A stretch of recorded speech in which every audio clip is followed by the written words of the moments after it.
The boy stood among the remains of living creatures and remembered that he and Lo Wei had once been brothers who fought side by side. But now, he didn't know why he did this to him. With each passing moment, more and more memories came to him. At the very beginning, monsters emerged from spatial rifts, wreaking havoc everywhere. Later, they called these rifts dungeons. All those who had any contact with them received mystical powers, namely, class abilities. They soon formed a class squad to conquer these dungeons. After they conquered the most dangerous hidden dungeon, Luo Wei became uncontrollable. Strong class ability holders could easily disobey the kingdom's orders. Now he, having surpassed even the 555th rank, was the most dangerous enemy of all existing ones for him. Luo Wei believed that the strongest abilities should remain in the hands of the royal family.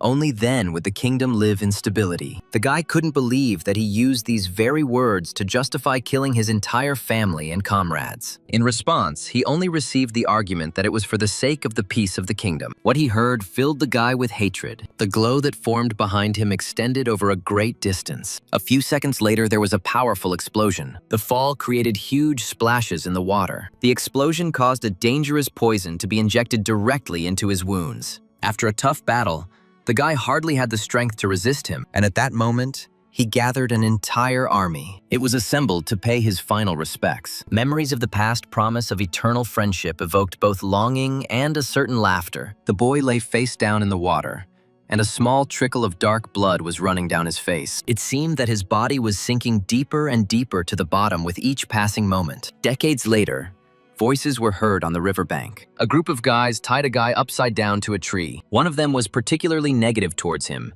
and could even periodically strike him. The boys decided that it would be interesting to dip the defenseless man into the water again. A moment later, his face was completely underwater. Each of his tormentors offered ideas on what to do with him next. Meanwhile, the guy, out of despair, began to scream, still submerged in the water. He couldn't understand why this was happening to him. For some reason, he often found himself in such situations. Suddenly, a voice was heard behind one of the hooligans asking them to stop. The surprised guy turned around and said that if he was a bard, he could heal himself. He walked up to the guy with glasses and said that he was a real hypocrite. This was said because he himself brought them to him, and his death would be on his hands. When the guy tried to justify his actions, he heard in response an offer to join that unfortunate man. By grabbing him by the shoulder, they made it clear to him that he was just a punching bag. The guy in the black turtleneck swung and was ready to strike. Suddenly, something stopped him. The view on the horizon began to gradually change,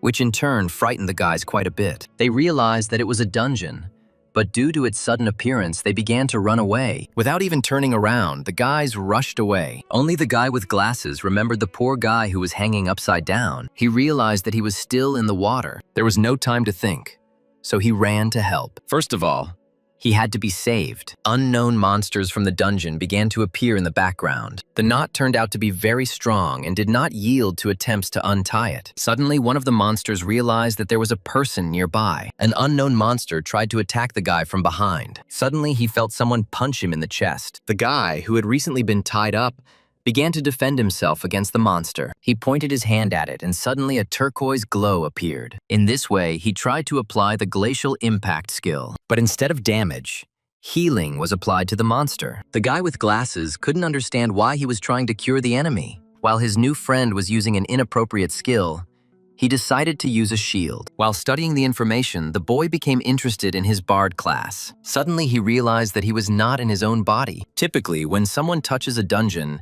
they are contacted by the system and assigned to a random class. Then, through the dungeon, they become stronger and gain abilities. However, he was a warrior who reached the top. At a difficult moment in his life, he used the reflected world. He found himself trapped in the reflected world until he heard the cry of a dying boy. It is possible that he was reborn in his body. There was little good in this. But now he had a chance for revenge. The guy with glasses shouted that there were already too many monsters and it was hard for him to deal with them. Yunche knew that his new body was too weak. Most of his skills were simply useless. The other classes were superior to him in everything, and it was no wonder that they were always looked down upon. Relying on his old fighting instincts, he might not last long, but if his stamina drops, he's finished. His last hope was a hidden skill, but he didn't know how it worked. First, he decided to try it on one of the smaller demons. However, He did not succeed because not all the conditions were met. At first, he decided that this skill required a real mirror. But when he tried again, he saw another reason. This time it was written that he lacked a level. Yun-che realized that he still needed the reflective surface and decided to try it on someone else. While Yun-che was trying the skill on everything, the bespectacled boy shouted that he couldn't take it anymore. Suddenly, among the small demons, he noticed a new monster. It turned out to be a 10th level vicious overlord. You need to be at least level 10 to deal with such an elite monster. A look of genuine fear appeared on the guy's face. From a sudden push, he fell backwards onto the ground. The monster's eyes were filled with a bright red glow. With every second, there were more and more of them. Yun-che continued to try out the reflected world skill. When it didn't work even on the stone, the guy couldn't believe the level was so different. The next thing they decided to test the skill on was Jiaoji's barrier. This turned out to be unsuccessful, however, Yun-che had a new idea. He performed a skill that reversed everything. Suddenly, the monsters were enveloped in purple vines. A huge monster with sharp fangs appeared in front of the guy. A moment later, the monster was hit in the jaw. A fight broke out between the two monsters. Xiao was surprised by what he saw. Yun-che realized that the skill's effect had completely reversed. Now the monsters attacked each other. A useless skill became powerful after being reflected. Reflected World truly lived up to its reputation as a hidden skill at this rank. It didn't just reflect skills, but significantly improved all indicators. If he had used the unreflected version of this skill, the immobilization would not have lasted long. In a couple of seconds, it wouldn't even realize its full potential. Now Yun-che selected the enhanced strike skill. The reflection changed it into a deceptive blade. He just activated it. But now every use will increase the damage power. After some time, he even managed to increase his level. He realized that during this time, the monsters had damaged each other quite badly. The level increase came just in time for him. The boost fully restores mana. It was time to test his trick blade while the monsters were confused. Yun-che activated the Chaos Thorns. After some time, he was able to improve several more indicators. It wasn't difficult for him to achieve the damage increase. The enraged monster was about to pounce on the guy. The reflection skill simply destroyed all the patterns. With one movement of his hand, Yun-che cut open the shoulder of the huge monster. The second blow hit him in the stomach. Xiaoji couldn't believe his eyes. Yun-che's movements seemed unnatural to him. He didn't understand how a 5th level bard could do such a thing. At this time, the guy decided that he could theoretically improve one of the indicators. The monster was soon defeated. He knew that with this level of strength, he would hardly be able to deal with a level 11 elite. A huge paw of a new monster appeared from underground. Yun-che's face lit up with a red light. A combat chimera appeared in front of the boys. The other monsters noticed the level 21st monster. The chimera opened its mouth, revealing sharp fangs. Xiaoji was shocked by this. The guy realized that a 21st level demon was hiding in this dungeon. A moment later, the chimera tried to attack him. In defense, he tried to use chaos spikes. However, he failed because the target was immune to chaos. Qiao tried to protect the boy. Pushing him away slightly, he formed a shield. A look of surprise appeared in Yun-che's eyes. Qiao's appearance changed before his eyes. Turning around, the guy said that he asked him not to push forward. But as always, he did not listen to him. Yun was stunned by the memories. Suddenly, a new attack hit Qiao. With incredible force, he flew back a couple of meters. Yun-che realized that he had to continue to act. He quickly ran up to the wounded guy. After applying basic healing, he began to wait. The bard's healing skills were truly pathetic. Yun-che asked if there were any healing potions. Finding just one bottle, he handed it to the wounded man. The guy understood that he still couldn't cope with such a boss. But the mobs had almost finished each other off. If Qiaoji could hold out a little longer, everything could work out. The guy looked at Yun-che in surprise. Each of his movements cut through the air with the help of a deceptive blade. He needed at least 400% damage to defeat the monster, but his blade only lasts 60 seconds. He had to cast the spikes 40 times within 50 seconds. This meant he needed level 10. Every action of the guy surprised Xiaoji more and more. Gradually, its level increased. Soon, he was already at level 12, and the blade's stats also increased. That was more than enough. Full of determination, the guy began to attack. He swung the blade confidently. The chimera roared terrifyingly from the sudden attack. Yun-che didn't intend to simply waste time, so the attack soon followed. With confident swings, the blade cut through the chimera's body. Soon, having defeated the monster, Yun landed near Qiao. The guy couldn't believe his eyes and thought he was sleeping. It was incredible that a 5th-level bard had cleared the new dungeon single-handedly. Xiao Ji decided to ask if it was really Yun Che standing in front of him. The question soon followed as to how he became so strong. Memories began to flash through the boy's mind again. He found clear similarities between 2 different people. Suddenly, he asked what relation he had to Qiao Benben. Yun Che was incredibly surprised when he heard the response that this man was Ji's great-grandfather. He couldn't believe that his great-grandson was standing in front of him now. That guy with the smug face turns out to be this kid's great-grandfather. The guy believed all this time that Lo Wei had killed everyone he knew. When he tried to find out more about Xiao Ji's great-grandfather, he was refused. Yun Che decided not to forcefully answer his question. Suddenly, Qiao asked the guy not to humiliate him. It seemed to him that all this time he had been hiding his true strength from him. Trying to change the subject, Qiao said that they had to go to school and that a tour of the Modern History Hall was planned for tomorrow. Yun Che realized that now was not the time to reveal his identity. If he starts digging deeper, he might start to suspect something. The guy was interested in the words about the Memorial Hall of Modern History. He hoped that there might be records left there of what happened in the world after his death. The bus was full of happy school children. Yun Che and Xiao Ji sat next to each other, but their faces didn't show the same joy as the others. The guy noticed how everything around him had changed. Everything in the world was different now, and he couldn't imagine that the finds from the dungeons would be used as fuel for transport. Everything was new to him, although he had seen some of the innovations back then in the dungeons. But he thought that only items dropped by monsters could be taken out of there. The boy looked at the Chimera bone ring with interest. Such equipment and skill books can be stored in the inventory,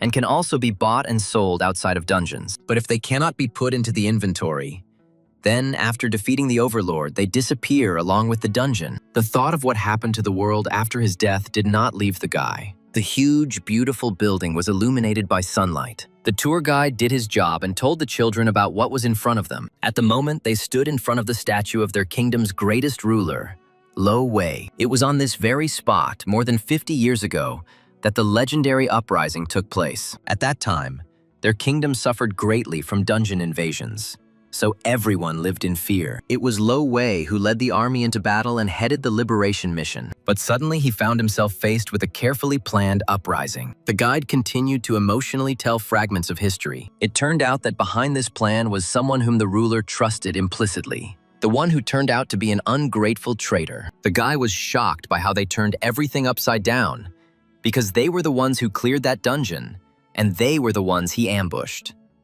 The man continued to say that it was impossible to even imagine the pain the king felt from such betrayal. But their ruler, overcoming everything, bravely entered the battle. Eventually, with the help of Ding Kun, he successfully suppressed the rebellion. The guy is interested in the moment about a certain dean. He had absolutely no memory of the existence of such a person. Suddenly, those same people who had offended Yun Che, who, according to those around him, should have been covered by the new dungeon, returned. One of the guys said that according to rumors, the dungeon has already been cleared. For the new point to be cleared so quickly, it had to be done by a master of his craft. Yun Che recognized these guys and looked at them warily. A crowd of classmates gathered around the boys and began asking them questions about the new dungeon. No one believed that they could survive after this. A guy in a black turtleneck approached Xiao Ji and said that he was lucky to have made it out alive and unharmed. There was just one thing that bothered him. He believed that it was because of Xiao Ji that they were almost dragged there. The frightened boy said that it was only their fault. He wanted to add that they almost killed him and Yun Che. Suddenly, mid-sentence, he was stopped and told that he could get into trouble. The guy grabbed Xiao by the neck and turned him towards the statue. Bent over at the hero's feet stood the boy who was his ancestor. He added that no one would believe him because he was the descendant of a traitor. Suddenly, the boy cried out that Xiao Ji could insult him, but he had no right to touch his ancestor. The guy was very surprised by what he heard. The guys around him noticed that a conflict was brewing between them. They mentioned that the hero Ding Kun was Ding Shu's great-grandfather. However, having heard the wrong version, they decided that it was the descendant of the traitor who was provoking the conflict. Everyone believed that it was ancestor Qiao who had killed so many people, and if the hero had not interceded, the losses would have been many times greater. The guy continued to say that he didn't care what he said behind his back, but he wouldn't allow his ancestor to be insulted. The man in the shirt came up and said that he had always been fair, and in this situation, Xiao was wrong. He said that the guy should apologize for his words. The hero spared his family, And if he was unable to express gratitude,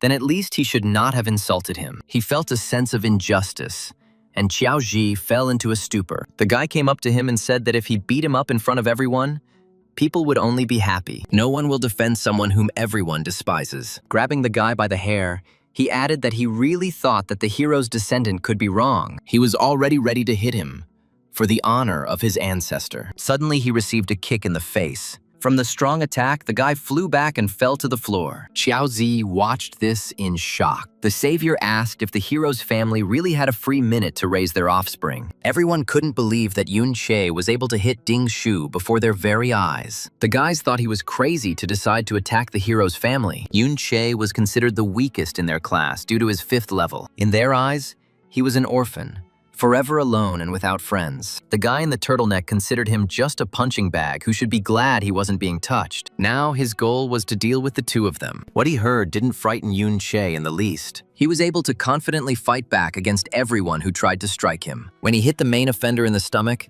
he doubled over in pain. The wound even caused blood to appear in his mouth. Classmates watched with interest, and some even filmed what was happening. The guy couldn't believe that he had just been defeated in front of everyone by someone who was considered a weakling. Someone in the crowd said he was put down again in a second. Now Ding Shu was considered a weakling. Dean was furious about losing to a level 5 guy. He said he was just lucky. Grabbing a fire hammer, he decided to launch a nuclear strike. While the boy was swinging, Yun Chi took advantage of the opportunity. He hit him in the jaw with all his might. Ding Su didn't understand how this was even possible. As he fell to the ground, Yun Che began to kick. Suddenly, a museum security guard came running and asked what they were doing there. Ding Su lost consciousness and needed a healer. The guys decided that the guy had simply been hiding his strength all this time. A look of genuine surprise appeared on the face of the girl standing nearby. The security guard said that fighting was prohibited, and the guys could have smashed everything around. The teacher ran up to them and declared that first they had insulted the hero,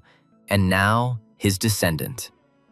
Quietly, he began to activate his magic. Yun Che noticed this gesture. With a sharp movement of his hand, he stopped the teacher. Those around him were increasingly shocked by the guy's behavior. Yun Che didn't understand how Master could talk about justice after only hearing Ding Shu's version. The boy soon added that the teacher was trying to curry favor with his family, which the man in turn denied. The man couldn't figure out what kind of equipment the guy was using because he was able to block his blow. Yun Che said mockingly that he thought that Master was incapable of such a thing. Now the man wondered where he got such equipment and what else he had in stock. Yun Che quickly checked the ring's indicators and noted that it still couldn't handle level 35. Turning around, he informed the teacher that they could be kicked out of the pavilion as punishment. As he left, he called Xiao Ji to come with him. Behind them, they could hear the voices of other students who didn't believe what they were seeing. At this time, Ding Shu was still unconscious. Soon, Xiao caught up with Yun Che, who was already waiting for him outside. The guy realized that in the past, no one survived,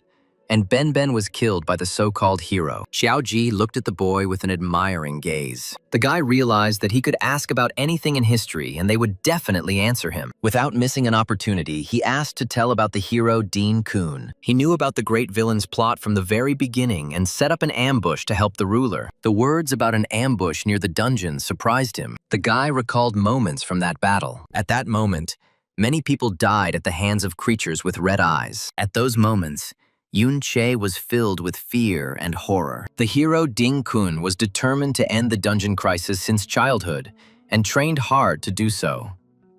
Having received a promotion from the king, he fought all year round to save the world. For example, he took part in that battle at Winterfell. Winterfell also echoed in Yun Che's memory. A huge number of terrible monsters surrounded him. The guy also wanted to know about the sword that the statue was holding in its hands. It was first-class equipment, and they say that it was with it that he killed the traitor. The boy realized that not only his honors and glory had been appropriated, but also his sword. It was decided to start with his head. The city was calm and quiet as never before. Armed men were passing behind the wall of the Ding family estate. One of the particularly attentive men turned around to look around. The guys stood calmly around the corner of one of the buildings. The man turned around, called them rascals, and continued on his way. Yun Che noticed that he was very alert and concluded that he was a bandit with reconnaissance skills. A frightened Xiao suggested leaving there quickly, since there were a lot of guards there. Although the guy wanted to finish off this hero Ding Kun, there were some difficulties. According to Xiao Ji,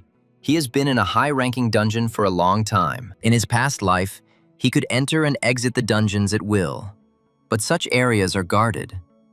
But he understood that Ding Shu's family should definitely have such a pass. The guy asked why he needed so many guards since it was too many for one person. Qiao replied that they were talking about the hero's descendant, and that they even had their own dungeon. This fact surprised Yun Che. The guy replied that low-ranking dungeons have been sold and bought privately for a long time. Those who do not have such power would never even think of such a thing. Ding Shu usually has guards with him at all times to deal with monsters and raise his level at any time. Yun Che thought that the world had truly changed during this time. He asked what it means that the richer and more influential one is, the higher the level, to which he received an affirmative answer. On average, a graduate from a regular school will have up to level 20. Usually, such people rarely manage to connect their lives with the dungeons, and they stop at the same level. If they do manage to do this, they can reach level 30 by middle age. There were two ways to move forward and gain access to the dungeons. The options were to join the army or formal organizations such as guilds. The guy wondered if he would need a pass if he became stronger. Xiao continued to persuade his friend to leave, since due to the difference in levels, they were no match for the guards. Yun Che knew that with his current strength, it wouldn't be easy to kill even this hero. However, level 30 scout skills tend to have a short range. Besides, this isn't a dungeon where life is fraught with constant risks, so most of the guards are just lazing around. Yun decided that it wouldn't be that difficult to get through, but his friend disagreed. At least the guards are much more relaxed than the near-perfect intelligence. Qiao Zi wanted to object, but the guy grabbed him by the collar of his shirt and pulled him along. He asked him if he didn't want to change his life. Qiao replied that he wanted to, but he could only do so if he joined the guild. The guy interrupted him and asked what he could change even if he got into this guild. The mention of his great-grandfather upset Qiao Ji again. Yun Che said that a person's fate is decided here and now, and there is no point in leaving everything to chance. Personally, for example, he was not going to miss out on the dungeon that was right under their noses. The boy wondered whether Ben's descendant would make the same choice as him. Qiao Ji stood there at a loss, not knowing what to answer. He just couldn't let him go to his death alone. Yun said there were no signs of reconnaissance nearby, so now there was no time to waste. They moved quieter than water and lower than grass. All they had to do was time it right and slip in unnoticed. Suddenly, something caught Qiao's attention. It was literally a personal dungeon. The closest zombie in the dungeon was higher level than the second one, but there weren't that many monsters, and apparently cleanups are carried out here regularly. Xiao Zi looked at his friend with uncertainty and then urged him to act. He did not dare to fight them, because he believed that he would not be able to defeat them. Suddenly, Yun Che unexpectedly pushed him straight towards the zombie. The guy regretted listening to him and coming here. While defending himself from zombie attacks, he wanted to return home. Yun Che was already waiting for the guy to finally start fighting. Trying to support him, he said that he was watching closely and that he should not be afraid. Qiao Ji realized that he had nowhere to go and decided to take action. First, he defended himself from an attack by one of the zombies. Suddenly, he felt another monster approaching from behind. Reacting quickly, he also dodged this attack. Yun realized that the guy had excellent skills, but due to panic and fear, he only dared to defend himself. However, his intuitive judgment about the position of targets in space is very accurate. This way, he can stay quite close to the enemy while still defending himself. The guy screamed that he couldn't hold out like this for long. Many people stop in one place, but only because of the fear of challenging themselves. Suddenly, Qiao Ji's level rose. EXP is distributed depending on the significance of the attack, but if Yun Che killed them, Qiao wouldn't get much experience. The guy asked him how he distributes points among stats. Shield bearers usually do not increase their agility. Qiao replied that without dexterity, you won't find a team at school. And while he hesitates, all the monsters will go to others. To level up beyond 60, you will need to meet certain requirements. For example, the Fortress Bastion class requires 60 points of endurance and 90 points of defense. Qiao noted that ordinary people could only reach level 40 at most in their lifetime. Yun Che placed his hand on his shoulder. He said that from now on, he could think about a higher rank. Perhaps it is worth thinking about something beyond it. It's time to plan for real career growth. Yun Che had only managed to do this before thanks to the hidden reflected world skill. Suddenly, he noticed that this skill had its own level that could be increased. Another batch of zombies was getting closer. The guy successfully dealt with each of them. The deceptive blade helped him a lot in such battles. After some time, he noticed that the zombie remained alive even after the attack. The attack boost is also gone. Apparently, the blade has run out. Since this skill is not very suitable for long-term combat, Yunche's stamina was also gradually running out. But things went faster than with a normal lift. Killing these monsters accumulated the power of the reflected world. Yunche noticed suspicious activity nearby. After looking around, he turned his attention downwards. The Ding family's guards are patrolling more and more frequently. There were far fewer monsters now, so the risk only increased. Xiao Zi was right. Because when fighting monsters, the first thing to do was to avoid the attention of the guards. The guy decided to check out the skill book that had just appeared. He was only 30% short of leveling up his skill. If his first level is so strong, then after leveling up, he will be even more powerful. If he killed the lord of this dungeon, he would be able to move on to the second level. But not all dungeons would allow you to gain experience for the reflected world. He decided not to miss the opportunity to look at the ruler of this world. As Yunche walked further, he felt the scout's skills more and more clearly. Hiding behind a huge rock, he carefully peered out. Finally, they reached the dungeon master. Xiao Zi said that this was the first time he had seen the master of a controlled dungeon. The chain surrounding it must have been of a very high level. Yunche looked at the number of guards in the surrounding area with a serious expression. Since it was impossible to kill the overlord at his current level, the guy decided to start with the guards. The first of them was quickly wounded. The guy said he was going to interrogate me under duress, so he had to be honest. The guard shouted that he was ready to tell him everything. The information that the Dean family was not paying much, that it was not worth his life, did not cause the guy any particular emotions. First, he decided to ask about a pass to the hero's personal dungeon. The guard chuckled that for a fan of the hero, the guy was too radical. But looking at Yunche, he said sharply that he had seen the master take the pass from his office several times. But this was a temporary permit that does not include information about the person. If you don't have someone nearby who can confirm your identity, you will definitely be interrogated. Yunche ordered the guard to take out everything in his system storage. After some time, they decided to leave the dungeon. The guy asked if he had any more bard skill books. The Ding family was so stingy that they took all the finds from the dungeon. The man showed where the Ding family's inner residence was. They were all level 30 or higher, so they didn't really need security. Yunche asked if he could enter the house to get a pass, but it was impossible because the owner of the house, because he was level 42, the guy wouldn't have been able to handle him. The old master and the third head, who was level 50, were currently absent. However, if they suddenly returned, it would be very dangerous. Having disabled the guard, it was decided to go to the residence. The boy asked Xiaoji to stay put. To control the overlord, they use a higher level chain. As long as he is alive, the dungeon will not disappear. At the same time, they also posted guards to watch the locks of this chain. They were there as a safety net, but it meant that no one would think of opening those locks. Yunche snuck up behind him and covered the face of one of the guards with his hand. Everyone in the area noticed something strange and began to react. The guy couldn't find a better way to lure out the ruler. Control over the overlord was suddenly lost. Outside the dungeon of the Ding family estate, reinforcements were already arriving. Xiaoji watched this closely from the side. Now, entering the inner residence was as easy as pie. Meanwhile, the second head and the young master were greeted outside. The guy said that there was no point in picking him up since nothing serious had happened. The man walked up to the car to open the door for Mrs. Yun Sha. Two beautiful girls got out of the car. He greeted them, and the man said he was glad to see them. Suddenly, irritation appeared on his face. He kicked the servant with particular anger and told him to go on his way. While the man was lying on the ground, the guests had already approached the entrance. Xiaoji watched this scene while holding onto a tree. Yunche said that since the family had returned, it was dangerous to go inside. Noticing his friend's upset face, he asked him what had happened. Yunche said that despite being level 30, capturing the overlord alive was not that easy. The guy didn't want to change the subject, so he asked him again what happened. Xiaoji said sadly to pay attention to that servant. This man was his uncle.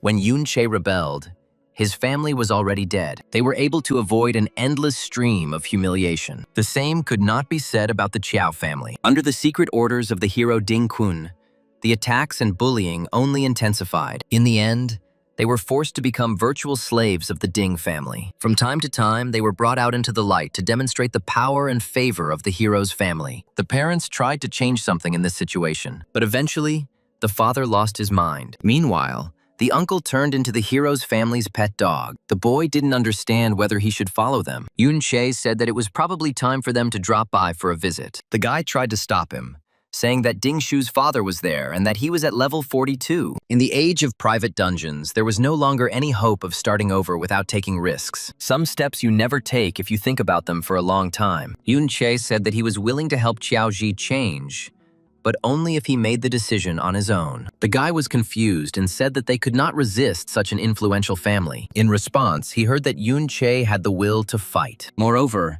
he was ready to fight against the entire kingdom. Inside the building, there was discussion about how the master had managed to free himself from their bonds. The girl noticed that something was wrong and said that they could come another time. The man said that Lady Yun-sha was more important than any dungeon, and his brother would handle the rest. Moreover, having learned about her visit, her father and third brother were also already on their way home. Their strength is more than enough to sort out this misunderstanding. The guy sat carefully and eavesdropped on this conversation. Xiaozi was told that to enter the dungeon, he needed a pass and an escort. Watching the girl, the guy decided that she had quite a high status, since they treated her like that. He noticed that she had the same last name as him. He needed to focus on getting his pass right now, so he decided to stand up. A dark-haired girl noticed the movements above. The maids walked and were enthusiastically discussing something. Yun-che quietly opened the door and peeked into the room. His gaze was more serious than ever. He found himself in a huge office. A group of people emerged from outside the dungeon. One of them said that someone released the dungeon master, but the culprit escaped. Ding-yi ordered the inner residents to be surrounded. He decided that it would be wrong to disturb their guest. At this time, Yun-che looked through every shelf, looking for the pass, but he couldn't find anything. He decided to use the Void Technique skill. This ability allowed objects the size of a brick to be transformed into nothingness. He found a diary in one of the shelves. Taking it in his hands, the guy began to examine it with interest. A moment later, he found high-quality skill books. Meanwhile, guards began to gather near the estate. Xiaoji couldn't understand why there were so many guards everywhere. The number of guards was increasing with each passing minute. And if Yun-che didn't come out now, he wouldn't have a chance to escape. And if he doesn't run away himself and they find him, then they will have another reason to remember the fate of his family. Melancholy memories of his childhood came flooding back to the boy. He decided to leave quietly. At least then he could have stayed alive. However, he remembered the words Yun-che had told him earlier. Suddenly, the boys screamed. The guards quickly heard this and decided to follow the sound. Noticing the approaching danger, Qiaoji quickly rushed from the spot. He decided to distract them in this way so that Yun-che could get out. With a satisfied grin, the guy decided that Qiao had managed to overcome himself and began to fight. During his flight, he shouted that he had their chains and skill books. The guards quickly rushed in pursuit of him. While the boy was flying, he quickly looked at the reflected skill. Ding-yi sent the second and third squads to protect the overlord. Qiaoji noticed that the guy had managed to distract them all. With so many guards, the overlord must be well protected. They must have fought tooth and nail to get it back under control. Yun-che decided that he would definitely finish him off and raise the level of the reflected world. At this time, the residence building continued to receive guests. The lady said that if they have some kind of force majeure, then they can go. However, Ding Hao said that his elder brother could handle some petty thief. Ding-yi urged the guards to move faster towards the master. The robbers and archers were to follow him after the offender. Yun-che noticed that he was about to be caught up with, but the guy had improved his agility before that and used the acceleration skill. So, among the 30s of levels, no one except archers and robbers can keep up with him. Everyone was afraid that someone would harm the ruler, so they put a seal on him. Since he is now at his weakest, it is time to act. All he had to do was stack his power to the maximum, and he would be able to finish him off with one blow. Suddenly, the guy was noticed. In order to defend himself, Yun-chi used the Chaos Thorn skill. Everyone saw such a skill for the first time and could not understand what it was. A human's resistance to anomalies was not the same as a monster's, so it was surprising that he could use this skill. He still managed to hit one of the guards. The level of anomaly of this skill was simply off the charts. While many were in confusion, Yun-che continued to advance further. He simply needed to pass through the squad and reach the weakened overlord. The guards couldn't understand why none of the shield bearers were blocking him. The guy noticed that they had no experience in team combat. The kingdom had been at peace long enough to degrade. They tried to pin him down and finish him off with the crowd. The man began to command especially fiercely. Finally, He decided that he had to deal with it himself. Ding Yi tried to attack him from behind with a fire blast. This did not go unnoticed by Yun Che. The guy realized he was caught. While repelling the guard's attacks, he began to look for options for his next steps. Even though he hadn't leveled up to get the stat bonus from the chains,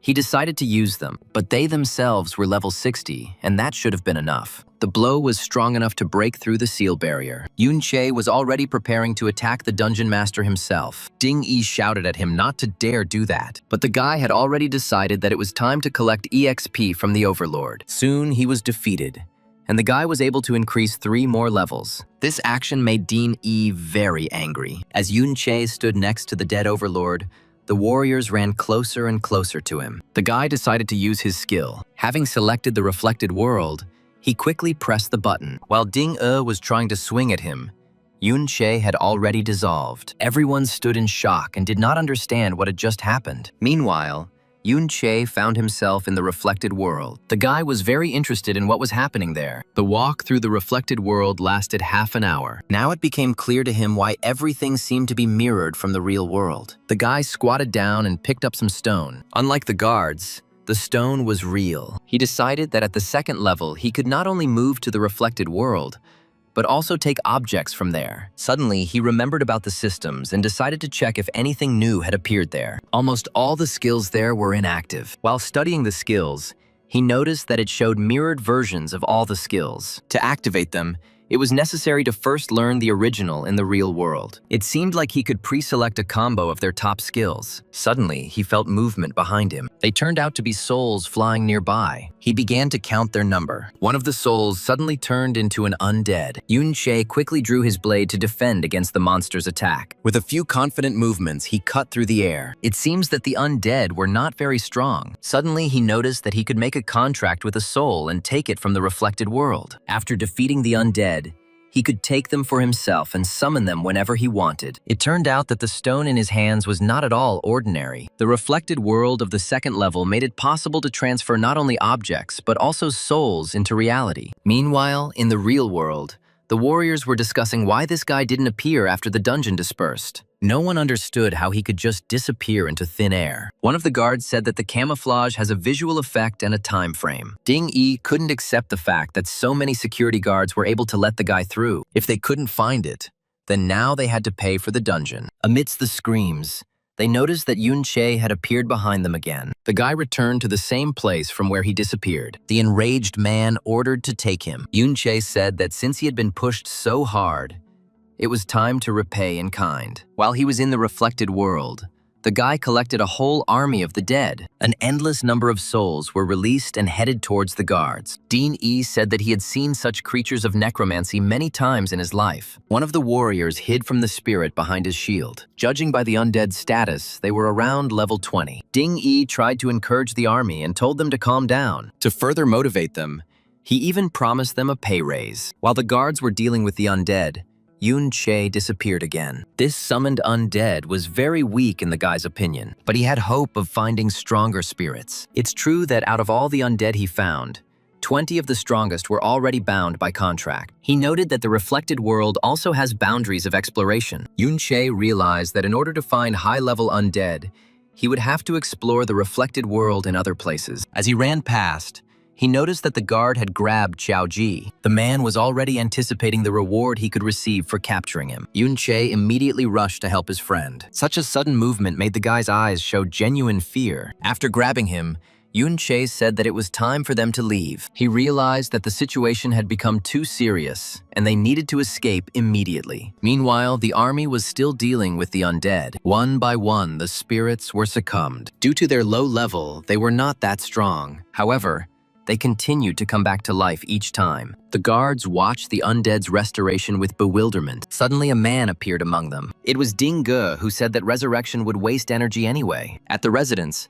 the head of the family asked if Madame Yun Sha had left. In response, he heard that due to the violator's active actions, they could not detain her. The guy broke the window, ran out of the house screaming, and ran away. Ding Dan was extremely dissatisfied that not only had the offender not been caught, but his appearance was also unknown. Ding Hao fully admitted his guilt. However, he said that Lady Yun Sha agreed to go to the hero's dungeon. The old owner said that when he finds out who the culprit is, he will be very sorry. After that, he sent Ding Hao to check what else had been stolen. Now the boys had a pass issued in Xiao Ji's name, but unfortunately, they didn't have anyone who could take him to the dungeon where this hero was sitting. In Ding Shu's house, Yun Che was able to raise his level to 20. He also managed to grab a dozen skill books from their collection. Soon, he will be able to crush opponents of the same level with stats alone. His combat power has greatly increased thanks to the contract with the undead, which is possible at the new level. However, this was not enough to defeat the hero, who apparently was a berserker. Xiao Ji asked the boy if he was sure they wouldn't be found. In response, he said that they had definitely lost them, and,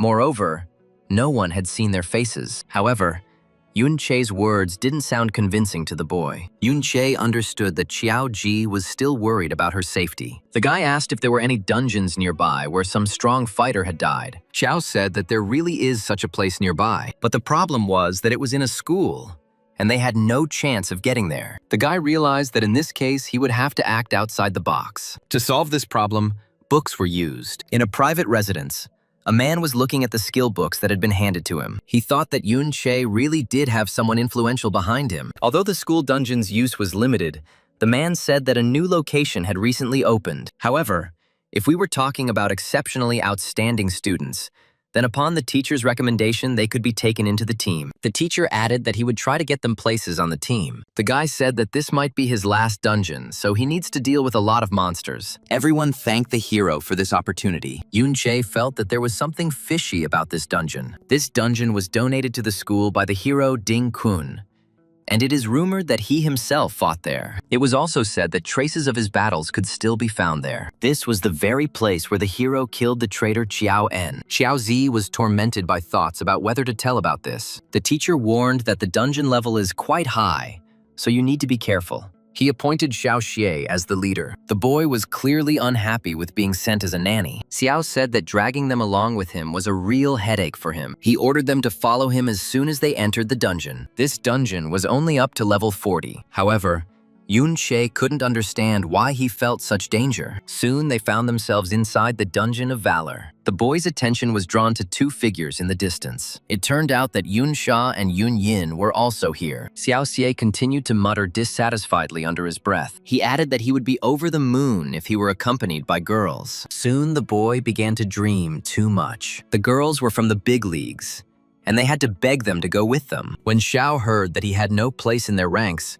the boy was visibly upset. Suddenly, he raised his displeased gaze to the girls. Yun Sha confidently walked towards him. However, they had another goal, so they passed by Xiao Xie. Looking at the girl, Yun Che recognized her. It was that very guest from the dean's house. The girl said with a smile on her face that she saw him yesterday in the memorial hall. Yun Che was embarrassed that she approached him to chat. Suddenly, the girl said that he had a very recognizable voice, which could be easily recognized even in the sound of breaking glass. The boy was shocked that Yun Sha recognized him from the two words he shouted. Suddenly, the girl put on her equipment and said that the greetings were over for today. Having reincarnated, they decided to go on reconnaissance. She recognized him, but didn't reveal it. Instead, simply said, the guy suggested that Ding Shu might also recognize their voices. But until the entire Dean family came for his soul, everything was fine. The guy decided that since they weren't showing any hostility towards him, he would repay them in the same coin. He told them afterward that the girls should be careful. Yun Sha was surprised and said that she also thought something was wrong. Although at her level this shouldn't have happened,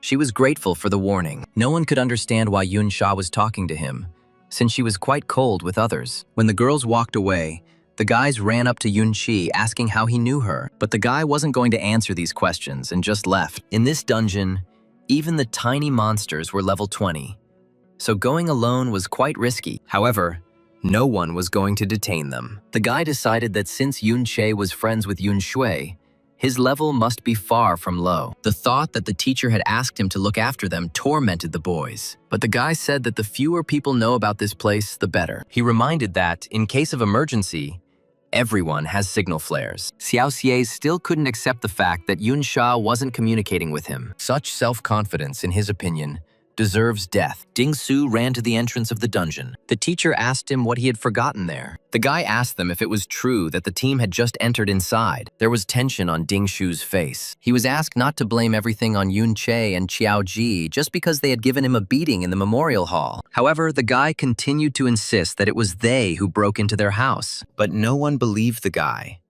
Because if the thieves were able to bypass security, then they definitely weren't schoolchildren. He needed to prove that these boys were stronger than a dozen guards, and then they would believe him. The oldest owner hastened to end the conversation. Ding-su demanded that he be allowed to enter this dungeon. Meanwhile, fighting began in the dungeon. The guy dealt with monsters with exceptional speed. Using mana beams, he fought even with monsters of the 30th level. The reflection mode also helped him in battle. At this time, Xiao-ji activated the reflective shield. This shield surrounded the target with magical shields. Afterwards, the guy used an encouraging cry. The huge crystal monster was ready to attack. The guy aimed his blade straight at his back. With one movement of his hand, he cut it in half. Xiao-ji was glad that he had also leveled up. Among the skill books they stole from the Ding family, there were two excellent skills that Xiao could use. The monsters here weren't weaklings, but with these skills, the fights were much easier. According to the teacher, a rare mob lives in this dungeon. If you're lucky,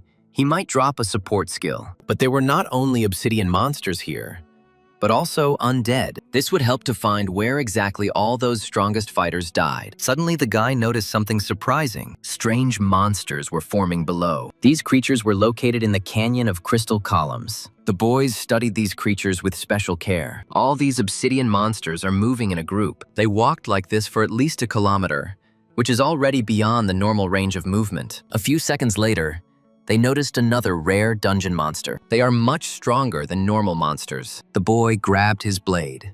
In the past, when people were weaker, meeting such a monster meant a bloody fight. They could also go beyond the dungeons. This led to many inevitable disasters. However, defeating them, creatures with a high risk factor, meant gaining a large amount of experience. They were too dangerous.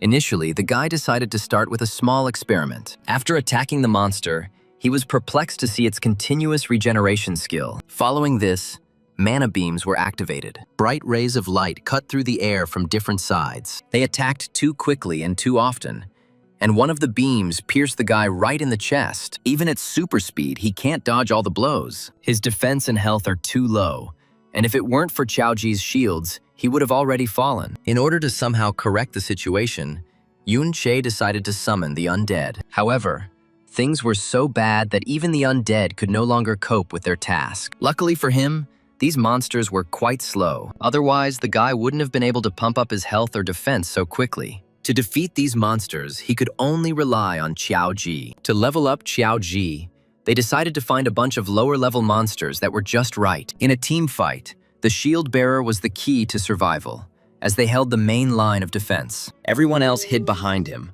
which allowed the damage to be better distributed. Xiao-ji transferred all his points to defense, and on top of that, he got that armor from the Din Guard. Now he at least possessed the most important characteristics of a shield bearer. He could already withstand attacks of the 20th level. He needed to shift his center of gravity and stand firmly on his feet, and the shield needed to be held at an angle in the direction of attack. The base shield's durability was depleting more slowly than before, but the boy shouldn't be distracted because the enemy continued to attack. He had to be on guard, but his body had to move freely, and he had to tense up only at the moment of defense. You should never lose concentration, but be prepared for further attacks. You shouldn't just swing your shield around. Otherwise, you might open yourself up to a blow. The guy remembered that when the difference in stats is small, skill determines the winner. The shield bearer must always keep one eye on his teammates behind him. Now he will fight with more confidence, which means his comrade will also gain more experience. Everything worked out. Yun-che was level 22 and a bard class. Cao-zi reached level 15 in the shield bearer class. He received 3 available points and mastered the rare armor skill. This skill applied outer armor to the shield, increasing durability by 400 and defense by 512. Now he could strengthen his shields with armor. With such a boost, they could even go against elite wanderers. But there were so many high-level wanderers there, and no one understood where they came from. A team of teachers, including Lei Li, Chang Cheng, and Lei En, decided it was too dangerous for the students. The monsters needed to be gotten rid of. A signal came from a student. The teachers then decided to go there first and start by helping the student. One of them remained in place just in case, but these monsters were quite dangerous, and students could accidentally stumble upon them. The remaining teacher promised to look after them. If the rescue mission runs into wanderers, 2 teachers are unlikely to cope. These creatures were not particularly fast, and besides, they had not yet noticed the group. If you keep your distance and just observe, everything will be fine. So the teachers could go with peace of mind. But the monsters were extremely dangerous, and the students should not even think about acting on their own. They needed to stay in the shadows. If the monsters spot them, they won't escape. It's the monsters that won't escape. At 3 o'clock in the afternoon, the squad heard a sharp warning to stay in the shadows, and one of the teachers said that if the monsters spotted them, they would not escape. The guy felt a chill run down his spine, and his heart began to beat anxiously somewhere in his throat. The enemy suddenly used a surrounding shield and armor, and the hero saw how protective fields began to shimmer around the enemy. He gripped the weapon tighter, feeling his palms become damp with tension. Because now the most difficult part was about to begin. The monsters were told loudly that they could not escape, and there was confidence in the speaker's voice. For a moment, the guy believed in his complete superiority. However, doubt immediately began to stir inside him, as if some inner voice was whispering that everything was not so simple. A little more time passed, and Lemon was desperately fighting the Molitus, and their health and mana indicators were constantly changing before his eyes. The guy secretly watched the numbers and felt how the tension was growing with every second, constricting his muscles. Level 30 was finally defeated, and the guy breathed a sigh of relief. He realized that with each new battle with the Wanderers, he was becoming more and more comfortable with this difficult class. He felt proud of his success, although somewhere deep down he knew that the road ahead was still very long. But if you compare it to his past life, things were, of course, much worse. And this thought made him smile bitterly. He remembered how he had previously easily dealt with such opponents, and the longing for his lost strength began to scratch in his soul. Now, with the reflected skills, he could quite well understand enemy attacks and even predict their trajectory. He felt his reactions becoming sharper, and his body began to move almost automatically, as if remembering something long forgotten. But the bard's base attack power was still low, and the boy mentally noted that it would be good to raise it as soon as possible. Shaking his head in annoyance, he realized that without a good weapon, it would be difficult for him to fight on equal terms with strong monsters. Rare elite monsters gave a ton of experience, and when the squad picked up the dropped loot, the hero felt the familiar thrill of a treasure hunter. He hoped that among the loot there would be something truly valuable and useful for further battles. The weapon significantly increased attack power, and the crystal sword added a whole 552 attack units. The guy couldn't hide his admiration.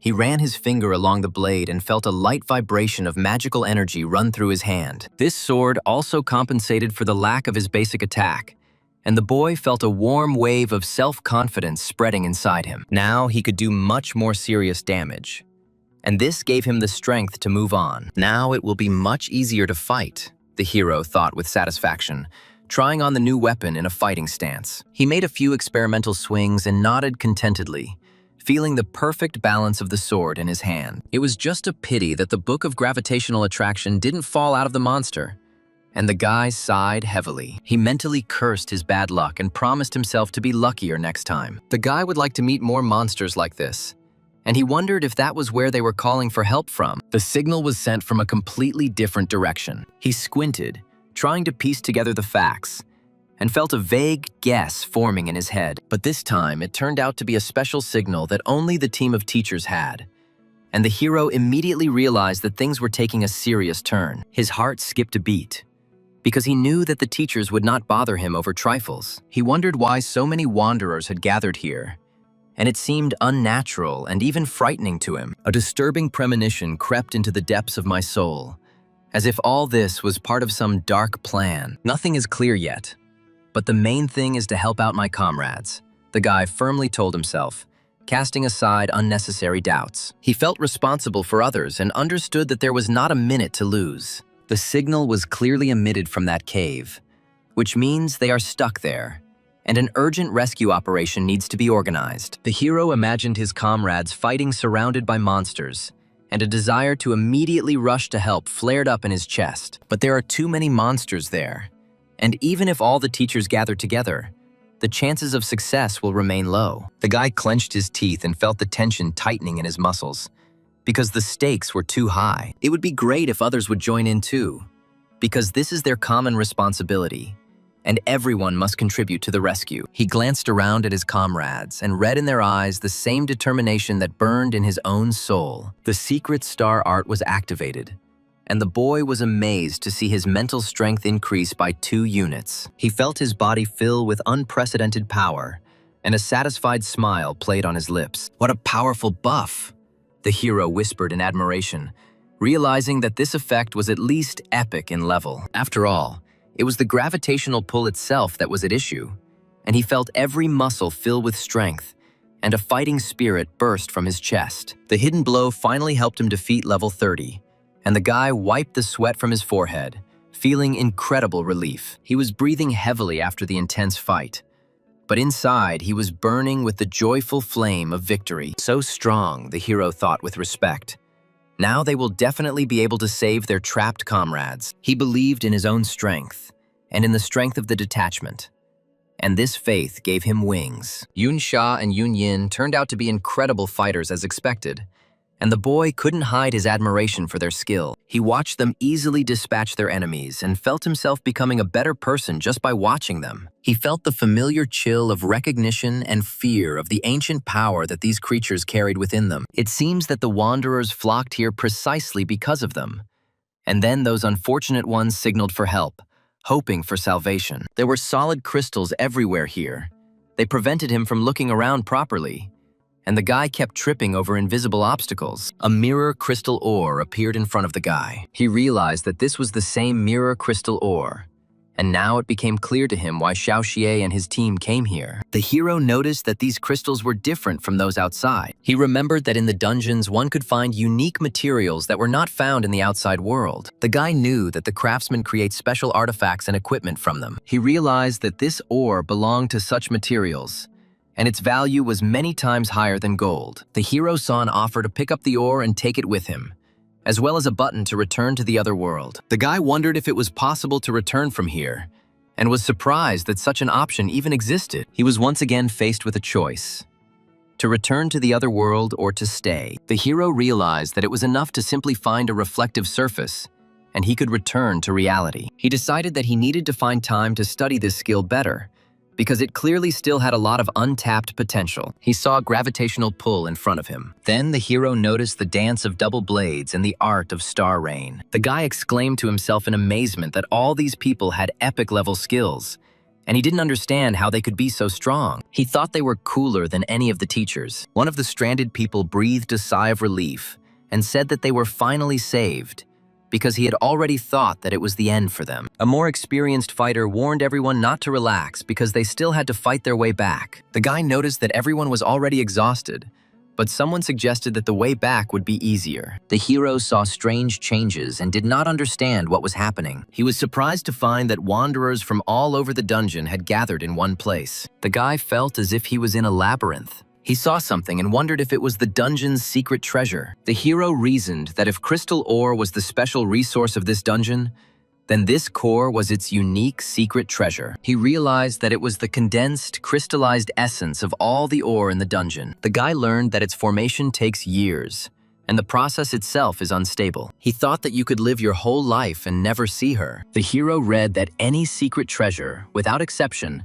has a special effect. He saw that it was not only a boost to basic stats, but also a reduction in damage. The guy studied the reflected image of the crystal core and realized that when used, stamina increases by 10. Also, mana is restored by 0.5%, and optical and electrical damage is reduced by 20%. He realized that the bonus to stamina meant he would have more health. The hero thought that faster mana regeneration would allow him to use the deceptive blade more often. He noted that the most important thing is damage reduction. The guy knew that percentage damage reduction was rare even for the top-end gear. The hero thought that given how the ore attracts wanderers, it was logical to assume that there was a monster here that was superior in strength. He decided to use the secret treasure and go straight out. The guy had a choice: pick up the item or use it.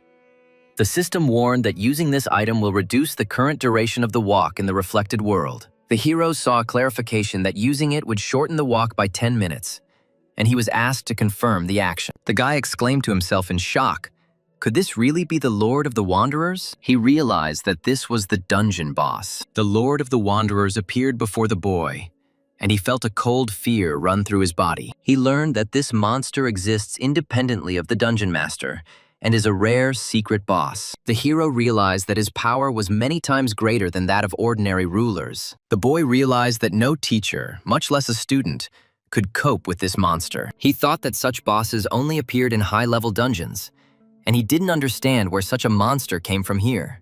The guy, in despair, told himself that this was definitely the end for them. One of the teachers shouted at everyone to calm down and not panic. The girl firmly stated that if they wanted to get out, they needed to act together. And that was the most important thing. One of the fighters pointed to the canyon and said that this was their chance to escape.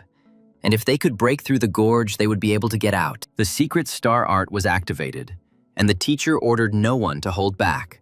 Fight with all their might, and fight their way to the exit. He used a light shield and shouted that they should at least get the students out. The teacher said that he would start first, and the rest should attack in turn. The rallying cry sounded, and everyone felt a surge of determination. Someone shouted to hold on because they were almost there. Another noticed a crystalline aura flickering around, strengthening allies. He saw that his health, attack, and defense had increased by 20%. And for a moment, he believed in success. But one of the students cried out for help, and the boy realized that things were worse than they seemed. He heard one of the fighters say that the monster's attack had suddenly become much stronger. The damage is too high, and he doesn't have time to recover. There was a cry of horror, and someone reported that the teacher was dead. The guy felt an icy emptiness of loss spread through his chest. One of the commanders ordered the shield bearers to go forward, and the healers to concentrate on healing the wounded. The hero noticed that everyone was exhausted even before the ruler appeared, and now they could barely stand on their feet. He realized that the boss hadn't even really hit them yet, and they were already at the limit of their strength. The guy realized with bitterness that everything was pointless, and at this pace they would not get anywhere. One of the teachers activated the concealment and said that it was better for everyone to be on their own. The bandits were ordered not to follow him, as the concealment would not last long enough for him to escape. Someone warned everyone to be careful, but there was a note of doom in their voice. The girl saw how the ruler simply incinerated one of the fighters with one blow. She thought in horror that the monster had destroyed the canyon itself, depriving them of their only means of escape. The other boy realized that the overlord's attacks were too destructive and they could not escape. He whispered that it was all over. The monster was coming for them, and it couldn't be stopped. A rocky shield appeared in front of the guy, huge and strong. He was level 70 with an epic defense of 3,000 units. Someone shouted that whoever had high strength should take this shield.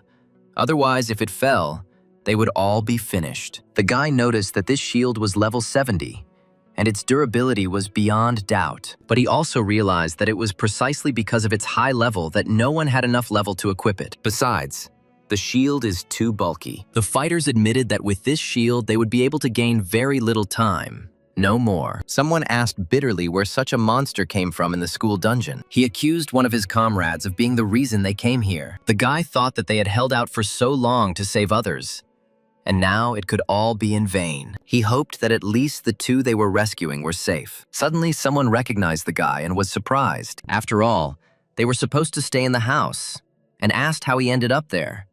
A cry of "Beware" was heard, and the hero instantly activated the surrounding shield. The defense indicators were broken, and the guy realized that now there was no one to hold back the onslaught of the Wanderers. The boy saw a blinding spell flash in front of him, and he barely managed to duck. He felt the air around him heat up with alien magic, and burns appeared on his skin. The hero rolled to the side, dodging a hail of ice spears that pierced the floor behind him. He drew his blade and slashed at the nearest monster, cutting through its dark flesh. The boy heard one of his comrades scream in pain, and his heart sank with fear. He rushed to help, pushing the enemies aside with his shoulder and not looking at their claws. The hero felt someone's sharp teeth sink into his forearm, but he shook the creature off with a blow from his shield. The boy wiped the blood from his face and saw that monsters were surrounding them on all sides. He ordered everyone to gather in a circle and cover each other's backs. The thought flashed through his mind that this might be their last battle. The hero activated the enhancement skill and felt his muscles fill with leaden weight. He dealt a crushing blow to the chest of the huge beast, and it flew into the wall with a roar. The guy noticed that his comrades were starting to run out of steam and took on even more enemies. He felt his own breath become labored and his legs become weak. The hero managed to put his shield under the giant's hammer, and the blow caused his ears to ring. He jumped back and almost tripped over the corpse of the monster he had killed earlier. The boy saw one of the teachers falling under the onslaught of enemies and rushed to cover him. He parried blow after blow until his arms began to go numb with fatigue. The hero realized that if they didn't find a way out right now, they would all die in this hell. He gathered his last strength and pointed to a narrow passage in the rock, shouting for everyone to run there. Everyone wondered where this guy got such incredible strength from, but all the shield bearers were already disabled. All their defenses had fallen, and there was no more hope. Someone praised Liao Zhe for his excellent work, and then loudly called out to Yun She. The guy firmly said that he would take care of the rest, and there was determination in his voice. A little earlier, in the real world, the guy realized that he now had more than just a reflected image of the crystal core, but also the original in reality. He thought that thanks to the reflected world, all future discoveries could be doubled. The only problem was that getting this ore out into the real world wasn't so easy. The system showed that it would take 750 minutes of walking time to remove 75 units of mirror crystal ore. However, the guy didn't have enough time to take the crystal core. It would take him 10 whole minutes, and the hero thought about what to choose. He decided to take only the most valuable for now and used the crystal core. The guy received 10 units of stamina, 0.5% of mana recovery, and a 20% reduction in optical damage. He then used the reflected image of the crystal core, receiving the same bonuses again, and felt his strength double. Suddenly, he felt a strange vibration and wondered what was happening. The hero became wary and asked himself if something had happened. He decided to try to pass through the reflected world and activated the walk. The guy saw that the duration of the walk was 12 minutes 54 seconds. He realized that the walking mode could be turned on and off until the overall time had elapsed. When the timer reaches 0, the mode will go into standby mode. And the hero felt relieved by this discovery. He left the reflected world and was surprised to see that a huge number of monsters had appeared around him again. The guy understood that they were attracted by the ore, but not in such monstrous quantities. He saw the Lord of the Wanderers and realized that it was this boss who had been emitting that dangerous aura from the very beginning. The hero remembered that Xiao Zhi and the others were in danger, and his heart sank with anxiety. He realized that since the reflected world could be entered and exited at any time, it would be easier for him to get around the crowd of monsters. The guy left the reflected world and returned back several times, maneuvering between enemies. He noticed that he was now level 24, and his mana had grown to 140 units. Mana recovery reached 2.6 tenths per second, and the guy realized that the attack could be raised to 330%. He activated the Deceptive Blade, increasing his attack to 180% for 8 seconds. But the hero understood that to fight the Lord of the Wanderers, who is stronger than ordinary bosses, he needed at least level 30. This still wasn't enough, the guy thought bitterly, looking at his indicators. Someone praised Xiao Zhi again for his excellent work and called Yun Che. The guy firmly declared that he would take care of the rest and began to act. He shouted to those with support skills to give him some buffs while he took care of the wandering ones. The hero activated the secret star art, and his mental strength increased by 2 units and his attack by 20%. Although the number of monsters was simply prohibitive, after using the buffs, his health increased several times. The guy received another 40% resistance to optical and electrical damage, and realized that now nothing threatened him. He saw messages about immunity to enemy attacks pop up on the screen one after another. The boy thought that if these monsters were susceptible to chaos, it would be much easier to kill them. He doubted that he had made a mistake in his eyes, because something incredible was written in the enemy's status bar. Everyone around was surprised at where the guy got such high attack rates and what kind of skills he had. One of the teachers admitted that the boy really was that strong, and he was worried about him for nothing. The hero received another level increase and realized that with such characteristics, fighting monsters became much easier. One of the students thought the guy was just an impudent boy, but his strength turned out to be beyond her imagination. The boy continued to jump back and forth through the reflected world, appearing at different points in the battle. He gained level after level, his power growing before the eyes of the amazed crowd. The teachers were puzzled as to who was protecting this guy from the outside, and where this simple student got such incredible power. They couldn't believe that an ordinary schoolboy was capable of such a thing, and were simply stunned by what they saw. Suddenly, someone shouted that things were bad and the boss was getting ready to strike again. Even with his current enhancements, the boy knew he wouldn't be able to withstand this attack if he were in the teacher's place. The boss began to move forward, and the hero realized that as soon as he got closer, their shields would not be able to protect them from the blow. The number of monsters had significantly decreased thanks to the guy's efforts, and the squad decided to break through to the emergency exit. But if the Overlord gets closer, it will be too late. And no matter how strong this guy is, he will not be able to defeat the boss alone. The guy firmly said that he would attack the boss and anger him, and the rest should take advantage of the moment to get out. He was silent for a second, and someone asked him again, "What about himself?"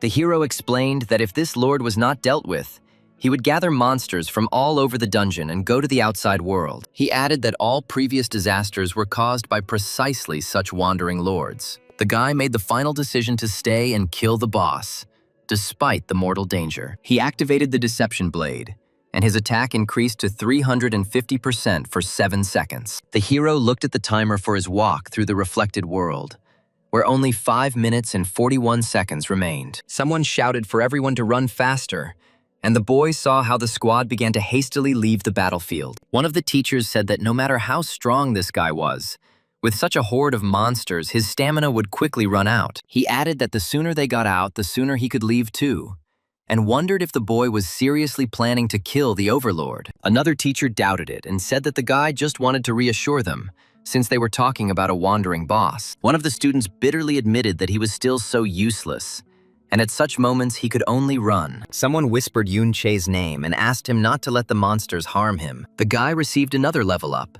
and again used the reflected world to maneuver. He looked at his stats and realized that the boss's defense was too high, while the damage he dealt was too weak and instantly regenerated. The hero thought that everything was going as he expected, but he would still have to break through to that very vulnerable point. He noticed the crystals on the boss's head and realized that this was probably something like his heart, and therefore his most vulnerable spot. But the power of his attack was still not enough, the guy thought with annoyance. Looking at his skills, he saw that the buffs from his comrades were running out, his mana was at 0, and he had nothing left to hold the deceptive blade with. The guy decided that he needed to level up first and went back into the reflected world. He realized that the boss now sensed where he could potentially appear, and this limited his maneuvers. The guy left the reflected world and noticed that his health was constantly decreasing by 50 units from a massive continuous attack. Almost nothing remains of the walk's time. Only 3 minutes and 46 seconds. The hero understood that if he relied on it to dodge, it would end immediately. He thought that he could use the dead as cover, but that would waste a lot of mana and wouldn't be enough to catch the attack later. The guy thought, maybe he should take a step back and think about the plan. But there was almost no time left for thinking. Suddenly, familiar faces appeared in front of him, and he wondered why they were there. They told him that his friend kept whining and begging, so they had no choice but to come to his aid. Someone said that there were fewer monsters now, and they had enough strength to escape, so he decided to stay. The boy quietly thanked them, feeling his soul become warmer. But the boss is still very dangerous, and the teachers said they would cover him for the retreat. The hero replied that there was no need, because with their help he could no longer hold back. He received another level up and unlocked his stats, reaching level 30 with 180-10 health. The guy said with satisfaction that now the attack was enough to inflict serious damage on the boss. He equipped the rare quality level 30 Vicious Knight armor that dropped from the Ding family dungeon master. Someone asked if he was going to attack that crystal on his head since it was too high to reach. The guy replied that he finally had what he wanted so badly, and activated the gravitational pull for 10 mana per second. This skill pulled the target towards the user, and the skill's strength corresponded to the character's strength. He then used a reflected gravity push that pulled himself towards the target. The heavier the target and the weaker the user, the stronger the push. The guy commanded that everything was under control and was not worried about his safety. He activated a deceptive blade that increased his attack by 10% and prepared for the final attack. The hero used a gravity push and rushed straight towards the crystal on the boss's head. The Overlord's health began to rapidly decrease, receiving 107 units of damage at a time. The guy saw the boss's health bar melting before his eyes and felt that victory was near. Together with their allies, they dealt a crushing blow, and the battle was drawing to an end. For the victory, the guy received 5,000 bonus experience points and the title of Wanderer Killer. He also received 2 skill books, a shield of golden radiance and angel's protection. The guy received several level ups in a row and opened his stats, reaching level 33 with 9 skill points available. Someone said with admiration that Yun-Chi was super strong, and cries of surprise were heard all around. The Lord of the Wanderers dropped 2 legendary items, and the guy couldn't believe his luck. Someone shouted that the boss was about to fall, and everyone froze in anticipation. Another voice warned that Yun-Che was still there and asked him to be careful. The guy looked around and asked why it was empty,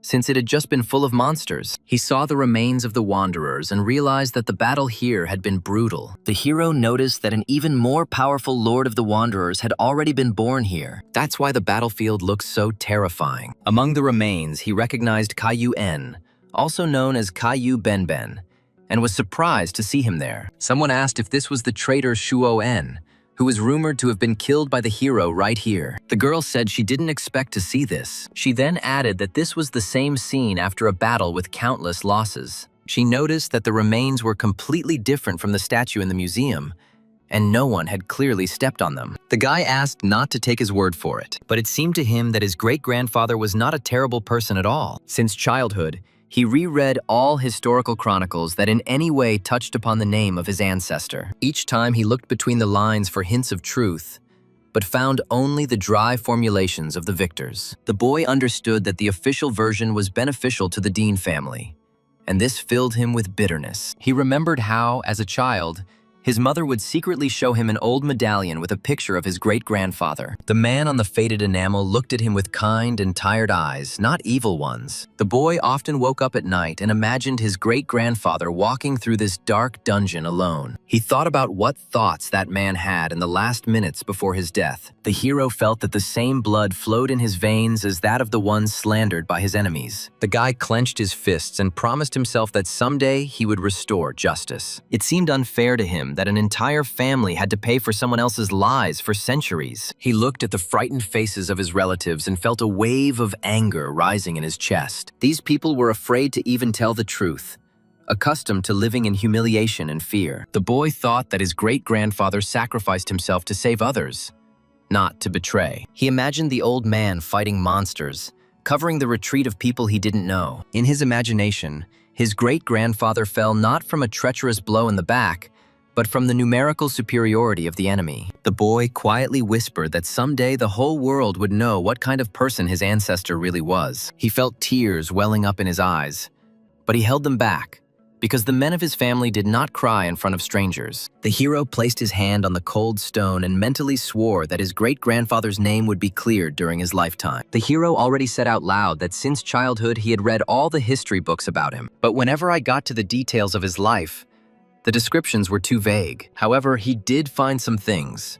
For example, that his great-grandfather constantly went into dungeons that were not appropriate for his level. The girl wondered why an S-rank, level 60-something professional like him would come to this low-level dungeon. The boy explained that this was where the Lord of the Wanderers was supposed to be born. He is a potential source of disaster, capable of summoning monsters from all over the dungeon into the outside world. Previously, the government simply did not have enough troops to defend against all the monsters. Therefore, it was necessary to rely on a few powerful and responsible professionals. These professionals regularly cleared the dungeon of monsters, and his great-grandfather was exactly such a person. He came here to prevent a disaster, and the guy asked to believe him, although everyone around thought that he made it all up. His family also thought that he was simply looking for psychological comfort. Therefore, he tries to find information that is convenient for him between the lines. The guy firmly said that he believed him, and the hero felt warmth from these words. He added that his great-grandfather was definitely not a bad man,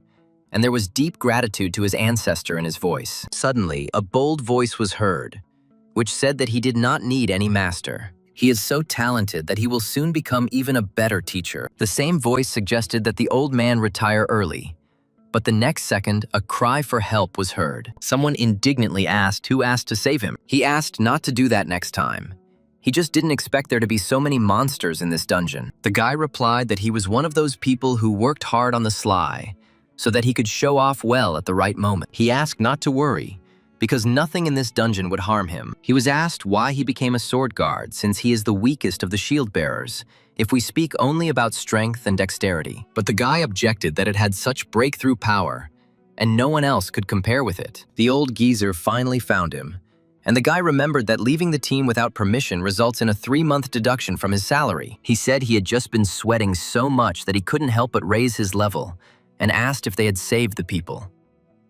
The boy promised that, at least for Benben's sake, he must take revenge on these dynasties, and there was a steely determination in his voice. Someone was surprised and asked if this was serious. He suggested asking the teacher in charge of the dungeon to confirm his words. Another disciple said in admiration, "This is how strong Yun Che is." He added that the teachers stopped him at the entrance and did not let him pass because the level was too low. He offered to wait for the others and proudly asked if they had seen it. In the distance, they noticed a fallen wanderer and assumed that that guy had killed him.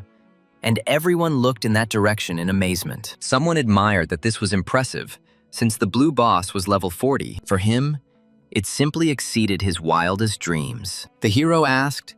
His name was Yun Che, and said that he thought the girls were strong. He never expected that there would be someone so amazing among the students. The man loudly ordered the Ding family guards to be called and to follow him to the traitor's dungeon. Another voice stopped him and asked, because he had said that the Caillou family was somehow involved in this matter. The guy added that they should take them with them too, and his voice sounded like he was determined to see the investigation through to the end. The order to summon the Ding family guards and proceed to the traitor's dungeon was given again, and everyone prepared for decisive action. Someone stopped the speaker and reminded him that he himself had mentioned the involvement of the Caillou family, after which an order followed to capture them too. The boy saw a legendary quality Golden Glow Shield skill book with no level requirements, intended for the shield bearer class. He was offered to learn this skill, and the girl was surprised why they were just giving away the legendary book. The hero replied that this skill was only suitable for shield bearers, but he still couldn't use it. The guy said that his great-grandfather probably used this skill often. The girl noticed that the guy already had a ton of amazing skills, and said that she had enough of her own, but she was still far from his. The girl gave at least the skill of sudden appearance as an example. Then came the call of the dead, which struck her imagination. She thought about necromancy and remembered that all the summoned dead were the souls of the departed. After death, they find themselves in the reflected world. The guy opened the updated mode of walking through the reflected world. He saw that the duration had been restored to 29 minutes and 59 seconds. He wondered if something important could be done with this world, but his thoughts were interrupted by someone's crying. In a parallel world, the boy was consumed by cold fire, which gave him more strength. The girl told Yun Sha that it was time to go, because she still had a meeting. She reluctantly agreed, realizing that they were indeed late. The girl noticed that the most interesting part was just beginning, and wondered what Yun Che would do next, and where he had disappeared to for so long. The guy found himself in the reflected world again. He said Benben's name sadly, not thinking that they would meet again. He said that there was so much he wanted to tell him, but it was a pity that he wouldn't answer him. The boy realized that Benben had become a dead spirit, and said that he did not want to fight him, all because only fighting instincts remained in him. Memories of Benben began to appear around him. The hero watched this phenomenon with surprise. The guy's eyes lit up. He wanted to show his past events. The hero saw him as a baby, then as a child, saw what had troubled him before. The boy recognized the name Ain Kun and felt that it reminded him of something, but he couldn't understand what exactly was going on. Memories of fierce battles appeared. The hero saw how the guy was pierced through and through, and he breathed his last. The guy tried to leave, but the system warned that he could not leave the reflected world in this zone. He sighed heavily and realized that he couldn't avoid a fight. He prepared to fight the spirit of his dead friend. The system continued to flash a red warning, leaving the guy no room to escape. He looked around at the dark walls of the reflected world and realized that he was trapped. The boy felt a familiar chill of fear run down his spine, because his friend was no longer who he used to be. He gripped the weapon tighter and took a deep breath to calm his racing heart. In the eyes of Benben's spirit, there was no recognition, no pity, only the empty darkness of fighting instincts. The boy whispered that he was very sorry and took the first step towards his former shadow, knowing that there was nowhere left to retreat. Suddenly a voice was heard asking if he was alone here. A man approached along with the crowd and asked where Yun-Chi was. Then he suggested that he had chickened out and run away, and said that the pleasure would only be half as great since he wasn't around. The guy recognized them and asked what they were doing there.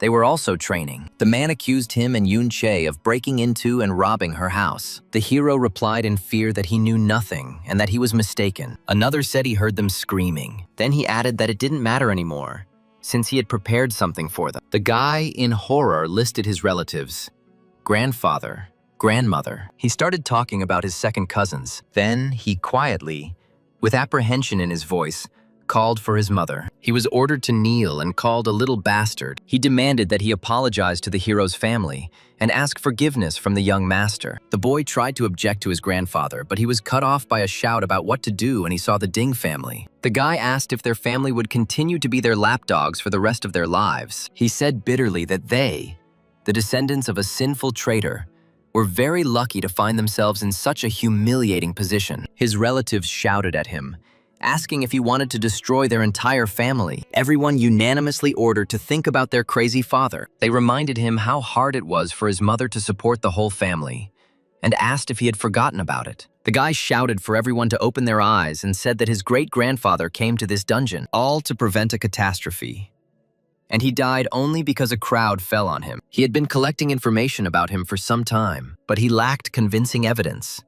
And now it is right before his eyes. The guy said that his great-grandfather was not the type to betray his country, and the truth is completely different from what they are being told. If they revealed the truth, they could clear his name, and there was no need for them to continue living like this, he said hopefully. The guy added that the Dins had no right to treat them like that, because they were all his family and shouldn't suffer like that. And he laughed bitterly. The adults called his words childish, but agreed that he was absolutely right. Then they said that his great-grandfather had died in a surprise attack. He certainly wasn't some kind of villain. And to be more precise, his work in the dungeons made a fortune. But who cares? He was rudely told that he was a traitor and everyone should hate him. Then he was asked if he wanted to excite his father even more. Maybe he wants to become the reason for the reprisal against his entire family. He was ordered to be more obedient, since he was the descendant of traitors. And they added that in fact all members of his family knew the truth. Otherwise, how, in his opinion, did all those people they reported on die and again order them to kneel? The guy looked at the man for a while, not knowing what to do. He was absolutely pleased with himself, his smile spreading into a sly grin. The young man's entire family was on their knees.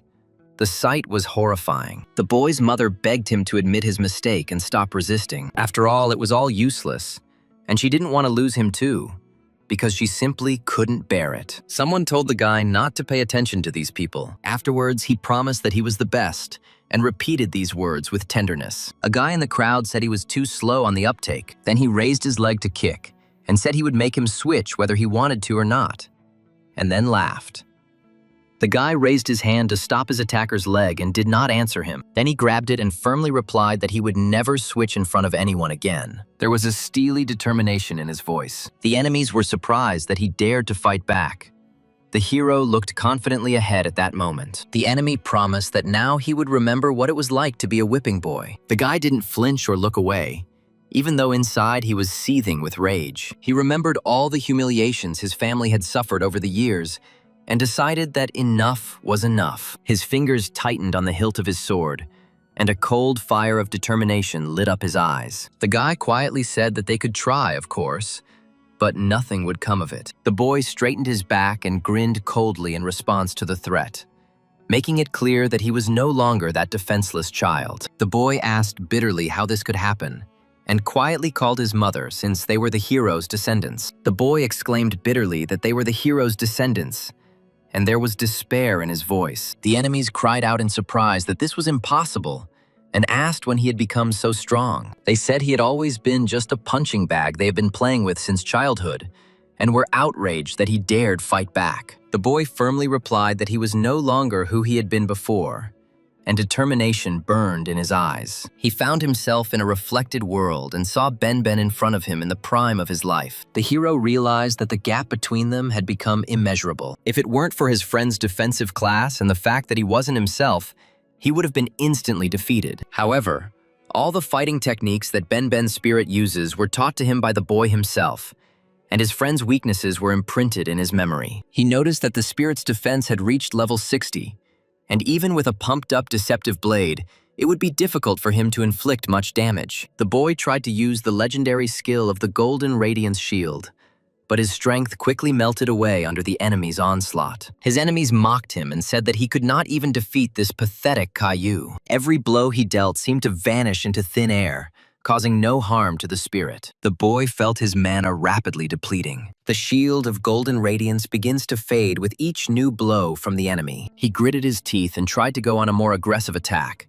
but this only accelerated the loss of his strength. The enemies around him laughed loudly, pointing out his helplessness and calling him a pathetic imitator of a real warrior. The guy understood that his current level simply did not allow him to break through the defense of this powerful spirit. He tried to use different combinations of skills. However, each time his attacks were broken by an invisible wall surrounding the enemy. His breathing became heavier, and his legs began to shake from the strain after each unsuccessful blow. The guy remembered all his training and realized that sometimes even the best skill is shattered by brute force of a higher level. He took a few steps back to catch his breath, but the enemies did not give him a second's rest. Each new mockery painfully wounded his pride, but he continued to fight, not wanting to give up. The guy realized that to defeat this enemy, he needed more than just strength and skill. He needed a real strategy. He decided to temporarily retreat and regroup. He wanted to find a new approach to this seemingly invincible enemy. The grandfather of one of the opponents volunteered to help and activated the same shield of golden radiance, which surprised the guy. The guy shouted that they were not heroes, but just a bunch of cowards who would not dare to fight one-on-one. He remembered that the Golden Glow Shield was a legendary skill whose defensive capabilities depended solely on stats. Provided that the attacks do not exceed twice the upper limit of what can be withstood, it is possible to withstand at least 10 blows. But this skill needs to be improved, and even the slightest damage will deplete its energy. And after that, any 10 attacks can destroy the shield. His enemies mocked him and said that a minute was enough to finish him off. They added that if their great-grandfather were here, this guy would be on his knees begging for mercy. They insulted the boy's great-grandfather, calling him a useless fool who lost his life in a low-level dungeon. They said it was his turn to die. These words burned the boy's heart more than any spell, because he knew that his ancestor had fallen saving others. He clenched his fists until his knuckles turned white and silently swore that each of these impudent offenders would answer for their dirty words. A cold fire of vengeance flashed in his eyes, and he mentally promised his great-grandfather that he would restore his honor at any cost. The enemy activated a gravity shock and ordered the guy to kneel, calling him insolent. The enemy promised to cut off his legs and see how he could stand after that. The boy's mother fell to her knees and begged for mercy for her son, promising to do anything. The enemies said that if the boy did not kneel, they would kill his mother, and demanded immediate submission. One of the opponents noted that there were enough people here to kill. The guy tried to stop him.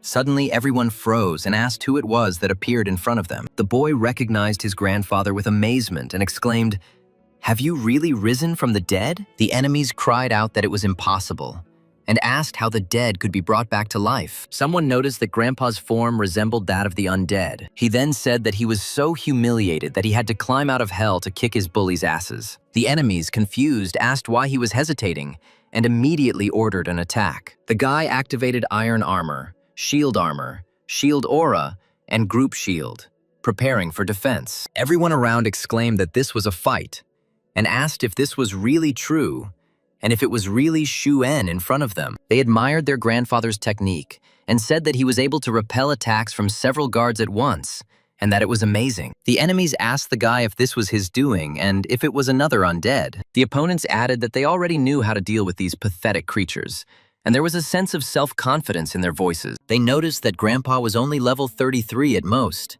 and even the revived Caillou-En was just cannon fodder for them. The enemies tried to use a blocking technique, but quickly realized that it was completely useless against the pure power that the boy possessed. One of the opponents activated a summon and clash, trying to crush the guy's defense with a powerful ram. The golden glow shield appeared again, and the boy realized that Ben had become undead. However, this is an S-class undead that should not be underestimated. The enemies said that it could take half a day to deal with even one of his shields. Therefore, they suggested attacking together to quickly deplete his energy. Then they added that they already know how to deal with these pathetic creatures. They noticed that Grandpa was only level 33 at most, and even the revived Caillou was just cannon fodder. Opponents tried to use blocking techniques but found them useless against pure force. Someone activated the summon and clash, trying to crush the guy's defense. The golden glow shield appeared again, and the boy realized that although Ben had become an undead,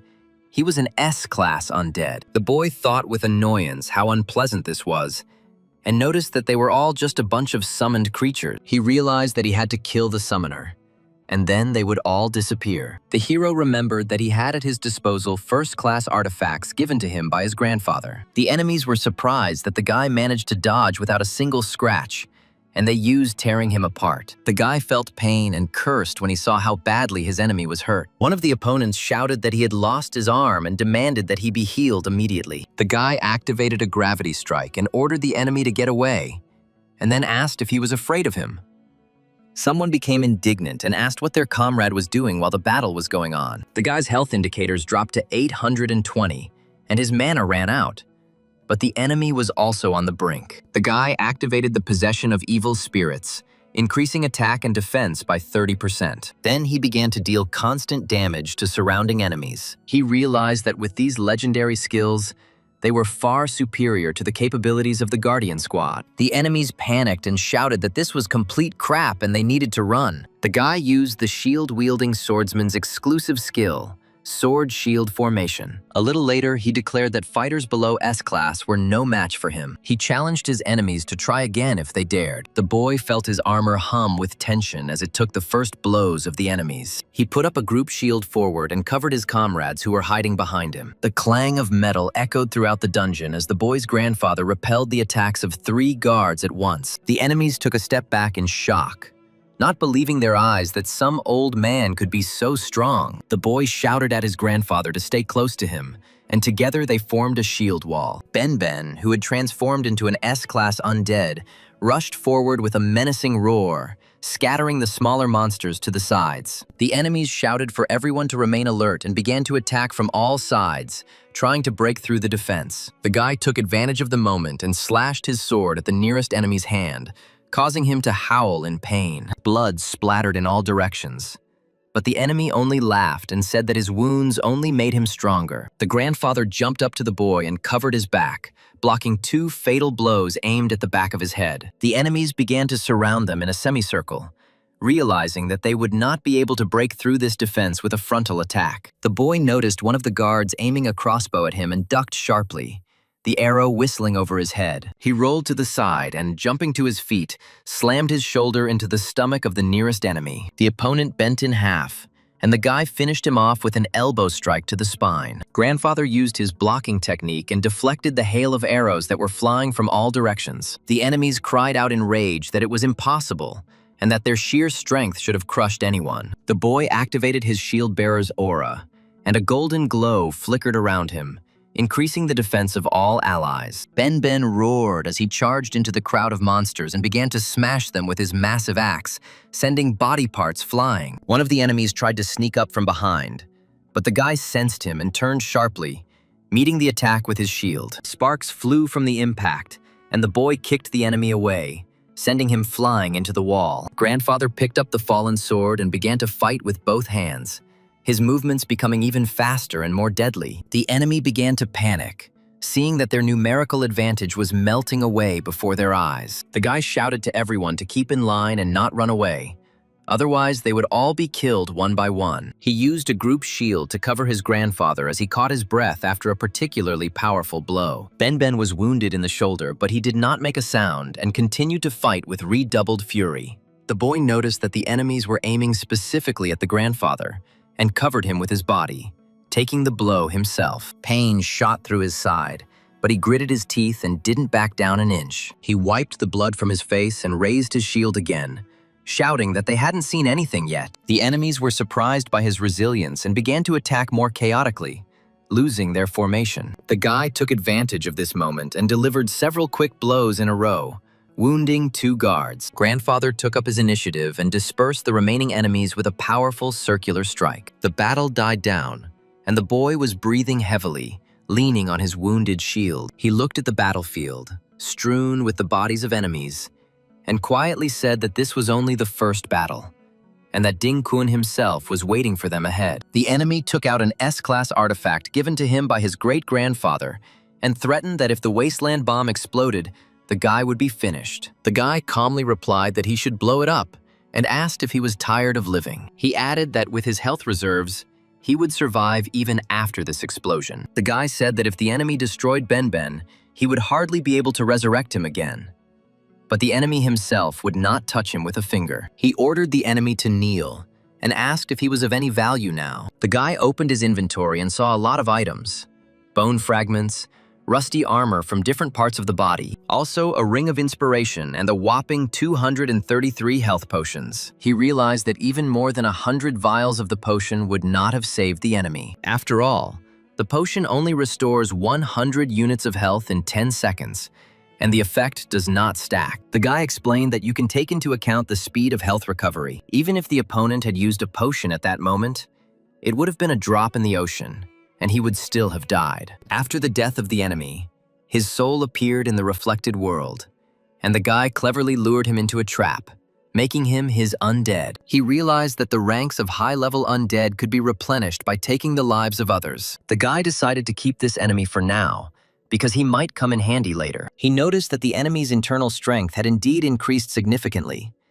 but he didn't know what to do now. The allies said that the Dins would definitely seek revenge for the death of the 3rd chapter, and they were practically dead already. He noticed that the enemy's internal strength had indeed increased significantly, but he didn't know what to do now. The allies said that the Dins would definitely seek revenge for the death of the 3rd chapter, and they were practically dead already. The guy took a deep breath and tried to calm his comrades, saying that it was too early to panic and they needed to keep a cool head. He knew that time was working against them, and every moment of delay brought the Dean army closer to their refuge. Dozens of plans flashed through his head, but they all seemed either too risky or simply unfeasible under the current conditions. The boy looked at his wounded allies and realized that they were physically and mentally exhausted after a long battle. He thought that if they tried to fight the Din army now, they would all die, without exception. The only way out was to find a way to hide or get lost among the ruins of the dungeon until the enemies came to their senses. The guy quietly said that they needed to split into small groups and leave the dungeon by different routes to increase their chances of survival. They added that even though this guy was exceptionally strong, he didn't stand a chance against the hero. The boy remembered that those who killed his grandfather decades ago had only become stronger. He needs to get to a level where he can stand up to Dean Cooney as soon as possible. He thought that sending the undead to hunt monsters was a good decision. With their current level and equipment, they could easily cause major riots here. However, this dungeon is no longer enough to support its rapid growth, so the undead have more important matters to attend to. The guy noticed that, unlike hidden bosses like the Lord of the Wanderers, the Lord of the Dungeon is connected to the core of the dungeon itself. Defeating him will complete the conquest of the entire dungeon, after which it will disappear. The entrance to the dungeon is guarded by teachers, and the Dins certainly couldn't have brought the Shao family here unnoticed. If the dungeon is conquered and dispersed, the Shao family will be able to escape in the resulting chaos. The guy defeated the dungeon master and got a level up, and the dungeon was conquered. Everyone around exclaimed in shock that the dungeon was dissipating, and the guy let out a tired sigh. He said that there would be a big mess soon, so the Ding family wouldn't be able to react to the 3rd head's death quickly enough. If the Shao family escapes under the cover of the noise, they will be safe for some time. If the Dins use force against them, the guy asked them to just send him away. For defeating the dungeon master, the bug-eyed demon guy received the dungeon core. It was transformed into a reflected world skill, along with 5,000 experience points for that skill. He realized that the experience needed to level up the reflected world could only be obtained by defeating the dungeon master. The last upgrade of the reflected world gave the guy a big boost, and if he increases it again, he will quickly be able to match the strength of Ding Kun. He wondered whether he should take this so seriously, Because who would dare to climb into the personal dungeon of some rich man? Wouldn't it be better to just play cards? The guy noticed that the guards of personal dungeons rarely exceeded level 30, which meant that they were practically unprotected for him. He felt like someone was standing behind him, but he pushed the feeling away. The guy told himself that in just a little while he would be able to kill Dean Kun. But until then, he would have to hold back and stay calm. He received another level up and defeated the dungeon master again. Then mentally order yourself to remain calm and avoid mistakes. The guy leveled up again and defeated the dungeon master. The dungeon itself was conquered, and he mentally ordered himself to dig deeper. The system has awarded another 5,000 experience points for the Reflected World skill. The guy noticed that several dungeons were closed for unexplained reasons. The association immediately launched an investigation. The Daily News reported on the malicious exploitation of a private dungeon. The guy realized that this was Yun Chi's doing. Suddenly, so many hidden dungeons became known, and everyone around realized that it was probably related to that situation. Someone said that the guy did all this for them.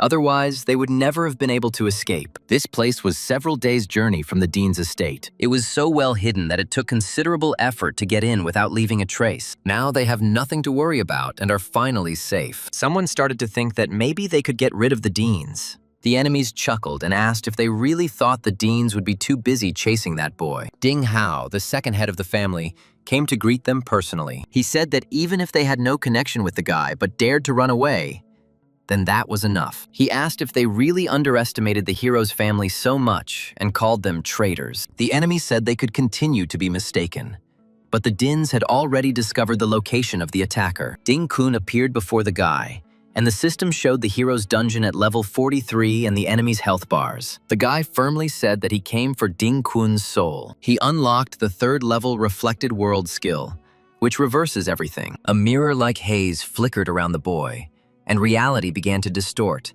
as if time had flowed in reverse. Ding Kun smiled mockingly and asked if this boy really thought that some cheap tricks would help him defeat the hero himself. The boy didn't respond to the taunt and took a step forward, preparing for a decisive battle with the one who had ruined the lives of so many innocent people. The guy found himself in the hero's dungeon and saw in front of him a level 42nd enemy with almost 2,000 health. All the dungeons he had encountered so far had been under level 30, which was a complete waste of time for leveling. High-level dungeons are controlled by the state, guarded by the military, and surrounded by a 2-kilometer radius exclusion zone. In the Reflected World, he could only move 200 meters. Therefore, it was impossible to penetrate the closed area unnoticed. The guy realized that he would have to trust his companion and asked if he needed her to take him inside. She replied that she didn't know what he knew about her, but even she needed a pass to get through. The girl noticed that he was well prepared and asked if he needed a guide to pass without unnecessary suspicions and checks. She asked why he had first entered the Dean estate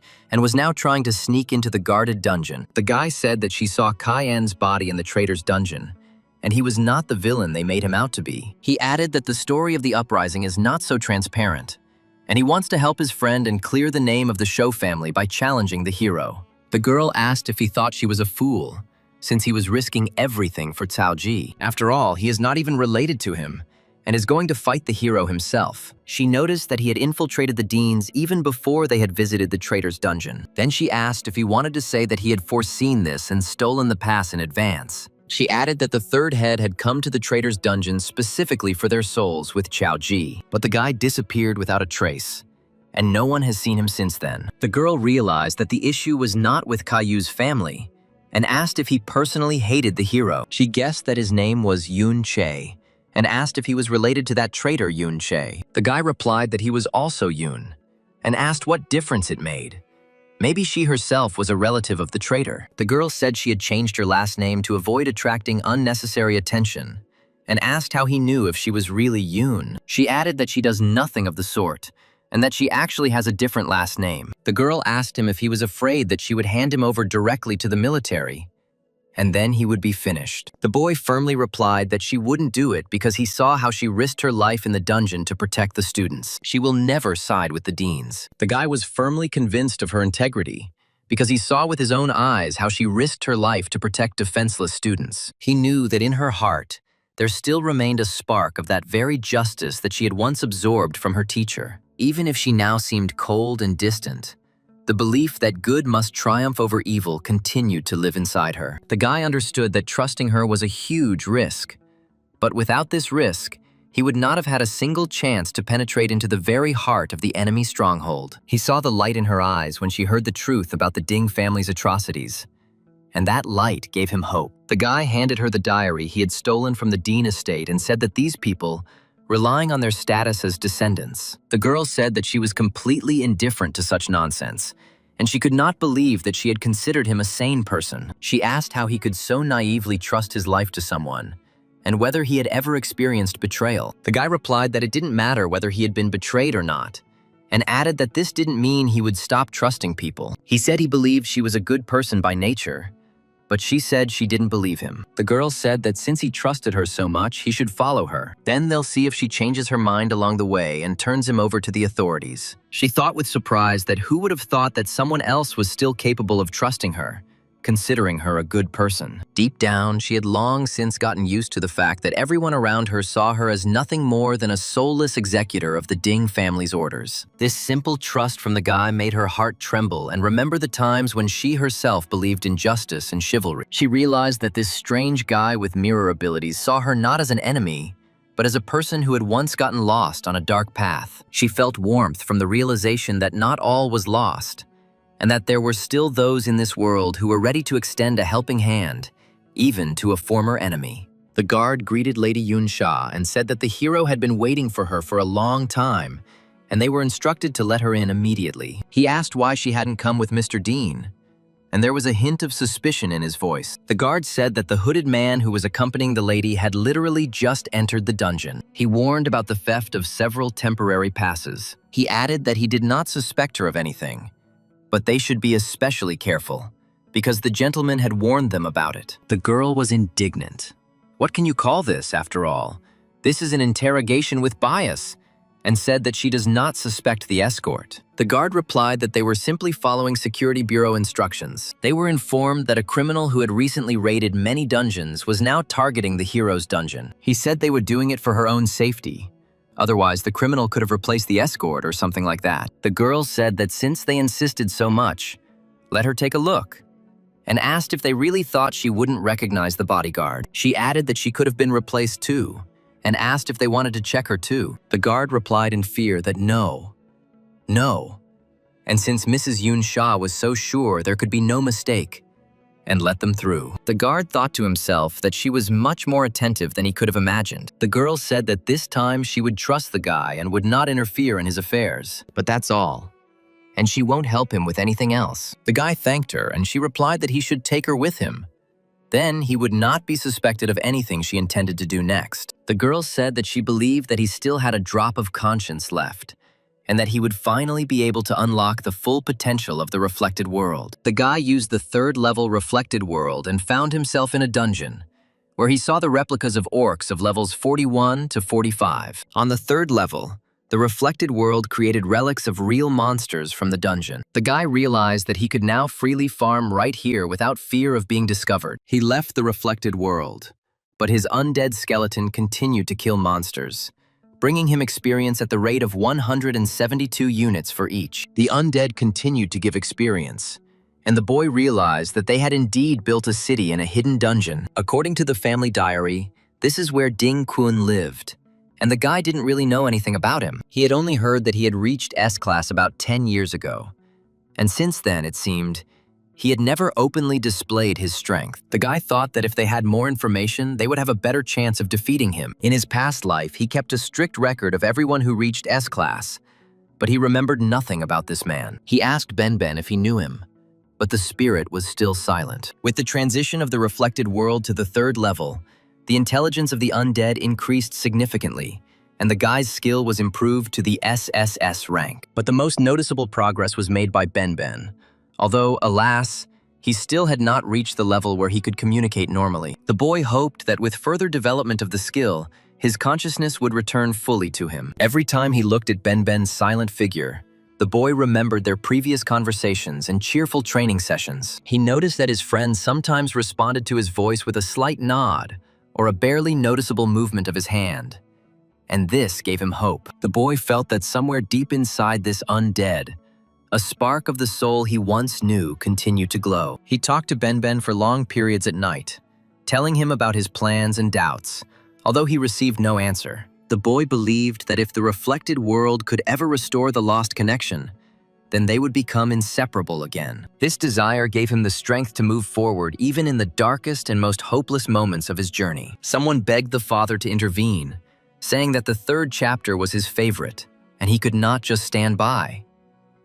The father responded that the third was still missing, according to the Public Security Bureau. This bastard dared to approach the hero's shrine. The son said that if the criminal was able to steal the third one without making a sound, then he had reached S-class, and he begged his father to intervene. The father reproached him for not being able to keep an eye on his own son, but at the same time, he dared to tell him what to do. He said that his son had just finally reached S-class, but he couldn't withstand even one punch from him and called him a useless trash. He kept him around just so he could look after his grandson, but he managed to lose the man, and now he will have to clean up after him. His father said that this would shorten his life by several years and laughed ominously. There was not a drop of human warmth in this laughter, only the cold cruelty of a tyrant for whom the lives of others were merely expendable material. The boy, watching this scene from his hiding place, felt his blood run cold as he realized how monstrous the Dean family's face was. This greed and callousness finally erased the last doubts in the guy's soul that the enemy must be destroyed at any cost. Ding Yan ordered to grab it while there was a chance and to hurry.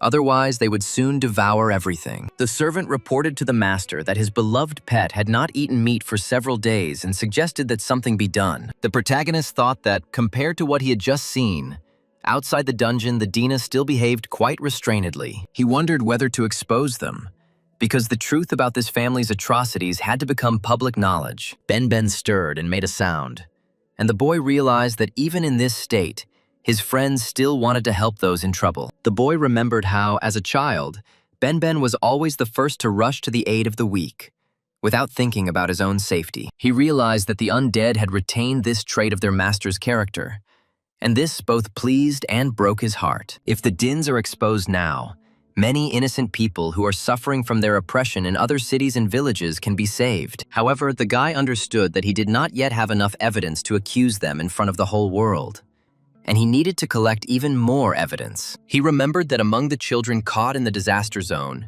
he and Lan Qian were the kindest and strongest. Someone shouted at him, "How dare the stinking brat steal food from his mistress," and ordered him to get lost. The boy said that this was why he took them as students, hoping that when they became stronger, they would be able to help others. He bitterly admitted that he had ultimately brought all this upon his student and left him in that state. Ben suddenly spoke up and said, "Lan Qian," and the boy was surprised that he had regained consciousness. Ben's spirit was able to pronounce the name Ding Kun, and the boy realized that his friend was trying to warn him about something important. The boy realized that Yun and Che in his name and in the traitor's name sounded the same. The enemies thought that he deliberately used a similar name to provoke them. In fact, it was just a tragic coincidence. But the guy decided not to dissuade his opponents. Let them think what they want. He realized that this misunderstanding could play into his hands, distracting his enemies from the true motives for his arrival. The guy smiled coldly and said that if they were so afraid of just one name, then what would happen when they saw his true power? A voice was heard that said he could not have imagined that he would hear it again after so many years. Then he demanded to see who dared to pretend to be his master. The guy saw the inscription, "Good skills," and heard a voice. He said that he had been so busy lately that they were probably hungry. The enemy said that these were already boring and announced that dinner was served. Children and ordinary residents looked at this picture in horror, fearing that they would all be eaten, after which, smiling slyly, the guy used Dispel. The main character, in shock, asked Man Lan how this could happen and whether she really became Ding Kun. He couldn't believe that this was possible. And the enemy asked who else he was. He called him an intruder and said that he was clearly not in his right mind. The enemy added that showing up in the hero's dungeon was like signing your own death warrant. The guy said bitterly that he had personally taught him and asked how he could have grown into that bastard Ding Kun. He remembered how he had put his soul into this student, teaching him knightly virtues and justice. As a result, he raised a monster that surpassed its creator in cruelty. Because of the ability holders, the era of knights has become a thing of the past. but as a descendant of a knight, he would like to pass on their legacy to them. Under his leadership, they will be able to become stronger than ordinary fighters. If they want to continue their education, they must follow these precepts. First, be humble. And the enemy mockingly compared his skill with the guys. There is no fundamental difference between them and the rest, so you need to maintain politeness and respect for everyone. The student respectfully called him a wise master and asked him to hold on to the cape. The master reminded them not to let arrogance settle in their hearts. The boy's magic shield was destroyed by the powerful attack, and he wondered how this was possible. After all, this is legendary equipment of the 30th level. The protective necklace was destroyed, and the enemy called the guy a pathetic worm who dared to challenge the eagle. He declared himself untouchable, ordering them to see the difference in their strength. Secondly, show mercy. Be kind to the weak, especially the helpless, and always fight evil and cruelty with kindness. These are the same conversations from which he once saved them, said the master. The guy added that since he was once weak, he should understand what it's like to be defenseless. He said that true strength lies not in putting pressure on those who are weaker, but in lifting them up from their knees and protecting them. The guy reminded his former student how they both started from the very bottom, how they were beaten and humiliated, and how they dreamed. He asked if the years of power and wealth had erased from memory all the suffering they had gone through together. The boy quietly said that if his death was needed to return the student to the true path, then he was ready to sacrifice himself. Then he will be able to deliver a truly fair verdict. The enemy offered to cut through their illusions and asked if he was satisfied, and then told him to continue enjoying himself. The enemy noticed that the guy's face looked like he was about to explode with rage. That's why he asked if it was because of these outcasts, and maybe his relative was among them. He became curious and said that the guy should try to kill them. Then they'll see how he feels. The guy continued that true chivalry knows no class boundaries and does not require noble blood, but only an honest heart and a strong will. He said that he remembered the day when Lan Qian first picked up a sword and vowed to protect the weak, and there was a real fire burning in his eyes then. Now the guy saw before him only an empty shell, in which there was no trace of that boy left. He asked if he was ashamed to look into the eyes of those who believed in him, and if he heard at night the cries of those whom he condemned to suffer. Thirdly, be brave and fearless, because cowards have no place in the dungeons, and they must fight for justice. The disciples cried out in fear and said that they almost died, and it was very scary. The master said that he was watching them all the time, and the enemy cursed, noticing that he was strong. The useless piece of shit ordered that they cover him and buy him time to escape. He threatened that if something happened to him, his grandfather would kill him. He used the paralyzing pill and the fighter's summons, but without the illusion of comfort, it became difficult. The enemy asked in fear where he had gone and began to beg for mercy, saying that he was not from the Shou family but had simply been hired. He said that since the guy had a score to settle with them, he should catch Dan Yan, and he himself used some skill. Fourth, be prepared to make sacrifices. And the enemy asked in horror what he was doing. Then he threatened that he was the hero's great-grandson, and if the guy touched him, his entire family would die in agony. The guy picked up outerwear, a colorful robe, and a book of skills on focusing techniques, also a potion for the mind, and a belt to protect the back. And the enemy screamed in rage about what he had done to him. Fifthly, be honest.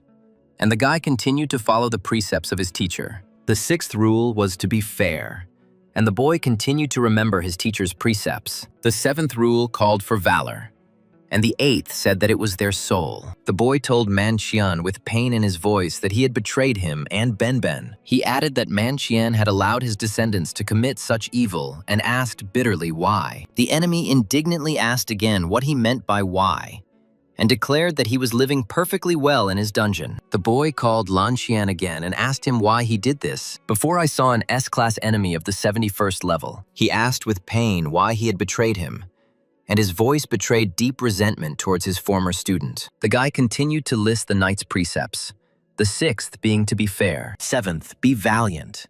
Eighth, take care of your soul. With pain in his voice, he told Man Qian that he had not only forgotten everything he had taught him, but had also betrayed them.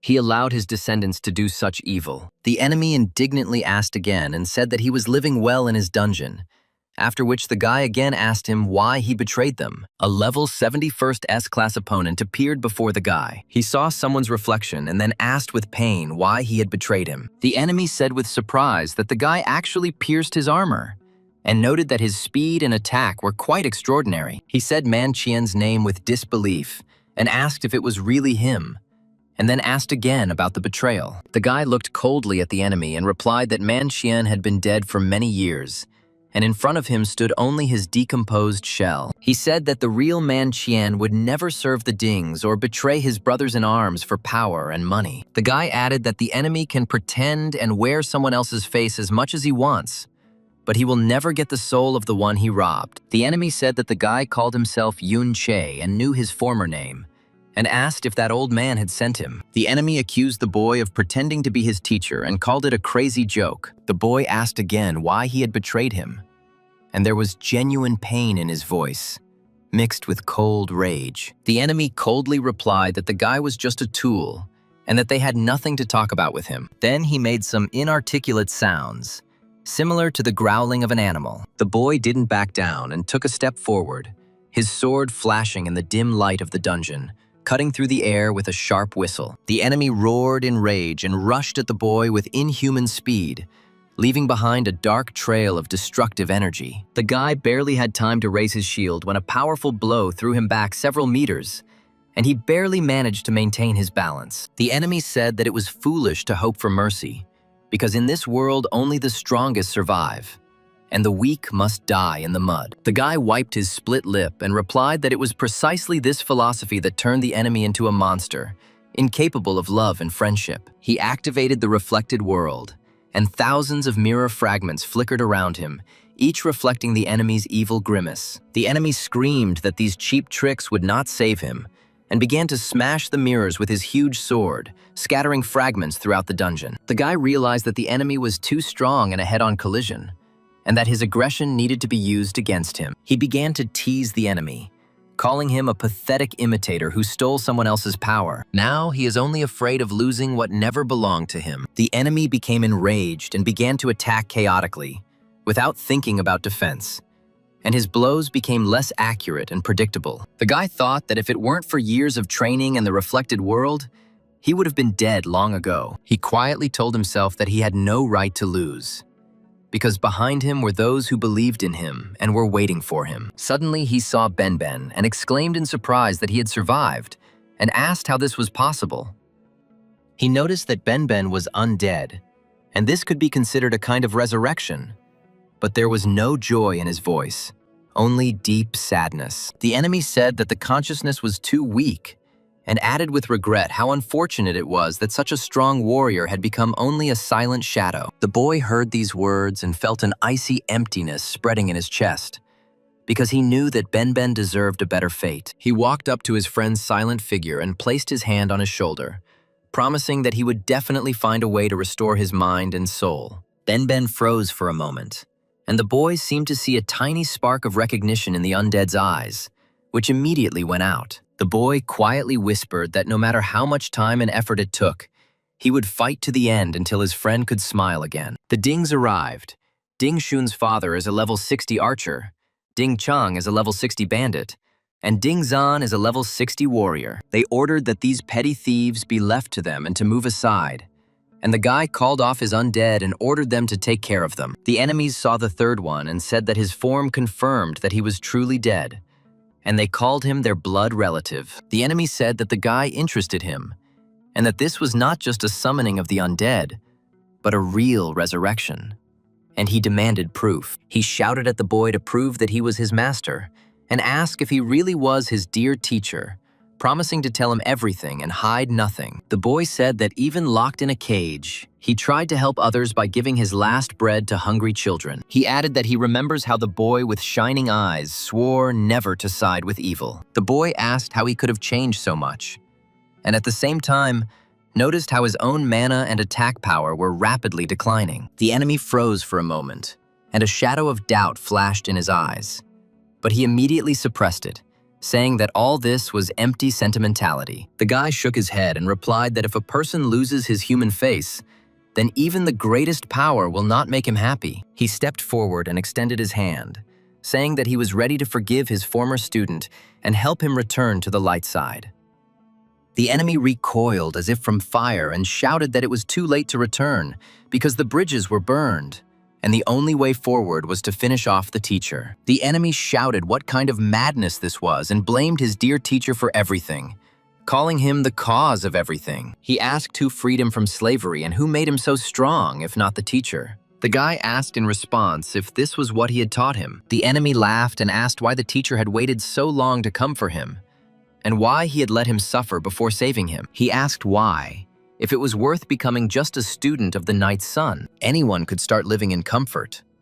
And why did everyone treat the teacher's students with such respect? The enemy claimed that the useless Liao Benben had not had time to suffer any real harm. However, he enjoyed all this and asked why he was better than him in everything. He asked why Benben became the teacher's favorite, and whether it was only because his blood was purer. Then he asked why the teacher made him change classes to Berserker. The enemy asked if it was because he was a coward, and if he should have taken the more defensive swordsman branch then. The teacher replied that he never played favorites. The teacher said that he always acted as if he wanted to become stronger and braver. That's why he did it. And the enemy shouted that it was because the teacher loved such people more. The enemy said that he tried so hard to be braver. But did the teacher treat him any better? He accused the teacher of despising him with all his heart because of his origin. He ordered them to stop pretending and sent all this pity, humility, and chivalry to hell, asking how it could improve life. The enemy stated that relationships between people are based on power and status. The teacher managed to brainwash that fool Benben with his nonsense, forcing him to waste time on upgrades for the sake of saving others. He said that since the teacher chose Benben, it meant that he could have chosen someone else. This choice brought him wealth and respect that he had never dared to dream of before. His good friend Lo Wei gave him more status and power, and he ordered the boy to see for himself how high he had now risen. The boy felt a bitter resentment boiling in his chest, because he understood that it was not money itself that had corrupted his student. He quietly said that if happiness is built on the tears and suffering of other people, then such happiness is not worth a dime. He asked who his descendants became, and what happened to Benben's legacy. The enemy mockingly replied that they could now only be servants for the Ding family, and ordered them to look at it, laughing maliciously. He told the master to look at how Luo Wei had risen, and ask who had now made the right choice. The enemy repeated his question, mocking the master and calling him an ungrateful, heartless bastard. The enemy screamed from the blow, and the master said that he really was no match for Benben, and he was not worthy of even the little finger on his hand. The enemy screamed from the blow, and the old master repeated again that he was no match for Benben. The former student staggered to his feet and wiped the blood from his broken face, his eyes seething with a mixture of fury and resentment. He cried out that the master had always done nothing but compare him with this upstart, and that this eternal rivalry had driven him crazy for many years. The master shook his head and replied that he had never compared them. He just wanted each student to discover their own talent. The guy watching this scene from the sidelines realized that what lay before him was not just a battle of bodies and swords, but the tragedy of a human soul torn to pieces. The enemy spat out blood and said that now it didn't matter which of them was better, because only one would remain alive. The enemy laughed evilly and announced that the conditions for the lack of armor had been met, and the berserker body had been activated. He admitted that Benben was, after all, the master's favorite, and called him cute. His attack increased by 300%, and his speed by 200%. The hero was surprised to notice that his opponent was so fast and realized that he could only hide in the reflected world. He activated the Berserker exclusive skill, Blood Rain. The enemy asked the guy what he would do without mirrors, ordering him to go out and fight face to face. The enemy mocked that a knight should be brave and demanded that he show all his knightly virtues. The boy's Berserker body activated, increasing his attack and speed, and the enemy said that all he could do was preach. He called the guy a spoiled aristocrat who doesn't understand a damn thing. Then he asked how he could talk about suffering if he had never experienced it. He said that the boy's sermons contained nothing but comforting fantasies. He seriously believes that his friends and students will always be on his side, calling this naivety. The enemy used a bloody blade, and the guy's health continued to fall. And the enemy mocked that without his mirrors, he was nothing. The guy tried to heal himself with basic healing, restoring 10 to 15 units of health. but the constant damage was too strong. The opponent said that the guy hadn't been such a weakling before, and this was the price he paid for his naivety. He added that only betrayal could truly strengthen him. He said that it must be very unpleasant to come down from heaven to earth. Also learned that Lo Wei became the supreme ruler, revered by all, and the guy turned out to be a traitor, despised and exiled. The enemy asked if he felt even a drop of envy and laughed maliciously, and the guy's health dropped to 42 units. He said that the guy was already on the brink, and whether he would survive or not now depended only on him. The enemy asked the guy to admit his mistakes and kneel, begging for mercy. Then he might spare his life and keep him here as a pet, but only on condition that the guy reveals the secret of resurrection. The boy remembered how he had saved him from the slave cage and said that his mistake was to trust the traitor, after which the main character received a level increase. He said it was a mistake to think that you can mold a person only by your own example. It was a mistake to believe that good people could never turn bad. The guy activated the accelerating glow,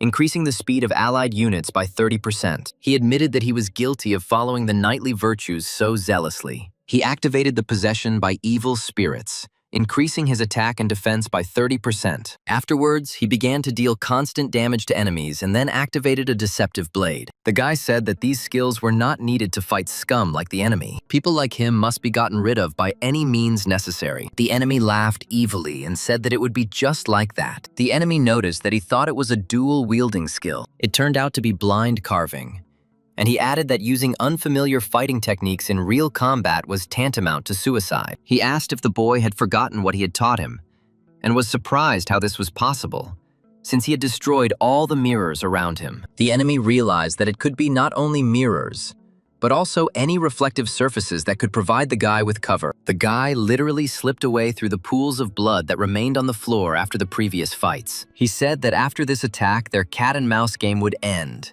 and it would be time for the decisive blow. The opponent used bloody impersonality, declaring that the guy now had nothing to repel his deadly attacks with. The enemy rushed forward with double speed, his blade flashing in the semi-darkness like a tongue of hellfire. The guy barely had time to dodge, using every puddle, every shard of glass. He emerged from the reflection behind the enemy and delivered a quick blow, cutting through his defense. The enemy roared in pain and rage, turning and delivering a crushing blow that caused the dungeon floor to crack. The guy jumped back and activated the accelerating glow, increasing the speed of his allies by 30%. The enemy began to choke under the onslaught of multiple attacks, his defenses cracking and his breathing becoming increasingly difficult. The guy felt that his mana was almost running out, and he needed to end the fight with one decisive blow. He waited for the moment when the enemy swung for another attack. Then he dived into the reflection in his own armor. Appearing behind his opponent, the guy put all his remaining strength into a blow to the unprotected spot. The enemy staggered and fell to one knee, his sword falling from his weakened hand. He looked up at the guy and whispered that it was unfair, because he was using some kind of devilish tricks. The guy lowered his sword and said that in a real fight there is no concept of fairness. There is only victory and defeat, life and death. He added that if the enemy had not betrayed everyone who loved him, he too could have learned such tricks and used them for good, not evil. Ben suddenly appeared, surrounding the enemy, and he asked in surprise when this happened. The guy said that it was useless to talk to him about chivalry, and activated the resurrection of the undead and the summoning of the undead. Then, with cold fury, he said that he just wanted him to die. The enemy said that the guy was a defeated enemy 60 years ago. Now he's not even fit to hold a candle to him. He stated that the deeper his wounds, the stronger he becomes, and that he knows all his vulnerabilities. The enemy was surprised at where the guy got his weaknesses, and the guy explained that as a berserker, he has two weaknesses. The first weakness is his defense, because to become a berserker, he invested all his points into attack and speed, and he simply has no reserve for defense. The guy added that many skills additionally reduce defense, so even the undead can harm him. The enemy used a whirlwind strike and said that they were just insignificant undead creatures, and it was enough to simply kill them. Yunche named the second weakness, the limited attack range. He said that other than the whirlwind strike that was available before the class change, the enemy mostly has linear attacks. His regeneration allowed him to keep a bunch of undead on the field at once, and the enemy would not be able to get rid of them all so easily. The enemy shouted that he had wide-range attacks and used blood rain. But the guy said that his biggest weakness is that he has no one to rely on. Once upon a time, he and Ben acted as one, covering each other's weaknesses. But now the shield that once protected the enemy has become a sword that will slay him. Yunche added that given that the enemy had come to power through betrayal, it was unlikely that he had any truly close people left, after which he asked his former student if he was happy with the emptiness that had surrounded him as a result. The enemy was indignant at what friendship he was talking about, and asked what it had led him to, stating that he had been in power for 60 years already. He challenged Yunche that he would never understand the heights one could reach without looking back at others. The enemy added that all this talk about loyalty and brotherhood is only needed by weaklings who are incapable of achieving anything on their own. Yunche shook his head and replied that power without friends was like a throne standing on sand that would collapse at the first strong wind. He said that he sees how the enemy is alone even when surrounded by his sons and grandchildren, who fear him rather than love him. Yunche asked if 60 years of fear and sycophancy from others was really worth losing his own soul. The enemy thought for a moment, but immediately pushed away his weakness and rushed at Yunche with renewed fury. He said that he needed neither allies nor friends, and ordered his sons and grandsons to meet his enemy face to face. However, I was surprised where they all went. The enemy shouted that his sons and grandsons would fight for him. One of the sons realized that his father was losing, and, in a panic, ordered that he be healed immediately before it was too late. But the rest of his confidants just looked at each other in confusion and replied that even he couldn't defeat this guy. The enemy called them pathetic bastards and growled that since they were useless, he would deal with Yunche himself. His son asked in horror what he was planning. The father looked coldly and said that he was born for only one purpose, for his health and longevity, and now it was time to pay. Yunche heard these words and felt his blood run cold from such a monstrous treatment of his own blood. He saw the enemy grab his son by the hand and begin to drain the life force from him, turning the young man into a bloodless shadow. The son wheezed and tried to break free, but his father's hands were like a steel vice, not letting go of his prey. Yunche shouted at the enemy to stop and said that even for the sake of revenge, one should not stoop to destroying one's own family. The enemy only laughed in response and said that Yunche didn't understand anything about true strength, which requires sacrifice. He added that his children and grandchildren were merely vessels for his power, and he would not allow some upstart to dictate to him. Afterwards, he asked how the guy dared to refuse him, and then ordered the two to stop him. Otherwise, the same thing would happen to them. He was breathing heavily, and the guy asked if he was tired, and noted that no matter how young he looked, inside him was an aged soul. The guy suggested enjoying his last evening with his family, and was horrified to realize that all his children had been turned into undead. The enemy asked if the guy really thought he would be able to escape now. But before Ding Kun stood his former comrade in arms and teacher, as well as his own children, turned into undead. Yunche said that the enemy once had many things, including the loyal third head and other loyal comrades who believed in him. But now, all he had left was their hatred, frozen in the empty eyes of those he once called family. Yunche added that the enemy had destroyed everything he had with his greed and cruelty, and was now reaping the bitter fruits. Ding Kun looked around at the silent crowd of his converted descendants, and for the first time felt something akin to fear. He shouted that this was all Yunche's machinations, and that the real traitor here was him, not Ding Kun. Yunche calmly replied that he had not betrayed anyone, but was simply repaying his debts to those who had once saved his life. He said that each of these warriors, including Ben, deserved peace, not slavish service to a tyrant. Ding Kun furiously ordered his undead to attack Yunche, but none of them moved. Yunche explained that the third-tier reflected world not only allowed him to summon undead, but also weakened the bond between them and the summoner. He said that the enemy no longer controlled those he had enslaved, and they were now free from his will. Ding Kun took a step back and whispered that this was impossible.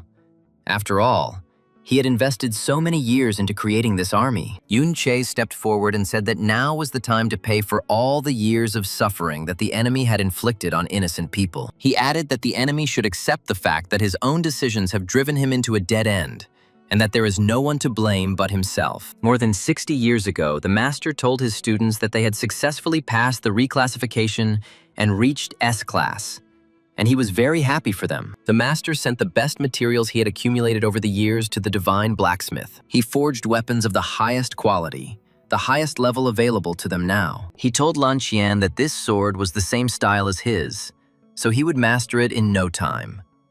And the disciple thanked the master. The master told Benben that this axe and shield combination was perfect for his new class. Given his fighting talent, he will quickly learn to use it. Lan Qian noticed that Benben really had a winning appearance that was not constrained. He asked the master what he was staring at, and then said that the master had never renewed his sword, and whether it was a bit old. The master replied that he would never replace this sword, and that it was the most perfect weapon forged in the ancient forge. To create it, he gave everything he had, spent years collecting materials and artifacts from the best dungeons, even penetrated the secret S-class dungeon. At that time, it was only the beginning of a sword, and like any unique equipment of unique quality, it has a method of activation. Like floating clouds, it is infinitely transformable and capable of taking any desired form. Its true form is revealed only through interaction with the user. Having gone through countless battles with the master, he had long since adapted to his will, adapted to every change in his abilities. The student admired this power, and the master asked him if he wanted to try, to which he happily agreed. The master laughed and said that finally it was his, the most powerful weapon. Finding himself at the very edge of the dungeon, realizing how difficult the further path would be, the master did not hesitate for a moment. No difficulties could stop him. All this was for the sake of living a peaceful, calm life together with his students. The wandering cloud sword was heavily damaged due to Lan Qian's greed. The master said he didn't care about the useless title of hero, and the student pleaded with him, saying that in his hands, it was nothing more than an ordinary sword. The sword took the form of a giant scythe. Its attack increased to 5,200, but the speed and defense dropped by 50%. And the master bitterly asked if this was why he had betrayed him and Benben. The teacher said that he did not want to understand his situation and did not want to accept what he had driven himself into. The student replied that he would know everything that the teacher knew. It was a bait, and the master realized that the road to revenge had only just begun, and for its sake he would become stronger. Due to the restrictions placed on the dungeon, normal people can now only reach a maximum of around level 30 in their lifetime. Even with exceptional talent, entering the service of an official institution, one can only reach a maximum of level 60, because level 60 is a difficult barrier to overcome. By fulfilling operational requirements, the user can develop their class, opening access to higher-level equipment. The boy realized that only those who had completed class change could exceed level 60. To do this, you need to obtain a class change certificate. These certificates are extremely rare, even in the old days. The number of their holders was 1 in 1,000. Now they are under strict control of the authorities. In the entire hero's family, only Lan Qian has a certificate, and among his descendants, not a single one has changed classes. The gap between those who have undergone reclassification and those who have not is as huge as between heaven and earth. Lan Qian advanced from a warrior to a berserker, acquiring exclusive skills such as the superior berserker form. His strength increased several times. The guy realized that if it weren't for the reflected world, he wouldn't have had a chance against it. He wondered how much stronger he would become if he himself changed classes, possessing the reflected world. He checked his current stats. Mental strength 65, speed 55, the stamina was 34, and the prerequisites for class change were met. Yun Che's stamina was 34 points, and the prerequisites for class change had been fully met. The available classes for the bard had been determined long ago, and several development paths were open to Yun Che. Only a few managed to successfully advance through the ranks, and the dancer-fighter class was the only offensive class available at the moment. Yun Che understood that this decision could forever change his fighting style and the way his allies treated him. He remembered how difficult his first fights as a bard had been, and how he had dreamed of a more direct and powerful attack. Now that the opportunity to become a dancer-fighter loomed before him, his heart began to beat faster in anticipation. However, Yun Che also understood that changing classes meant not only new skills, but also a huge responsibility towards his comrades. He looked at his tired allies who were waiting for him to make the right decision and felt the weight of that choice. Yun Che thought that in the reflected world, he already had unique abilities, and the new class could make him invincible. He imagined how he could combine mirror techniques with martial dances, creating previously unseen combinations of strikes. Yun-che quietly told himself that if he was going to go forward, he would only go all the way, without looking back at his fears and doubts. He took a deep breath and prepared to confirm his choice, knowing that there was no turning back. The guy was faced with a choice: change his class to a dancer-fighter, and he wondered what drastic changes this class change would lead to. A list of 8 basic classes appeared on the screen in front of Yun-che, including Archer, Christian, Warrior, Sorcerer, Steamer, Bard, Shielder, and Mata. Yun-che saw that basic classes like Rogue further branched out into dozens of advanced subclasses. These were classes such as Assassin and Boar, and each had its own development directions. He noted that there are quite a lot of hidden subclasses. They have a lot of complex requirements, but at the same time, they provide great power when leveling up. The system showed Yun-che that the Dancer-Fighter class required more than 55 agility points. It also required over 65 points of mental strength, which completely broke the usual stat distribution patterns. Obtaining this class required the ultra-rare item Blood Slaughter Crystal. He only becomes energized after a huge number of kills. Yun-che realized that for a bard who didn't have his own offensive skills, it would be practically impossible to finish off an enemy. Therefore, only a few ever went through this change of class. Now, after the strengthening of the reflected world, the requirements for changing the Dancer-Fighter's class have also been reflected and increased several times. A peaceful dancer class opened up before Yun-che, one that terrified enemies with graceful dances and furious strikes with a sacred staff. Yun-che saw that it took 5 life nurseries to change to this class, and he was indignant that this was already too much. He wondered what the basis for reflection was then, since the reflected world simply took some of the attributes and created a new class. The hero realized that the demands had to be at least comparable to the Crystal of Bloody Carnage. The Life Nursery allows you to endlessly produce fully restorative health potions. He knew that every such hotbed was something that the best professionals would fight to the death for. Having it means allowing the team to do without a healer at all. Yun-che thought that this class after transformation must be absurdly strong. Otherwise, there was no point in it. He thought that raising the level of the reflected world would gradually open and improve it.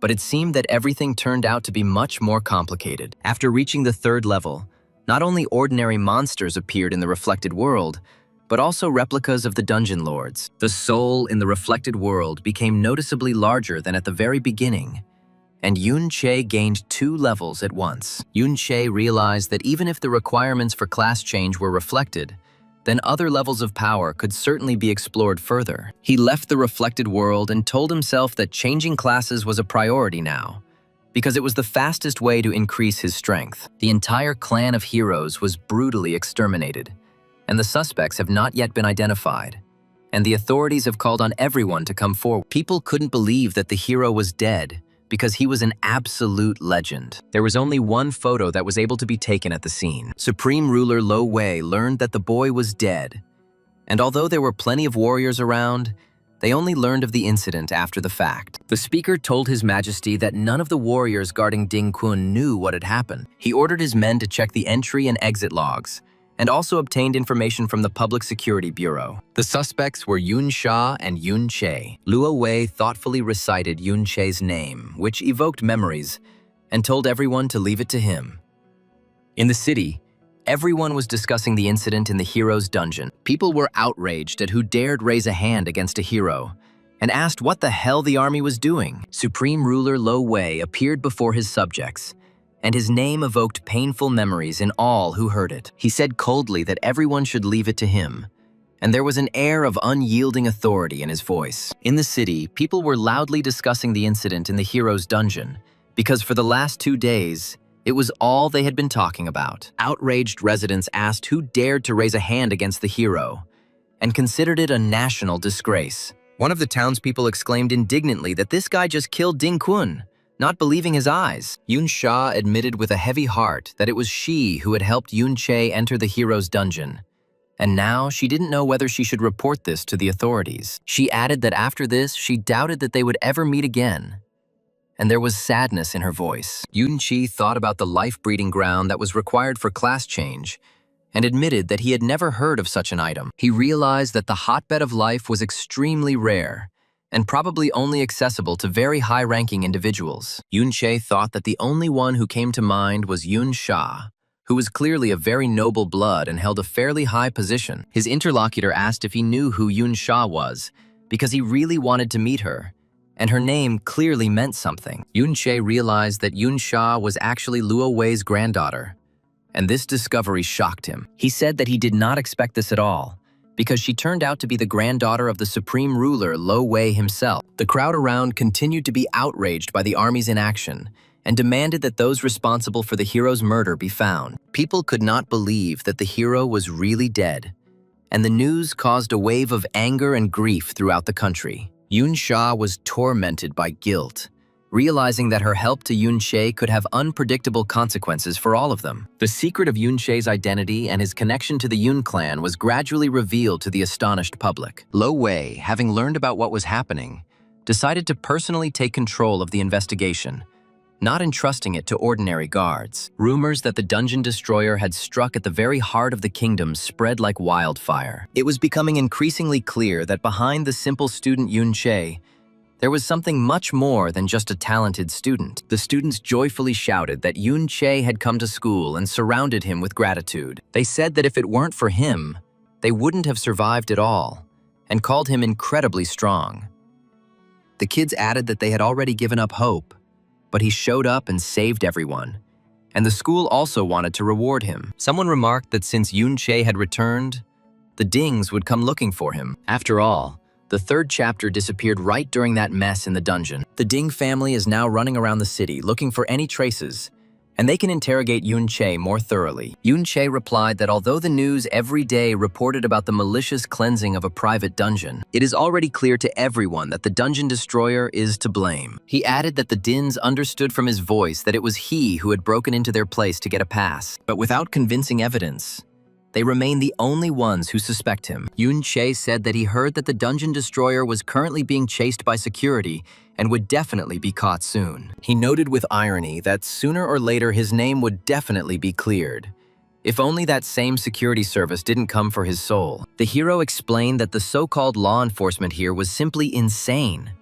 There were patrols on every street, and each of them was damn strong. Add to this the constant reporting via devices called mobile phones. If his undead hadn't been able to cover their tracks, he wouldn't have gotten here at all. But here at school, among the students, it is easiest to pass yourself off as an ordinary student and not arouse suspicion. Here, he can calmly explore this world. Yun-che's friends were outraged that the dungeon destroyer should not have raised his hand against the hero, no matter how evil he was. Yun-che thought that since childhood, everyone only knew that kind hero who created propaganda. Even if the man he killed was an evil bastard, their views won't change so easily. However, among the students, talk began that the hero was not actually quite like he was described in the books. One of the students said that his distant uncle mentioned something terrible in that hero's dungeon. Another added that this is not a figment of the imagination and that he has a video. Someone secretly filmed the moment when the hero's dungeon dispersed, and in the video,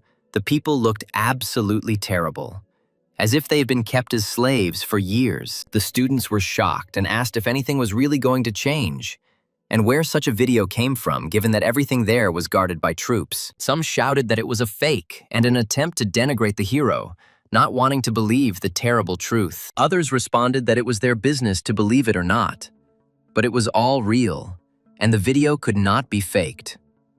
One of the students said that he was personally invited to the hero's dungeon, and what was on the video was just the tip of the iceberg, and even at the top, this is no secret. He added that even Yun-sha was talking about this, and everyone wondered if it was true. The students looked at each other in confusion, not knowing whom to believe after so many conflicting rumors. Yun-sha, Luo Wei's daughter, confirmed these facts, which gave the words extraordinary weight. Some still had doubts, believing she might have been deceived or acting under pressure. Others believed that she had no reason to lie, since she had too much to lose by revealing the truth about her own family. The crowd began to recall the strange events of past years, which now formed a single gloomy picture. Someone whispered that he had always suspected something was wrong, but was afraid to speak out loud for fear of bringing trouble. The atmosphere at school became tense. Everyone wanted to know the truth, but was afraid to hear it. Yun-che, listening to these conversations, understood that the time of half-truths and omissions was gradually becoming a thing of the past, giving way to harsh reality. Yun-sha approached Yun-che and asked why he came back at all, and was not at all afraid that the security service would take him on. She asked if he thought they were the greater of two evils, and if he could imagine the consequences of killing a hero. Yun-sha added that he probably wasn't afraid that she would just turn him in, to which Yun-che replied that it didn't matter.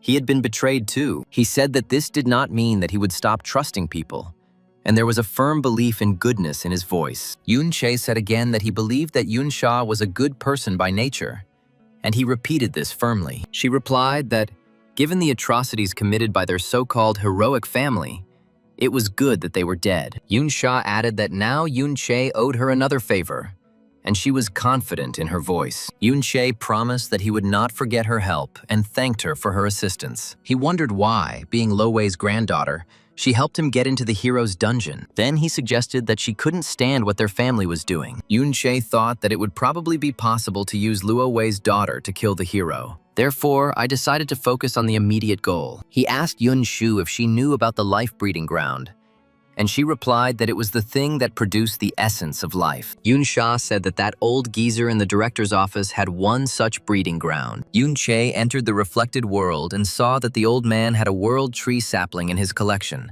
which he treasured very much. He realized that the director had acquired almost all the seedlings of life that he could get his hands on, and it was time to water his precious seedling. In the reflected world, Yun-chi saw many replicas of the seedlings of life and the sapling of the world tree. They were SS-class dungeon treasures. He exclaimed in amazement that there were so many hotbeds of life here, and he could not believe his eyes. Yun-che saw that all the treasures were sealed by the director's technique, including the replica of the world tree sapling and the nursery of life. He intended to obtain a replica of the life source directly through the reflected world, but he did not expect that the formations would work in it as well. Although Yun-che was familiar with the seals from his previous life, this particular formation was clearly significantly different from what he knew. It contained many elements characteristic of this era, and Yun-che thought about the mechanical processes of interaction. With his current strength, he couldn't destroy this magical defense. After all, even if the attack had been allowed, the sheer destruction would have destroyed the objects inside. Yun-che decided that he would have to leave for now and picked up the loot, the robe of frenzy, and the shoes with the formation pattern.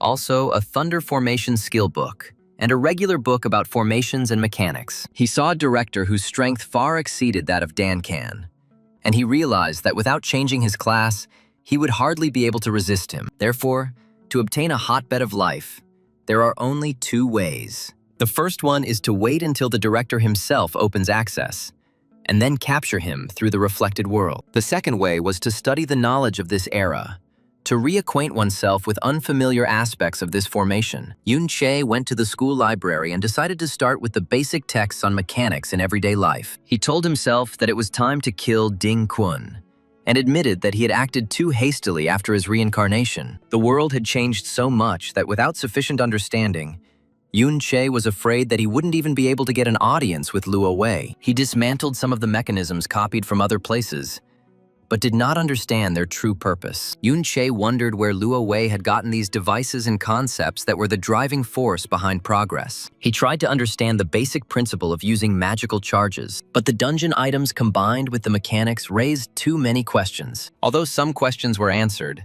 they gave rise to more questions and much knowledge remained unclear. Yun-che realized that most books was silent about many things. What is truly important is simply not allowed to be published, and the answers may be hidden in highly specialized or unique copies of books. The problem was that there were tons of useless junk among them, and just searching for it would take a lot of time. Suddenly, Yun-chi saw Yun-yin, who always walked with Yun-shui, and was surprised at what she was doing alone. He thought that she was guarding Luo Wei's granddaughter and might be looking for something special. Yun-che said that he just came to get the book, and his voice sounded calm and confident. When asked which one, he replied that he wasn't sure yet, but hoped to find something useful. He wanted something about the interaction between mechanics and items in the dungeons, as this topic was the key to solving many mysteries. He picked out a book from the shelf, skimmed through it, and thanked her for her help. Yun-che understood that the knowledge hidden within these pages could become a decisive weapon in his fight against powerful enemies. Each new book he read brought him closer to understanding how this strange, changed world worked. He remembered how in his past life,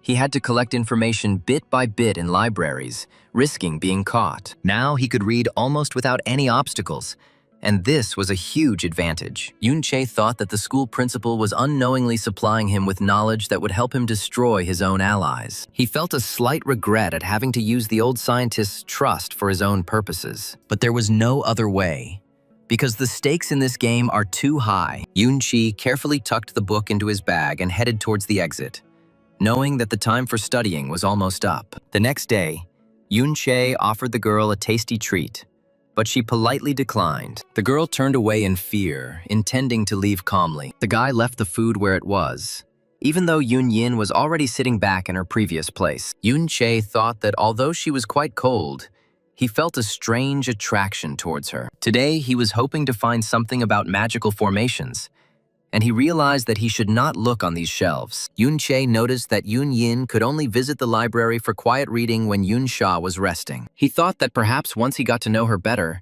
he could glean some information about Luo Wei and Luo Shi from her. Yun-chi asked her what she thought it meant, but she had no idea, and then asked if she was familiar with formation link systems. Yun-chi thought that once he got to know Yun-yin better, he might be able to glean some information about Luo Wei and Luo Shi from her. He asked her what she thought it meant, but she said she had no idea. Yun-che asked if she was familiar with formation communication systems. Then he suggested that it was a mechanical interface that connected different formations. He asked her to help him find books on the subject, wondering why she wouldn't agree. Yun-yin answered his question with a question, asking why he didn't ask that guy, his little assistant. Yun-che asked where that traitor's descendant was, and Yun-yin replied that he would return soon. In the inner chamber of the Dong family, someone said indignantly that he was threatening them using force. The family members were confused about what he wanted, since he had just sent them one photo and no news after all these days. They wondered if it was sent by that guy Yun-che, who used to hang out with Chao Ji from the Chao family. Wasn't it because of the captured Chao family members that he did this? They asked if Yun-che really had the strength to kill their grandfather,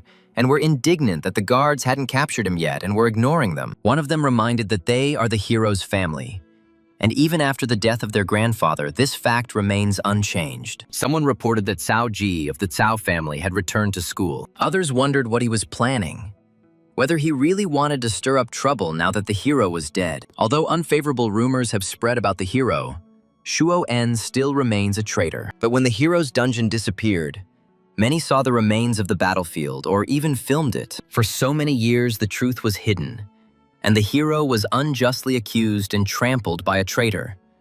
But some persistently sought the truth. Now the Cao family has enough evidence to prove that his great-grandfather Liao En was not a traitor.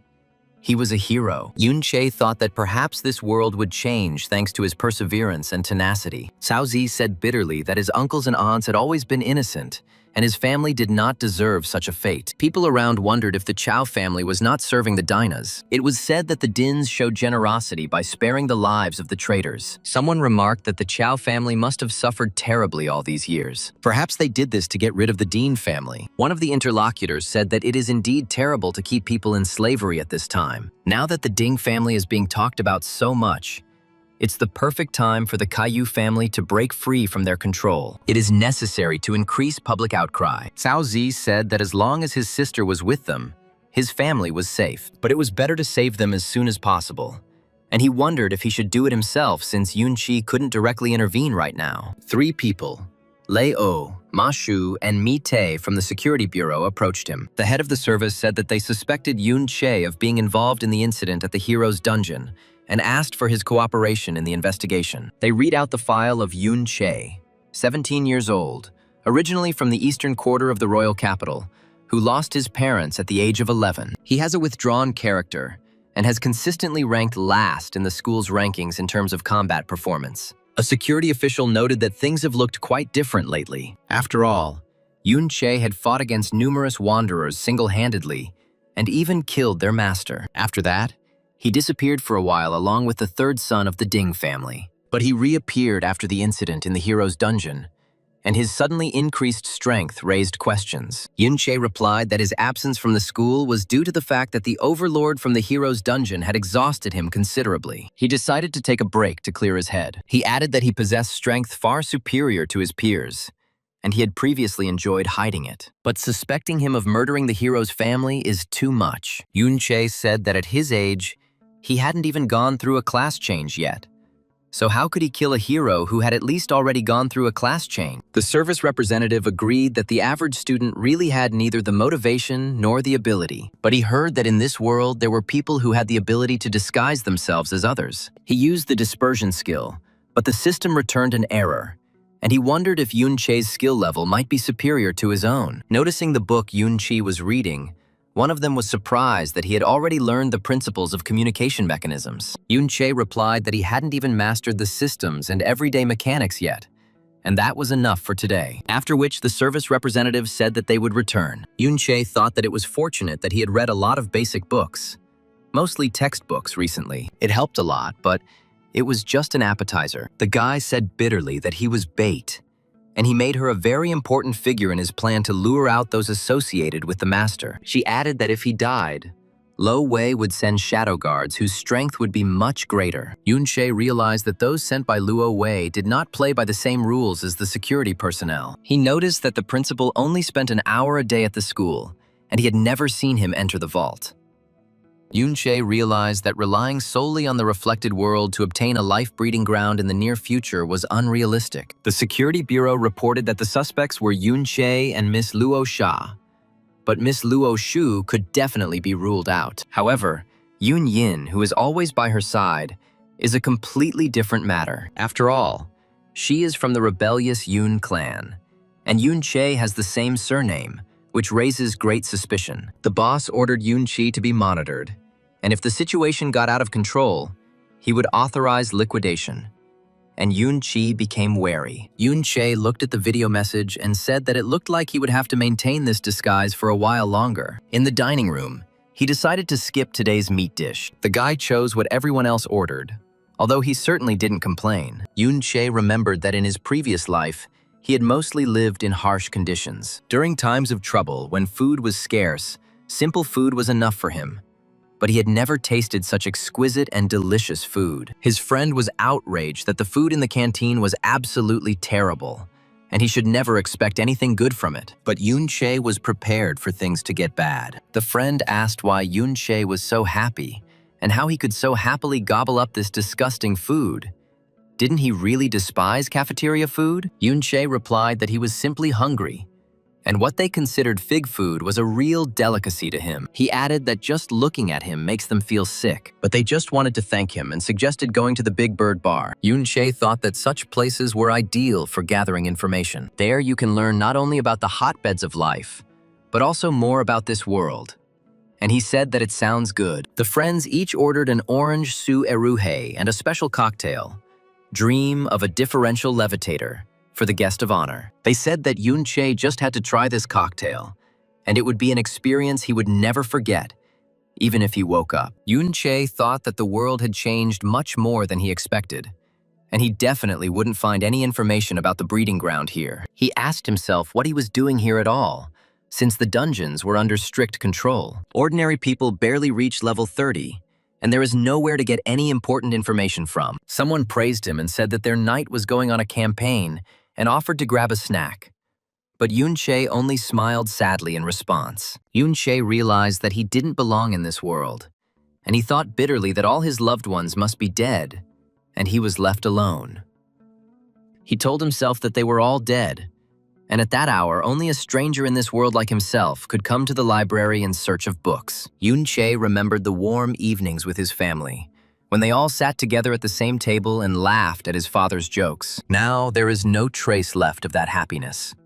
Only the cold pages of books and the acrid smell of dust in the old library. He thought that his loved ones did not die for nothing, but became victims of a monstrous conspiracy. Yunche promised himself that he would find everyone who was involved in their deaths and make them pay. Even if the whole world turns against him, he will not stop until truth prevails and the names of his family are cleared of shame. He looked at the stack of books that still needed to be studied and realized that the path would be long and thorny. But there is no time left for self-pity, because behind him are those who still hope for salvation, and he has no right to let them down. Yin approached him and asked him what he was looking for, and then said that she had found the books on mechanics he asked about. She added that these books were written by the principal of their school. Yin brought Yun-che books on mechanics that were written by the principal of their school. Yun-che thanked her, and she replied that she simply couldn't sleep. Next time, she will bring him 2 pancakes. Yun-che said that it was very kind of her and began to study the books. This book explained everything clearly and simply. Given his current understanding of this world,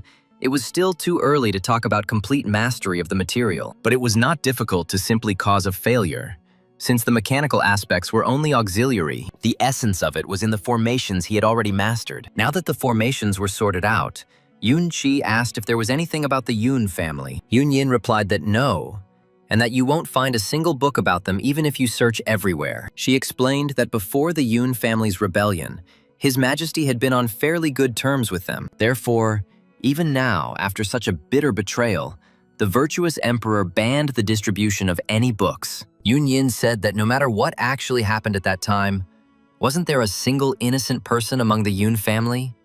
Not a single one. Yun-che confirmed that there was not a single innocent soul. Everyone had perished, and Luo Wei personally led the guards and began the operation. He said that Luo Wei and the Yun family had first easily gained their trust, and then ambushed and killed the most formidable warrior, the head of the family. Not a single soul was spared. Everyone was subjected to brutal violence and killed to the last one. After the master's death, Lo Wei spread rumors of their betrayal. He ordered the death of everyone who bore the surname Yun or was related to them by blood. Yun-che saw that the formation in the director's office's storage room had been breached. Yun-che was lost in his childhood memories. The hero remembered how, at the age of 12, he trained with Lo Wei and others. Someone told him that if he kept shooting like that, they would run out of targets. Little Lo Wei asked his mother to buy more, but the other boy said he wasn't hinting at that. He was just advising him to rest. Yun-che remembered how guilty he felt when he took a break. His brother didn't. And as their father said, every drop of sweat now is a drop of blood saved on the battlefield. Yun-yi's elder brother, 16 years old, said that he would soon be allowed to enter the dungeon. There was no time to relax, ordering 10 more approaches. The master spoke of the importance of diligence, but Lo Wei remarked that too much was as bad as too little. He noticed that the master was simply afraid that they would surpass him. Lo Wei said that losing to someone 4 years younger would be humiliating. However, since His Highness thinks so, he will rest as soon as he finishes this approach. Yun-che's younger sister, Yun-ti-ir, 8 years old, brought some cool mead and apple pie to her older brothers in Luo Wei. Everyone admired the deliciousness and said that she was the best sister in the world. She mentioned that guests from the Southern Knights had arrived today, and her aunt had been bustling about in the kitchen since dawn. TR admitted that it took a lot of effort for her to steal all this treat. Otherwise, it would not have been distributed so generously. The brothers laughed that stealing was not good, but if it was so tasty, then okay.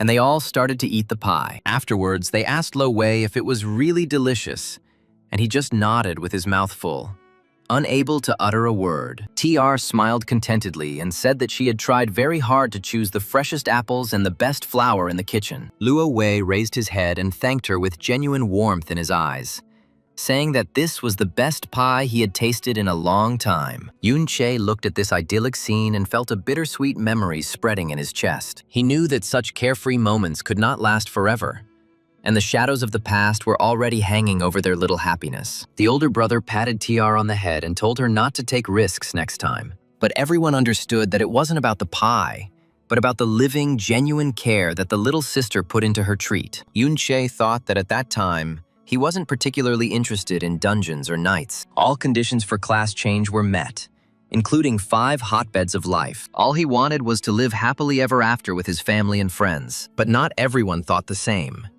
And he said that he didn't understand it, but he remembered all those years of love. Yun-che asked in pain how he could disregard them and destroy everything, because they were his family. His blood. He repeated bitterly that all this was for the sake of peace in the empire.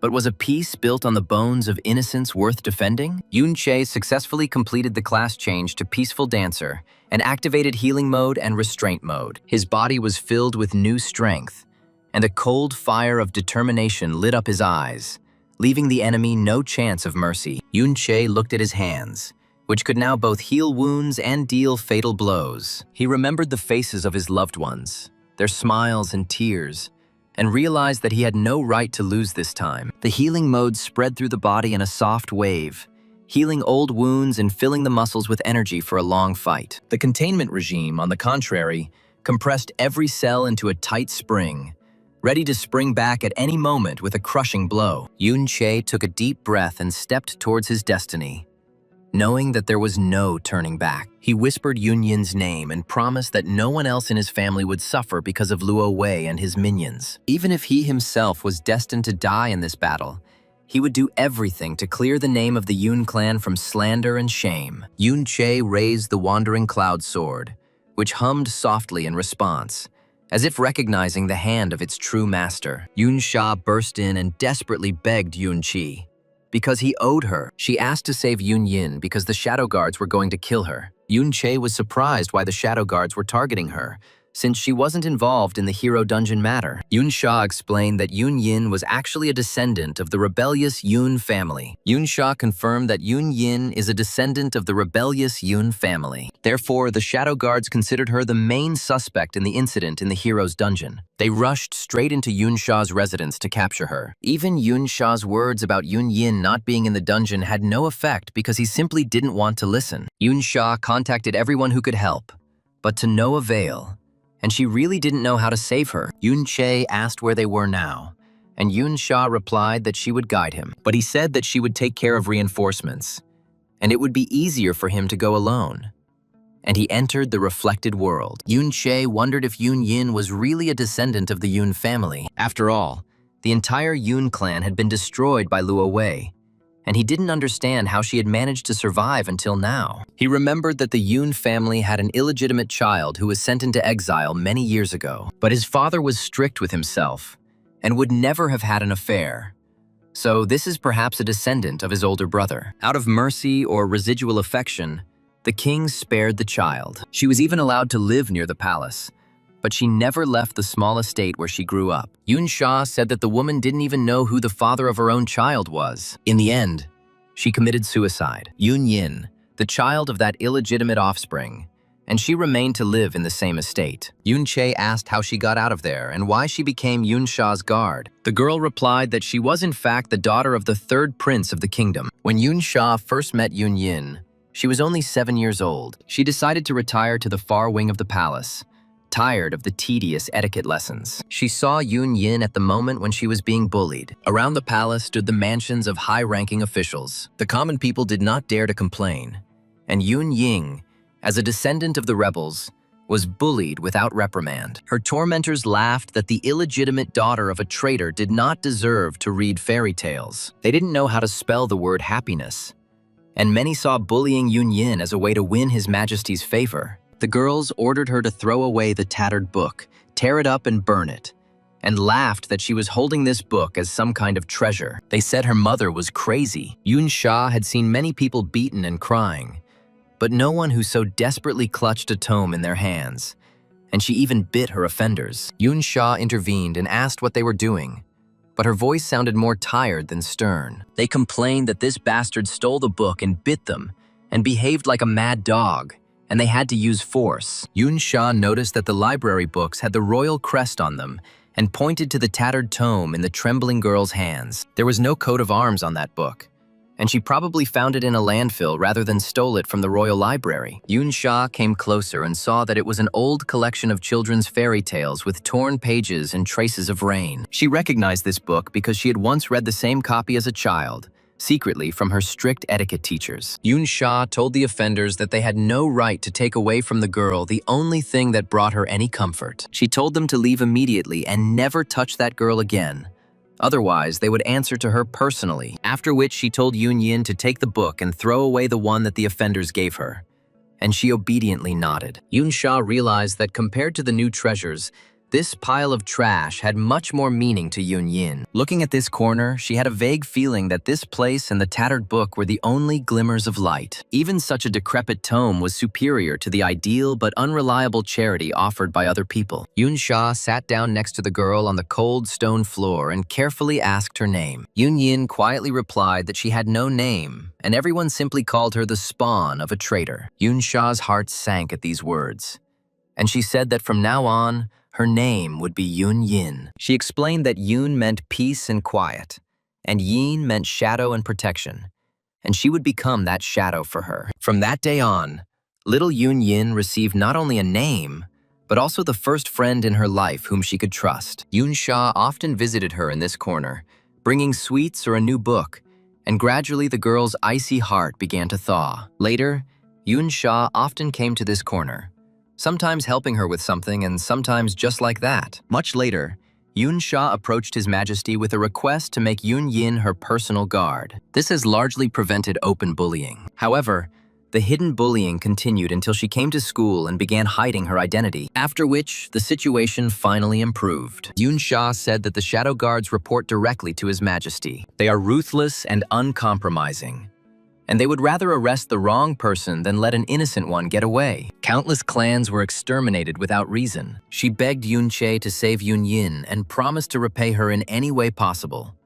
And Yun Che asked if there was anything else he could do to help. Yun Che entered the reflected world in preparation to save Yun Ying. Then he returned to the real world to act. The executioner chuckled, calling Yun Yin stubborn, and said that he would personally oversee her imprisonment tonight. He added that the night was long, and he knew of countless ways to prolong her suffering, and no one would save her. Yun Che appeared in front of her and quietly asked if she was okay. The Shadow Guardian said that he had finally lured Yun Che out. He asked because it was he who killed Ding Kun. Although he was simply a public talisman and a symbolic hero without real strength and power, he added that this made him suspect that Yun Che, one of the survivors of the Yun clan. After all, only the Yun clan had a score to settle with him.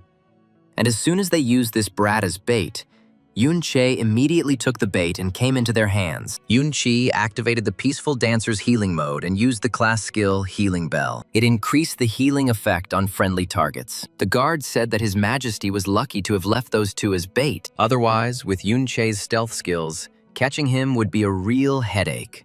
And even mobilizing the entire city wouldn't help. He activated the blocking barrier and declared that Yun Che should not even hope to escape. After all, the strength of this formation is such that among the owners of the S-Class, only he is capable of breaking through it. The guard suggested that Yun Chi take off his hood and surrender, saying that hiding his face was now useless. He asked to let himself be tied up in a good way, guaranteeing that he would not be tortured. He said that he wanted to play with this brat to his heart's content first, and Yun Che activated the World Field. This skill reduced incoming damage to allies by 10% and reduced the speed of enemies by 20%. Yun Che indignantly asked if torturing this girl was just a pastime for him, and the guard replied that of course it was. He said that just the name of the Shadow Guard was enough to lure Yun Che here, and Yun Che used the Blade Dance. Ben activated Iron Armor, Shield Armor, Guardian Aura, and Group Shield, preparing to defend. Yun Che recalled how Luo Wei personally led the Shadow Guards and began the operation. They left no one behind.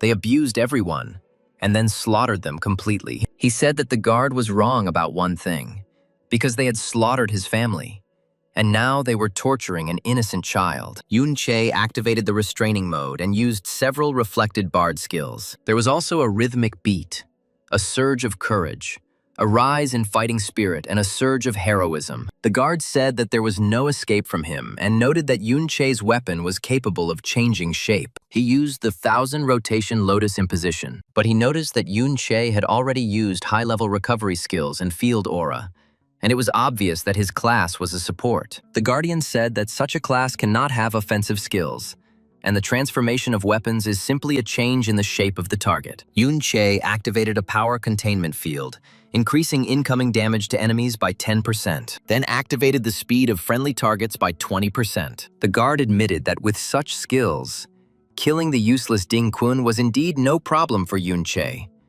but he was still far from him. Yun-che disappeared and reappeared using mirrors. The Guardian realized that this was where his stealth skill lay, and it was no wonder he was difficult to catch. He said that even if he traded his trump card for this scratch, Yun-che was still only a support and used the deterioration blade. The guard said with a cold smile that Yun-che would no longer have the ability to use mirrors, and his favorite trick would no longer work. None of his summoned creatures would be able to repel the next attack, because it was not aimed at them, but at Yun-che himself. He ordered that the execution by dismemberment be carried out along with this abomination, and his voice sounded like a sentence that left no hope for mercy. The guard swung his sword and stepped forward, intending to finish off both rebels once and for all with one blow. At this moment, Yun-che, despite being seriously injured and bleeding continuously, found the strength to smile. He whispered that the guard was too self-confident, and real mirrors did not necessarily have to be visible to the eye. Yun-che closed his eyes and activated the last reserve skill he had been saving for the most extreme cases. Hundreds of tiny crystals began to form around him, reflecting light even in the complete darkness of the dungeon. The guard was taken aback and tried to change the trajectory of the blow, but it was too late. Each crystal had become a separate mirror. The guard's attack shattered into hundreds of tiny beams that reflected off the crystals and struck the attacker with redoubled force. The guard flew back against the wall with a scream, and his own weapon pierced his shoulder as he raised it to strike. Yun-che struggled to his feet, supporting Yun-yin, and quietly said that even a supporter could win. Yun-che activated the Peaceful Dancer's exclusive class skill, Last Dance, Heaven's Bell Requiem. The Shadow Guardian, trying to maintain the remnants of his dignity, shouted that Yun-che would not be able to escape His Majesty's justice anyway. Yun-che smiled coldly and replied that justice that only served one person had no right to be called justice. The guard stated that the stability of the empire was more important than the lives of a few rebels, and Yun-che could not understand this great goal. Yun-che asked what kind of stability could be built on the bones of children and mothers who had lost their sons. He added that Lo Wei destroyed his family not for the sake of stability,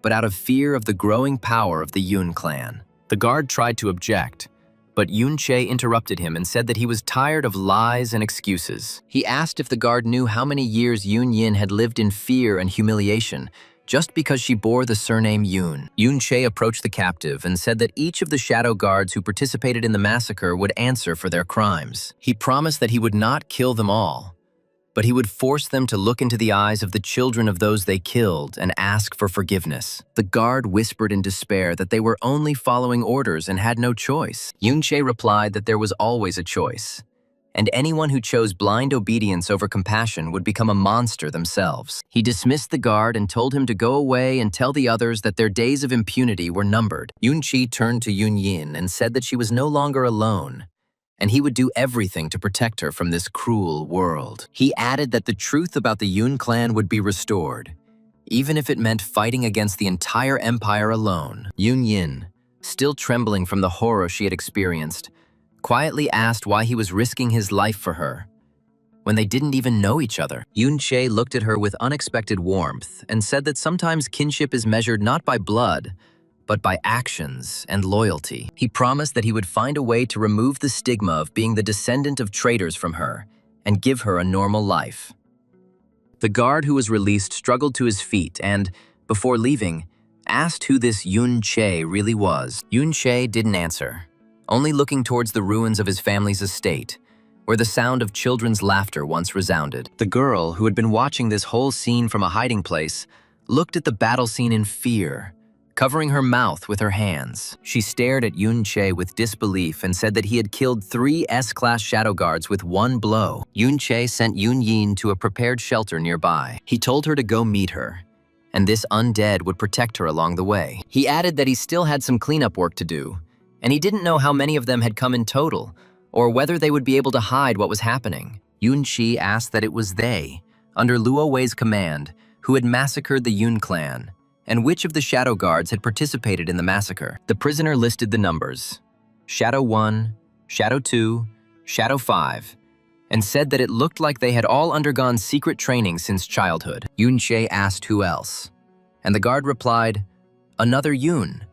and Yun Che froze upon hearing this name. Yun Che saw that his elder brother had become the leader of the Shadow Guards. Shadow 22, having received orders to detain Yun Yin, stopped communicating. The guard chief sent the nearest Shadow Guards to check, but only their bodies were found in the dungeon, and Yun Yin had disappeared. The chief of the guard said with surprise that they were dead, which meant that there were still some hidden survivors from the Yun clan. He ordered that all units be contacted, and that Yun Yin's photo and the information that she was a descendant of the Yun clan be distributed. The officials exclaimed in shock that the main culprits from the Yun clan still remained. They asked why they only reported this now, and how she even survived to this day. The city was all buzzing about the news about Yun Yin, and although it looked fake, even official sources confirmed the information. People said that she was still just a child, and what happened then was not her fault. It was just like with Qiao Ji, who was essentially also innocent but suffered for so many years. However, many believed that only a few people reasoned this way. If they had said such a thing at home, grandfather would have beaten them, because she is a descendant of that very despicable traitor. Some demanded that Yun Yin die on her knees before the statue of His Majesty. One of the interlocutors said that even if she was Yun Chi's descendant, torture was too much, and there was doubt in his voice. But his opponent called Yun Che the greatest traitor in the history of the kingdom, because of whom hundreds of innocent people died. As the argument grew, a third voice intervened, noting that those who died were not abstract numbers, but living people with families and dreams. Someone said that hatred blinds us to the truth, which can be more complex than black and white slogans. The girl who had been silent all this time suddenly whispered that her grandfather had served in the army and died in that very campaign against the rebels. She said that she had hated the Yun clan all her life, but now, looking at the trembling Yun Yin, she only felt emptiness. The father of the family, sitting at the head of the table, sighed heavily and said that the war had ended long ago, but hatred continued to kill. He added that his own brother was executed for his links with the rebels, but he never wished death on his children. A young man in the corner of the room quietly remarked that they were all perhaps victims of the same lie, just from different sides. He asked if it was time to stop dividing the world into heroes and traitors, and try to see everyone as a human being. The old man shook his head and said that old wounds do not heal for years, but perhaps it was time to stop picking at them in the hope of healing. The girl approached the slightly open door and decided to eavesdrop on the conversation. Yun Che told Yun Sha that it was time for her to change her hiding place and explained that the guards had been secretly monitoring him. That night when she came to him, they noticed her, and then he escaped surveillance. And immediately after that, the shadow guards died, and Yun Ying disappeared. This is more than enough to make him suspicious. And now, against the backdrop of the hero's death case, Yun Yin's identity has become public knowledge. Plus, on the day of the incident, Yun Sha entered the hero's dungeon along with an unknown cloaked figure. All that was left was to force Yun Chi to show his strength, and the entire chain of evidence would appear complete. But fortunately, the director intervened and called the chief of the guard away. Yun Sha said that if the director hadn't been keeping an eye on his affairs recently, then with such a number of troops and guards, Yun Che would have died. The girl asked for forgiveness for her carelessness. Yun Che replied that he really didn't expect that the director was her great-uncle, and that he couldn't live in peace. The director said that he could restrain the chief of the guard, but if the royal shadows came here, he would not be able to intervene. He added that his granddaughter should not drag Yun Yin around with her. He said that the right moment had come to finally make a decision, and His Majesty Luo Wei had already ordered her to leave the school and return. But if she took Yun Yin with her, there were too many eyes at court and it would be impossible to hide her. Yun Sha said bitterly that the day had finally come and admitted that she was an unpleasant brat. It was only thanks to Yun Sha that she lived better than she deserved. Without her, Lo Sha could have lived more peacefully, and other royal families would not have shunned her. Now she also dragged in Yun Chi, who could have stayed away, but revealed himself to save her. Yun Yin said bitterly that even now, if it weren't for her, Yun Che might have been safe. The girl turned away and thought bitterly to herself that she had heard enough. I immediately remembered the image of my mother standing on an old chair, throwing a noose around herself. The then little girl looked at her mother and quietly called her. Yun Che firmly said that it was time to leave and turned to Yun Yin, ordering her to come with him. The girl was scared at first, Not expecting that someone would come out now, she turned around and looked questioningly at the main character. He suggested leaving quietly and said that he knew a dungeon where they could go, where they could hide from prying eyes. Yunsha happily supported him, saying that she also wanted to propose going to the dungeon together. Let the current wave of public pressure subside. She added that she would go to His Majesty later and they could continue their studies. But Yun Yin objected that it was she who had dragged everyone into this. Yun Yin told Yun Che that he didn't have to help her like that. Then she reminded him that His Majesty had ordered Yun Sha to return, and she could not disobey. Yun Chi responded and admitted that it was actually his fault that Yun Yin was suffering so much. When she asked what he was talking about, Yun Che asked a counter question. He asked what role she played in all of this, and why she was among the shadow guards who destroyed the Yun family. Yun Sha asked which dungeon Yun Che wanted to go to. He replied that of course, to where, according to the dead shadow guards, Yun Yi is now, namely, in the dungeon of the Golden City. According to the shadow guard spirit, Yun Yi was currently standing next to that pillar of light. Judging by the distance, it could be reached in about half a day, unless monsters blocked the way. Yun Che remembered that in his previous life in another mining dungeon, there were also such creatures. They drop gold iron ore, an excellent material for repairing the Wandering Cloud sword. He transformed the sword into a chain blade with 2,000 attack power, then into the form of a giant scythe with an attack of 5,200 units. But the speed and defense were reduced by half. Yun Che activated a secret star art that increased his mental strength by 2. It also increased attack by 20%. And the sword adapted this buff. The director said that the sword looked badly damaged, but its attack power was surprisingly high.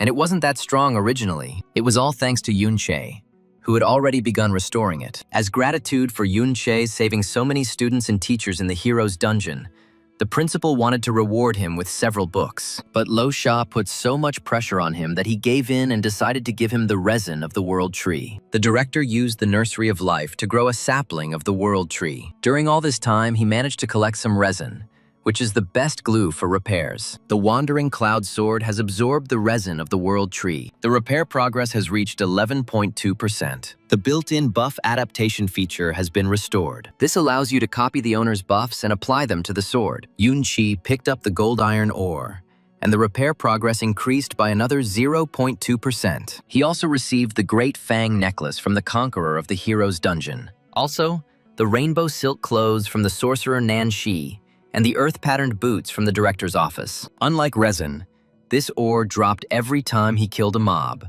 and Yun Che quickly realized that it was the perfect way to level up and repair. Until the monsters were destroyed, the sword would be repaired, and the more enemies fell by his hand, the faster the weapon's power would be restored. Yun Che said that he had to restore it to an acceptable level before he met Yun Yi. He rushed into the thick of the monsters, his sword flashing in the air, cutting through the bodies of his enemies, and gold and iron ore rained down. Every monster he killed not only brought Yun Che closer to a new level, but also restored the Wandering Cloud. Yun Che felt his own level rising along with the sword's might, becoming one with this dance of death. He called Yun Yin and received several level-ups. When asked if this would slow down his leveling progress, he replied that his undead were constantly killing monsters in the reflected world. The killing efficiency is even higher there. Yun Che collected 15 pieces of ore, and the repair progress reached 20.7%, and his attack power increased by 300. He said that he had wanted to enter this dungeon from the very beginning,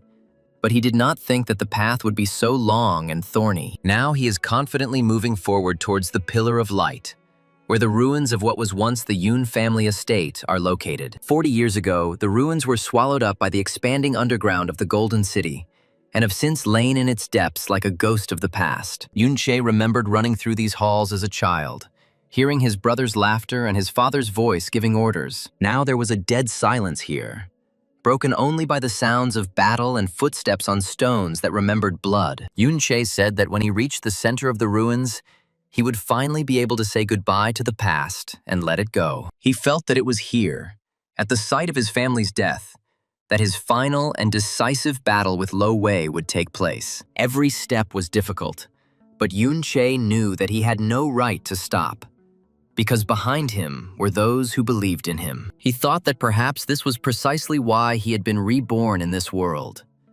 to return here and restore justice. Since then, they remained here, and Yun Che told Yun Yin that perhaps her grandfather was there now. The guards reported that there was still no news about Yun Yin. Now that the public is in a state of agitation, it must be difficult for her to move around, and at any moment she could be spotted and her coordinates leaked. They secretly installed a beacon on Yun Yin while she was sleeping, and now no move she made went unnoticed. As soon as the location staff is within a kilometer of her, they will receive precise data on her location in real time. The staffs are spread throughout the territory, and no matter how lucky Yun Yin is, she will not be able to escape their net for long. The time for nostalgia must end.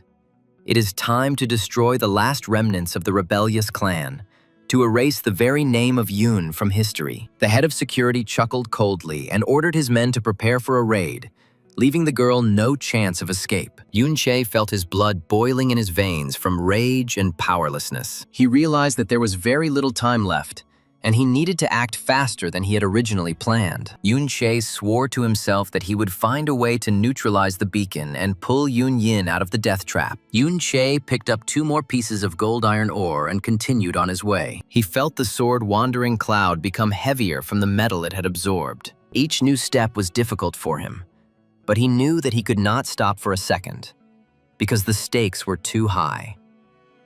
He looked back to check if Yun Yin was following him and saw her frightened face illuminated by the flickering light of the dungeon crystals. A few hours ago, Yun Sha revealed that Yun Yi was currently serving as the captain of Luo Wei's personal guard, and it was he who killed the entire Yun family. She said that she didn't know what kind of person he was now and how he would treat Yun Yin. The girl just wanted to warn in advance that the Yun family was innocent, and Yun Yin even more so. Yun Yin said that he dumped all this on her so suddenly that she couldn't immediately put her thoughts in order. Yun Yin was shocked that her grandfather had slaughtered her entire family and that they were innocent.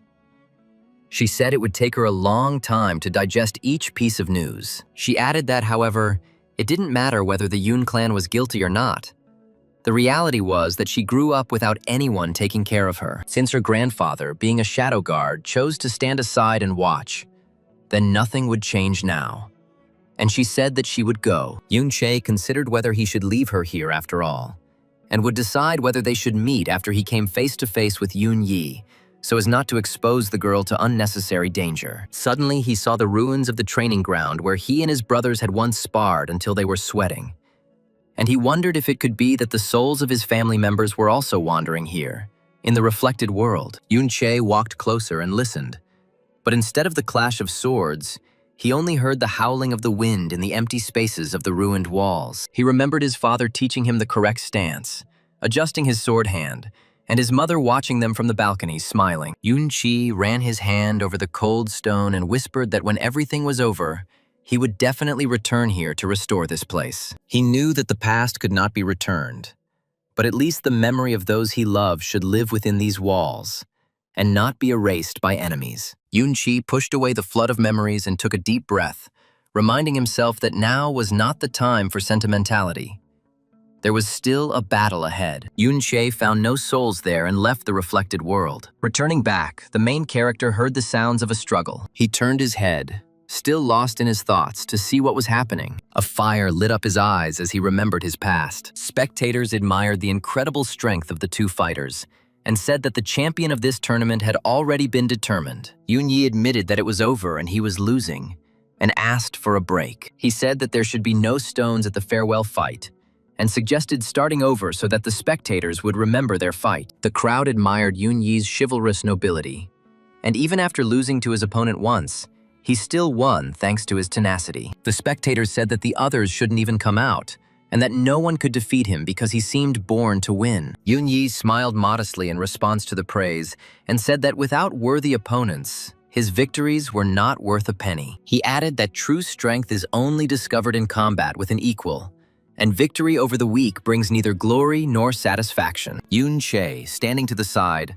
listened attentively to his brother and felt something warm, like pride, begin to grow in his chest. He thought that despite all the differences, the chivalrous spirit in his brother had not died completely, and this gave hope for reconciliation. Yun Yi approached his fallen opponent, extended his hand and helped him up, which caused a new wave of admiration from the audience. The elder brother whispered in Yunqi's ear that he had once been just as noble, but life had forced him to become cruel for the sake of survival. Yunyi noted that on a real battlefield, such nobility might be worth the victory, but he, just like now, would have been able to turn the situation to his advantage, because a real fighter never gives up until his last breath. Everyone was shocked that Yunyi actually lost to Yunche, who was 4 years younger than him. Yunche lowered his eyes in embarrassment and said that it wasn't genius, but simply long years of training and faith in his own strength that didn't fail. Yunyi placed his hand on his brother's shoulder and acknowledged that he deserved to win,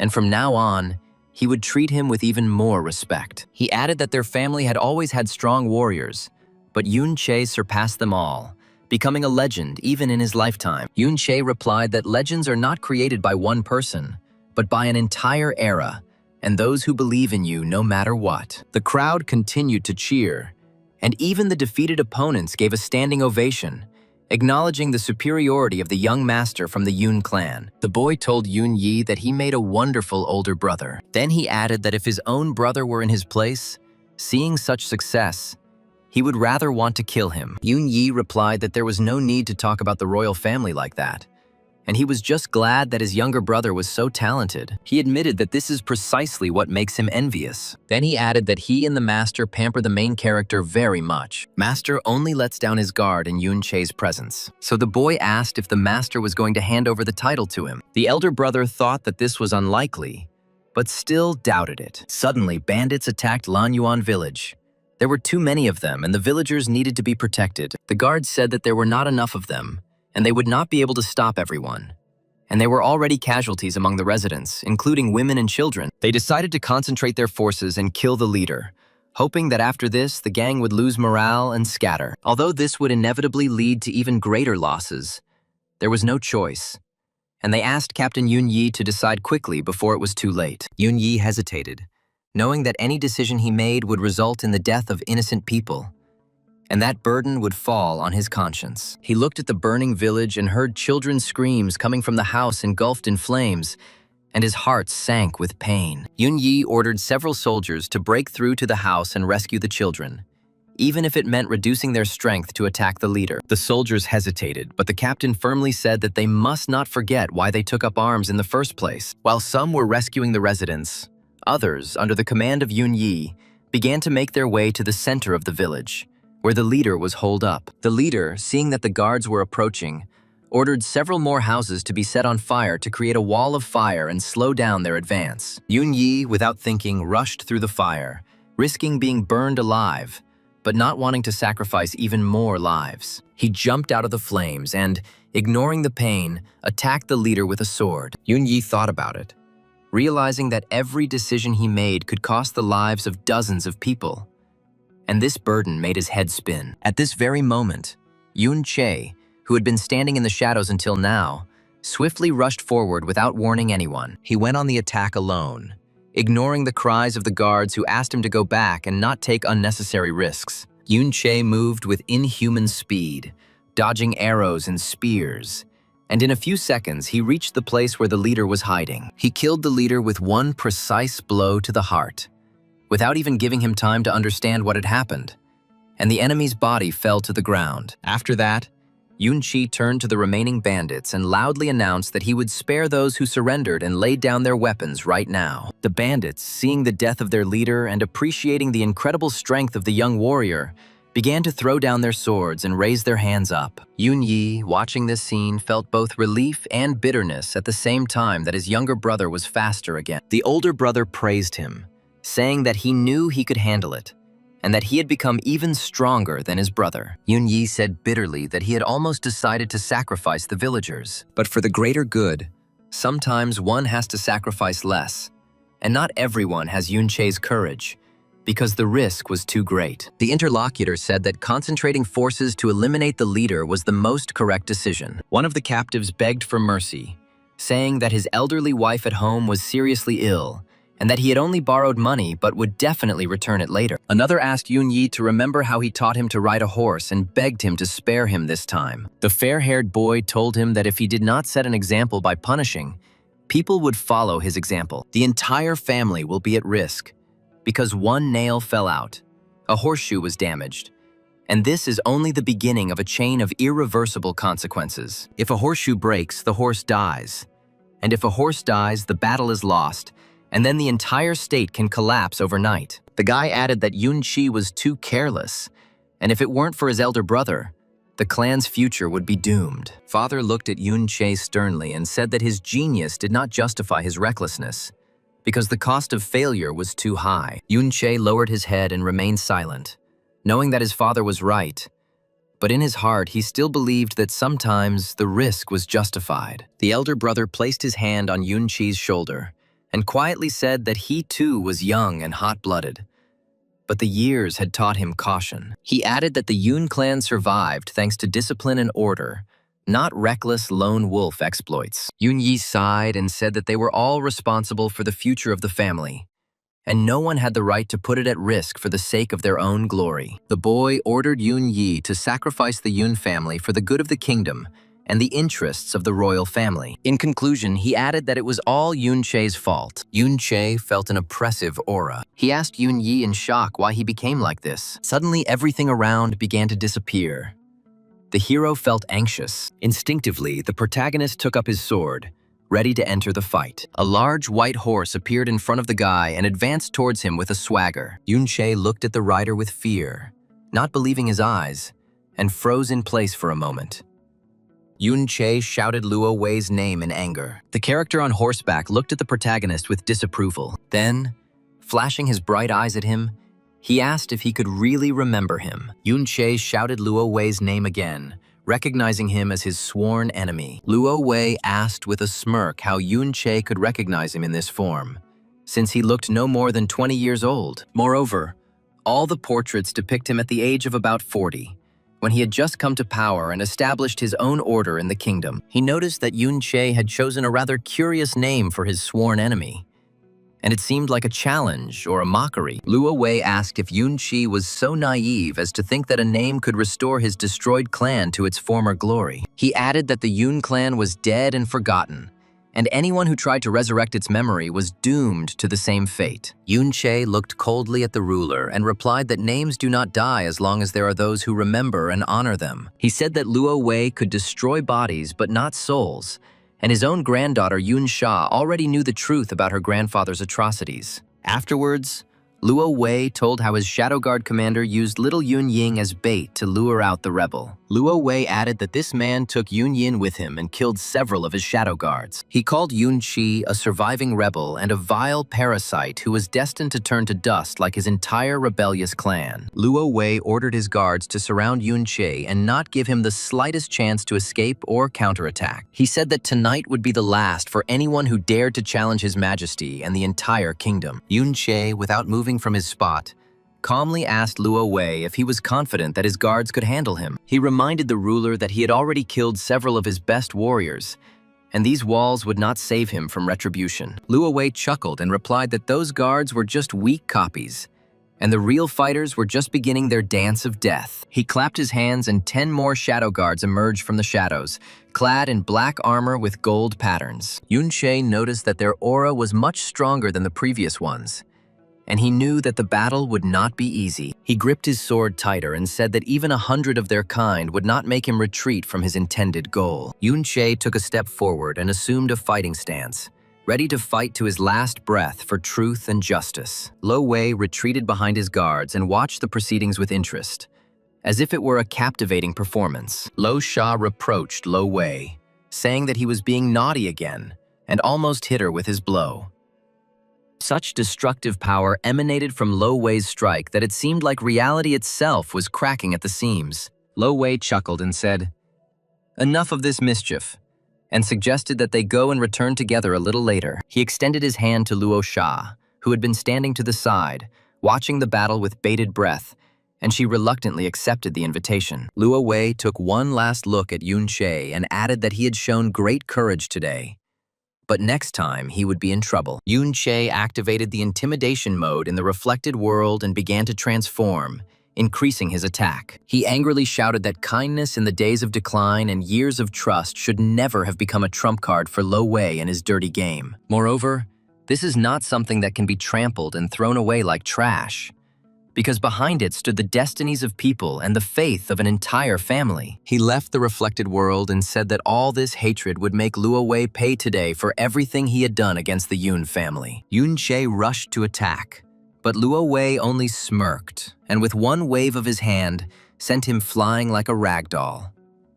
Yun Che hit the wall, breaking several ribs, but found the strength to get up and rush at the enemy again. He used all his skills, combining sword strikes with summoning undead, but Luo Wei stood like a rock without receiving a single scratch. Every attack from Yun Chi was reflected by the invisible shield, and the force of the blow returned to him, inflicting more and more wounds. Luo Wei lazily remarked that Yun Che was like a fly beating against glass, and his stubbornness was nothing but pitiful. Yun Che, bleeding from numerous cuts, attempted to activate the reflected world to buy time to regroup, but Lo Wei was faster and blocked his ability, sealing all mirror surfaces within a kilometer radius with a powerful spell. Yun Che fell to his knees, realizing that the gap in strength between him and the Supreme Ruler was as insurmountable as the chasm between heaven and earth. Lo Wei whispered that pride is good, but stupidity cannot be cured even by the strongest hatred. Luo Wei was surprised that Yun Chi had disappeared,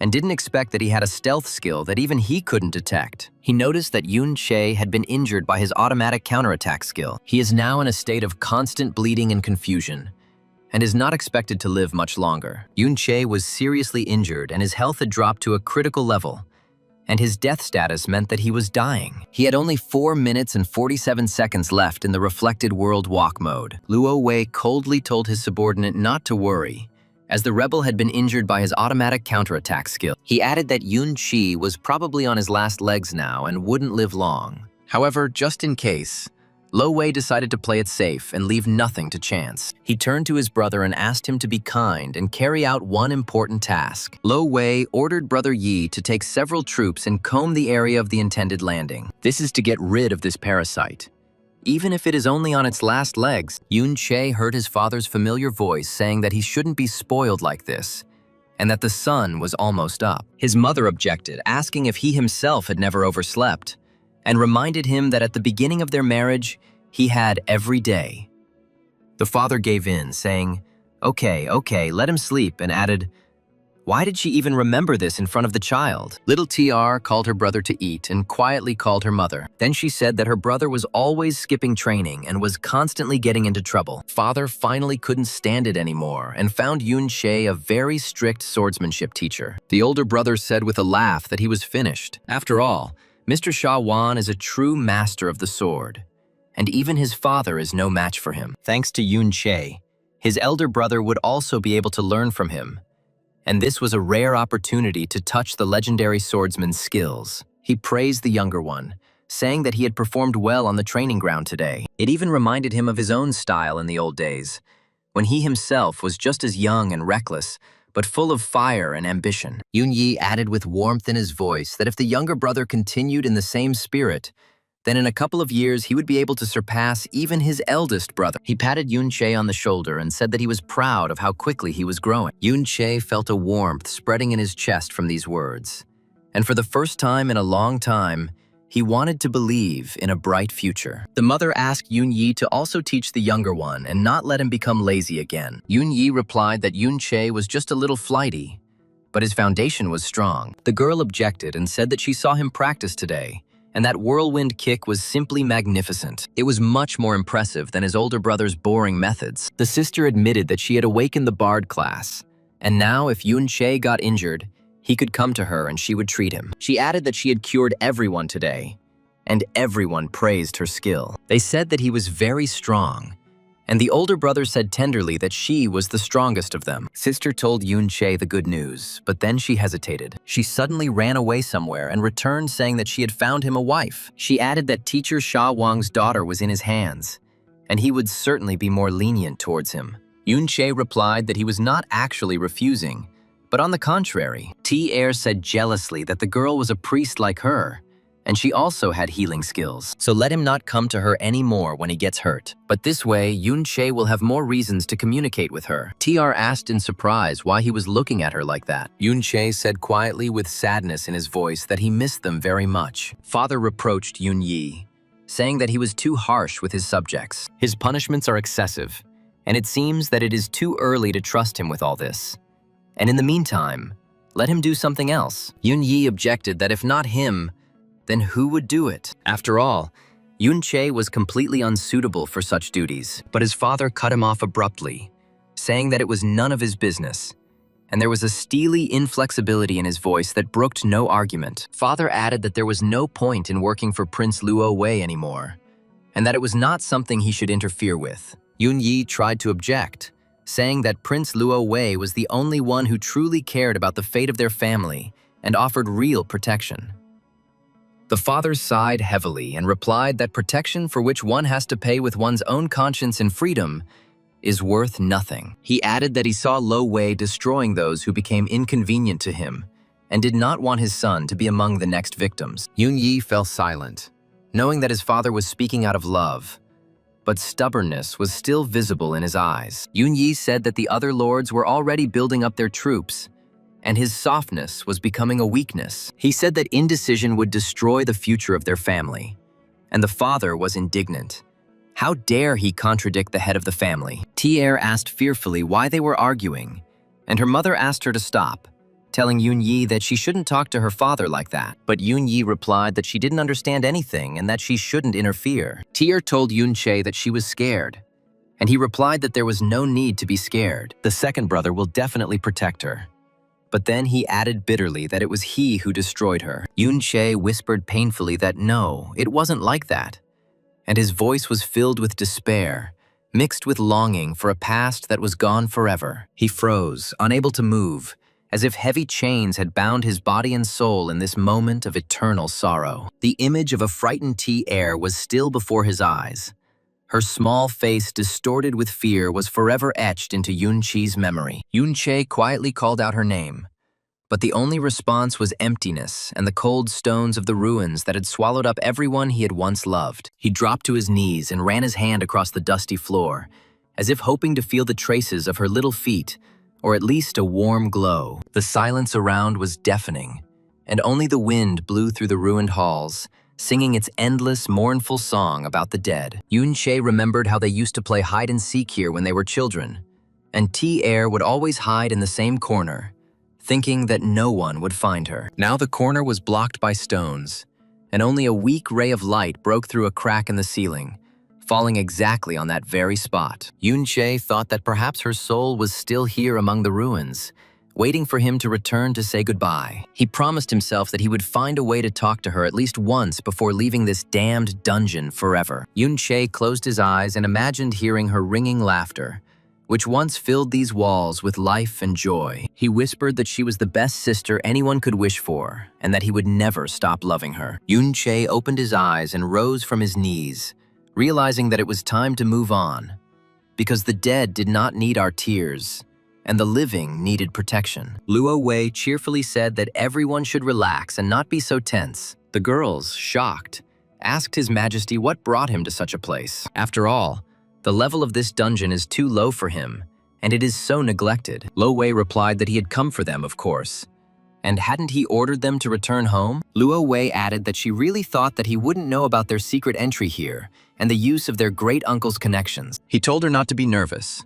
He wasn't angry, and to just try not to be naughty anymore. His voice was deceptively soft, but there was a hidden threat in it that sent shivers down Yunsha's spine. Lo Wei added that he always appreciated her diligence and devotion, but even the most beloved granddaughters should not forget their place. The guard reported that his search had not yet revealed the man's whereabouts. He may have been saved by his accomplices, given his stealth skills. He begged His Majesty to return to the imperial capital for safety. But Luo Wei said there was no urgency, and started talking about little Yun Yin. Luo Wei said that he knew she must have a grudge against him, and there was no need to hide it. He said he spared her mother because he considered the child innocent. After all, Yun-che led the Yun clan's rebellion, but a child shouldn't suffer for his actions. Luo Wei added that he never imagined that the people's hatred towards the Yun clan would be so fierce that it drove her mother to suicide. He asked if she had any doubts and said that if that wasn't the case, then why would senior brother Yun Che become the commander of his shadow guards? Yun Yin asked if the person Yun Che was talking about was her grandfather, and Luo Wei replied that Yun Yi and he were inseparable. He said that if it weren't for Yun Che and the Yun clan's grave crimes, he would never have done this.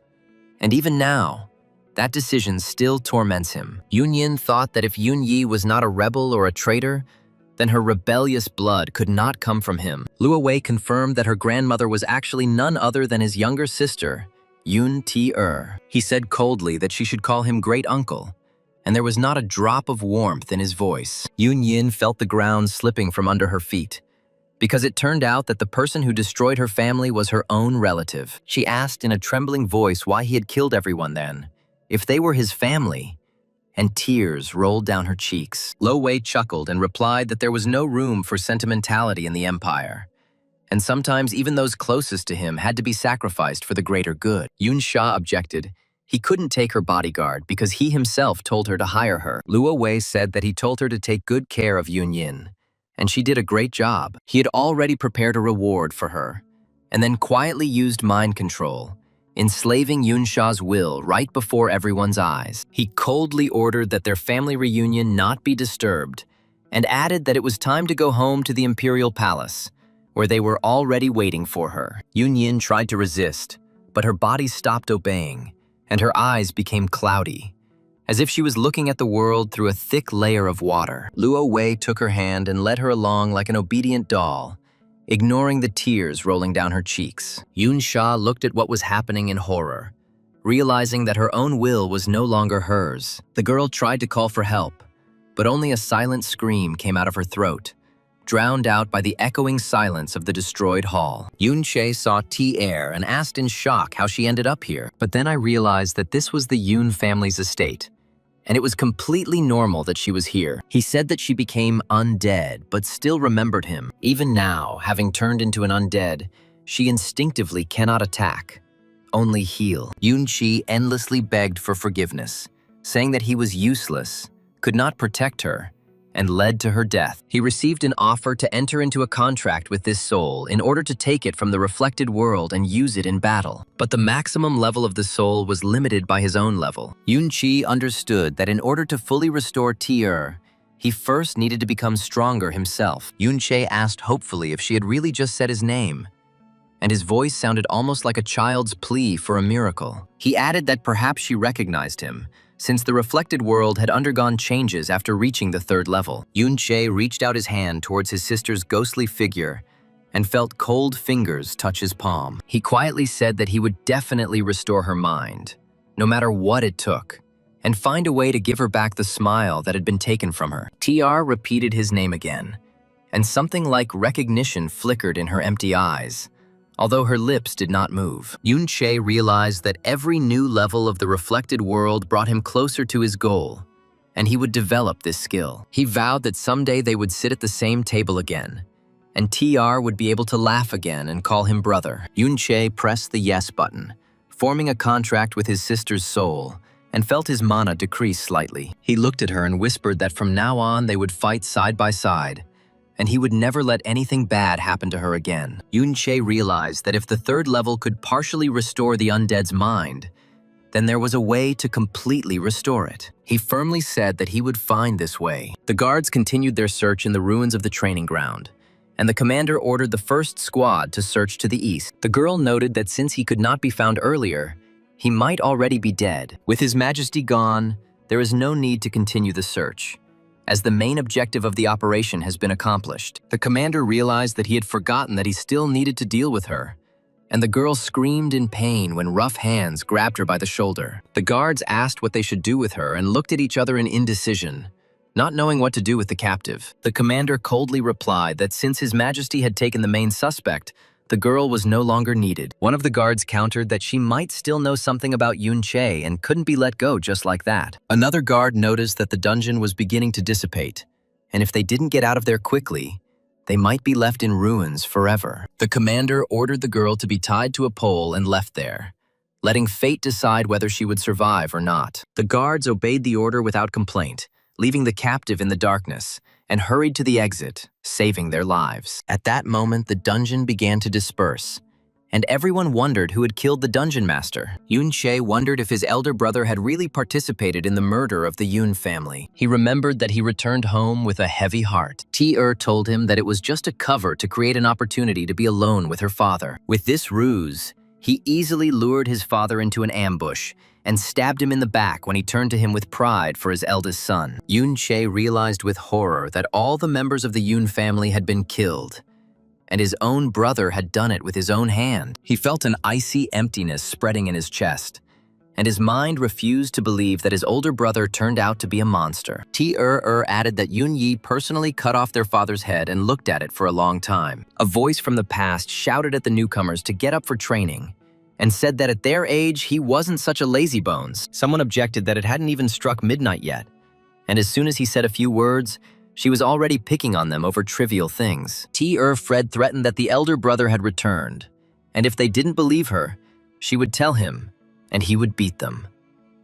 Then she added that if anyone else dared to bully Sha Yu, she would ask her brother to beat them up so badly that they wouldn't get out of bed. Sha Yu, the daughter of the great blacksmith master Sha Wang, told T-er that everything was fine. It was nothing. But her offenders replied that how could they know that she was so weak, and that the daughter of a great master did not know how to wield a sword at all. They mocked her that she was afraid to even pick up a sword, and that this was a disgrace to the Yoon knightly family. Yoon-chae asked his father for permission to leave for a while to teach Ah-shin and the others a good lesson. Just as she opened the door to take her brother with her, the girl froze, looking at the horrific picture. In front of her, in the bloody room, stood her older brother, holding the murder weapon in his hand. One of the half-dead men shouted at the young girl to leave quickly. After these words, the tip of a dagger fell on the man's neck, and the guy finished him off. T-er listed the names in horror.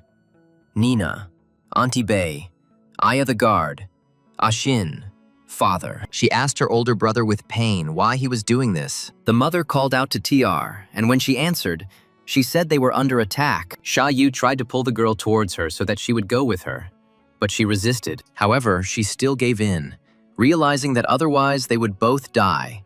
And now the two of them ran away down the long corridor. The girls' hearts were pounding wildly, and their breath was out of breath from running so fast, but they didn't dare stop for a second. Sha Yu tightly squeezed T-er's hand and whispered that they had to reach the secret passage that Yoon-chae had dug when he was a child. The corridor seemed endless, and the torches on the walls cast eerie shadows that frightened the girls even more. Suddenly, a turn appeared ahead, and Sha Yu remembered that she had to turn right. Otherwise, they would fall right into the hands of the guards. The girls quickened their pace and finally saw a passage behind which was hidden a small crack leading to freedom. Mother told Yoon-yi to quickly run to her sister and protect her, begging her to save at least one child from this massacre. But the guy had other plans, and in front of T-er Yoon-yi's eyes, he killed her without even blinking an eye, as if the person in front of him was not a relative, but an enemy.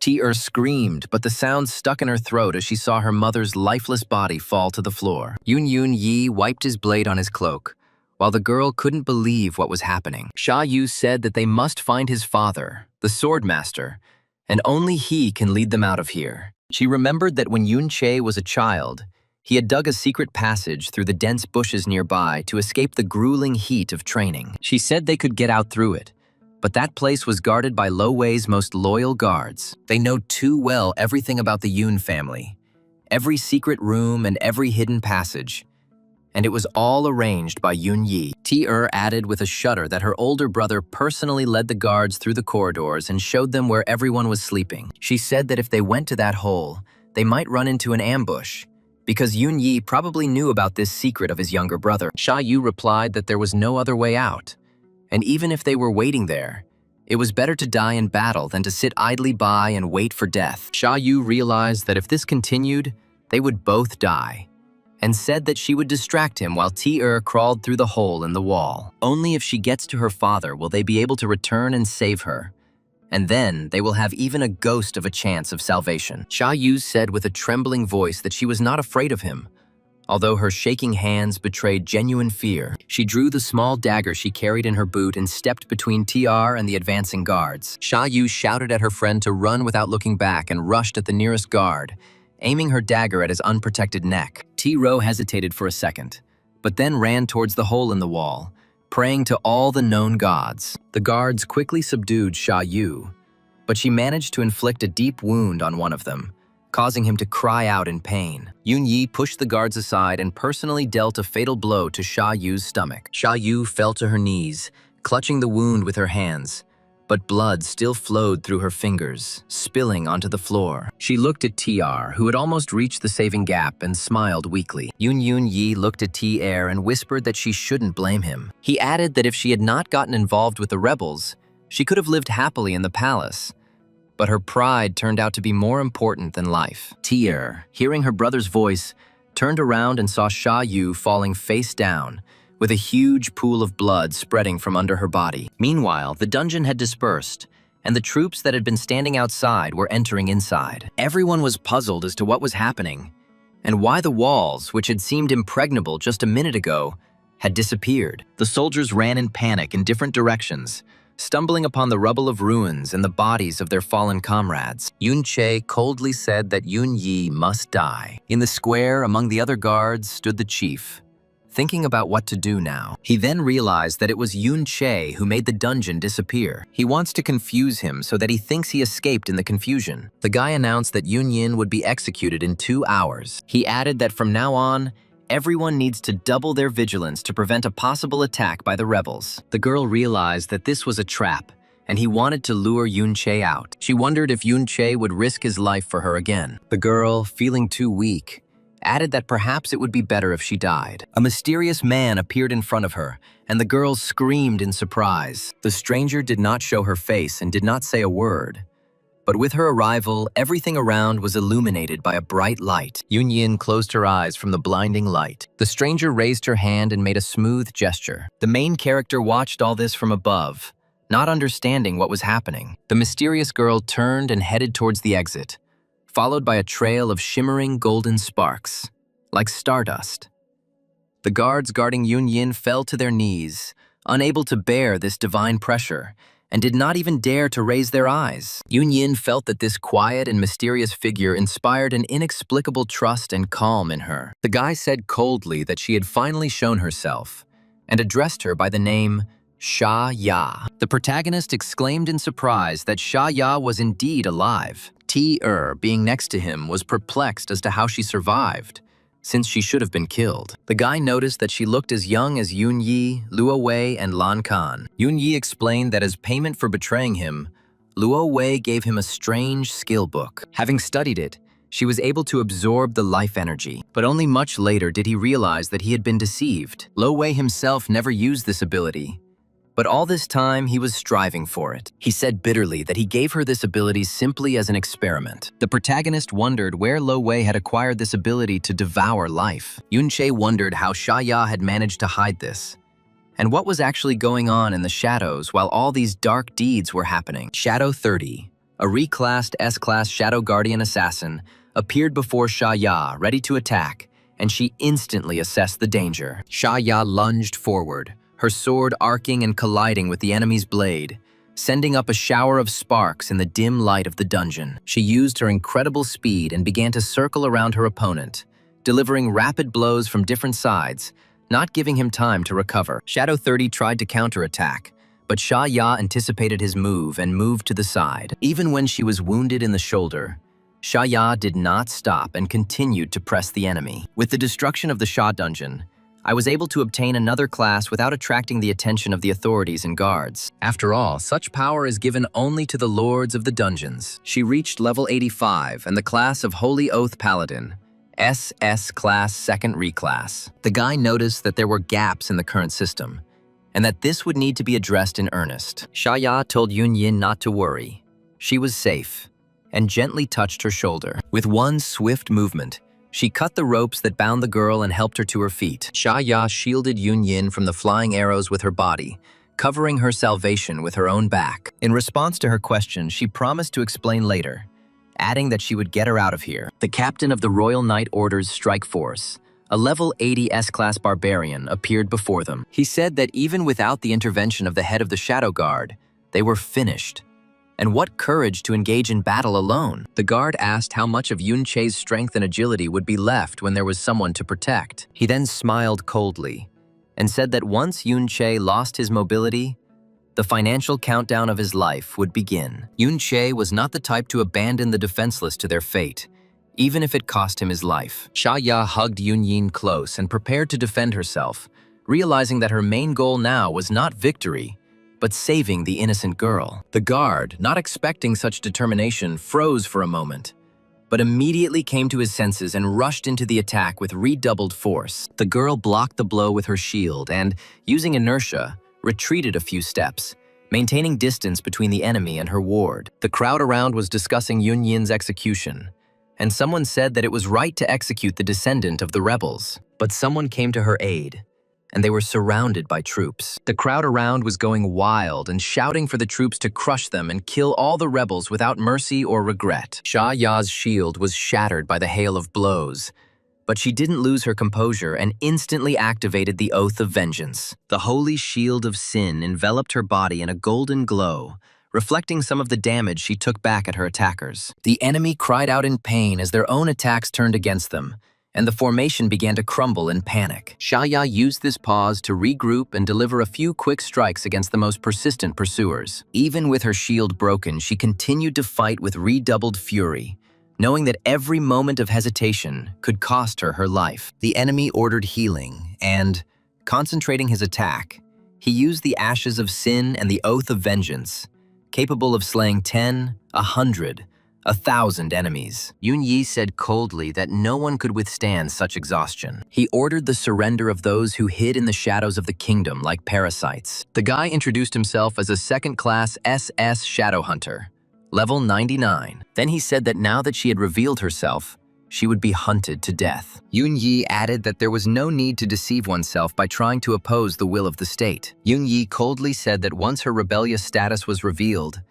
everyone would turn their backs on her, and everyone dear to her would suffer because of her. He added that there would be no place left where she could live peacefully, and she would be left alone in her struggle. Xia Ya heard these words, but she did not look away, and only gripped the hilt of her sword tighter. She understood that there was no way back, and the only way to survive was to break through the enemy ranks at any cost. Yun Che, noticing her hesitation, shouted at her not to listen to these lies and to continue fighting. After saying these words, Yun Yi used the Shadow Execution Iron Maiden, and dark thorns began to close around Xia Ya. The protagonist ran and slammed his shoulder into the trap, throwing the spikes aside, and shielded Xia Ya from the fragments with his body. Yun Che grabbed her hand and pulled her out of the death trap, shouting at her to run to the exit while he covered their retreat. He drew his sword, Wandering Cloud, and with a few quick strikes he pushed his opponents back, creating room to maneuver. Xia Ya, not believing her eyes, asked why he risked his life for her. Yun Yi remembered another rat named Yun Che. His supporter was as surprised as anyone else and said that they were like rats from a gutter, just crawling and crawling. He added that it was more of a stroke of luck,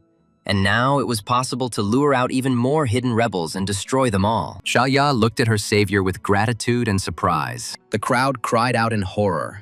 Who could stand against such an army? The soldiers, seeing his determination, hesitated for a moment.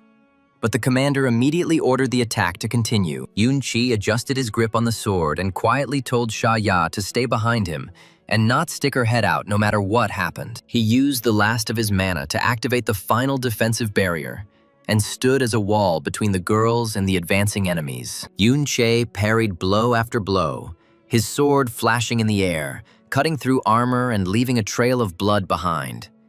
And he himself did not retreat even a step. Yun Che quietly called out to his brother, pointing his sword charged with energy at him. He said, Yun Yi said that his sins were unforgivable. Yun Yi noticed the Wandering Cloud sword and added that it was a pretty good imitation. Not long before this, there was a battle with the iron-backed slave owner, the Lord of the Underground of the Golden City. It was a huge monster that could kill anyone in front of it in the blink of an eye. Yun Che obtained 113 gold ore and increased his level by 2. The gold ore material was absorbed by the sword, and the recovery progress reached nearly 30%. But the ban on recovery from ore became weaker and weaker, and 30% turned out to be the limit. The attack of the sword Wandering Cloud has increased to 8,362 units. Yun-che realized that these characteristics were quite impressive for his current level. The soldiers shouted in panic to the commander that Yun-che's attack was abnormally high. He kills them with one hit.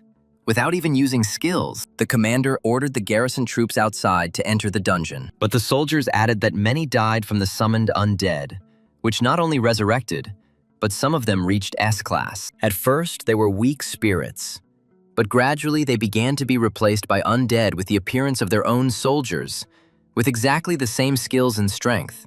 And now it is impossible to distinguish where yours is and where the enemy is. The detachment commander turned pale and ordered the soldiers not to go near their fallen comrades, so that they would not join the rebel army. He shouted in rage that this witchcraft violated all the laws of nature, and that it should not happen on the battlefield. One of the soldiers dropped his sword in panic and tried to run away, but the commander personally hacked the deserter to death. Yun-che, seeing the enemy's confusion, increased his attack and ordered his undead to surround the squad from the flanks. He understood that the soldiers' morale was on the verge of collapse, and that in a little while they would run away, leaving their commander alone. Yun-yi realized that he had previously thought that mirrors served as a medium for teleportation, but now it seems that any reflective surface will do.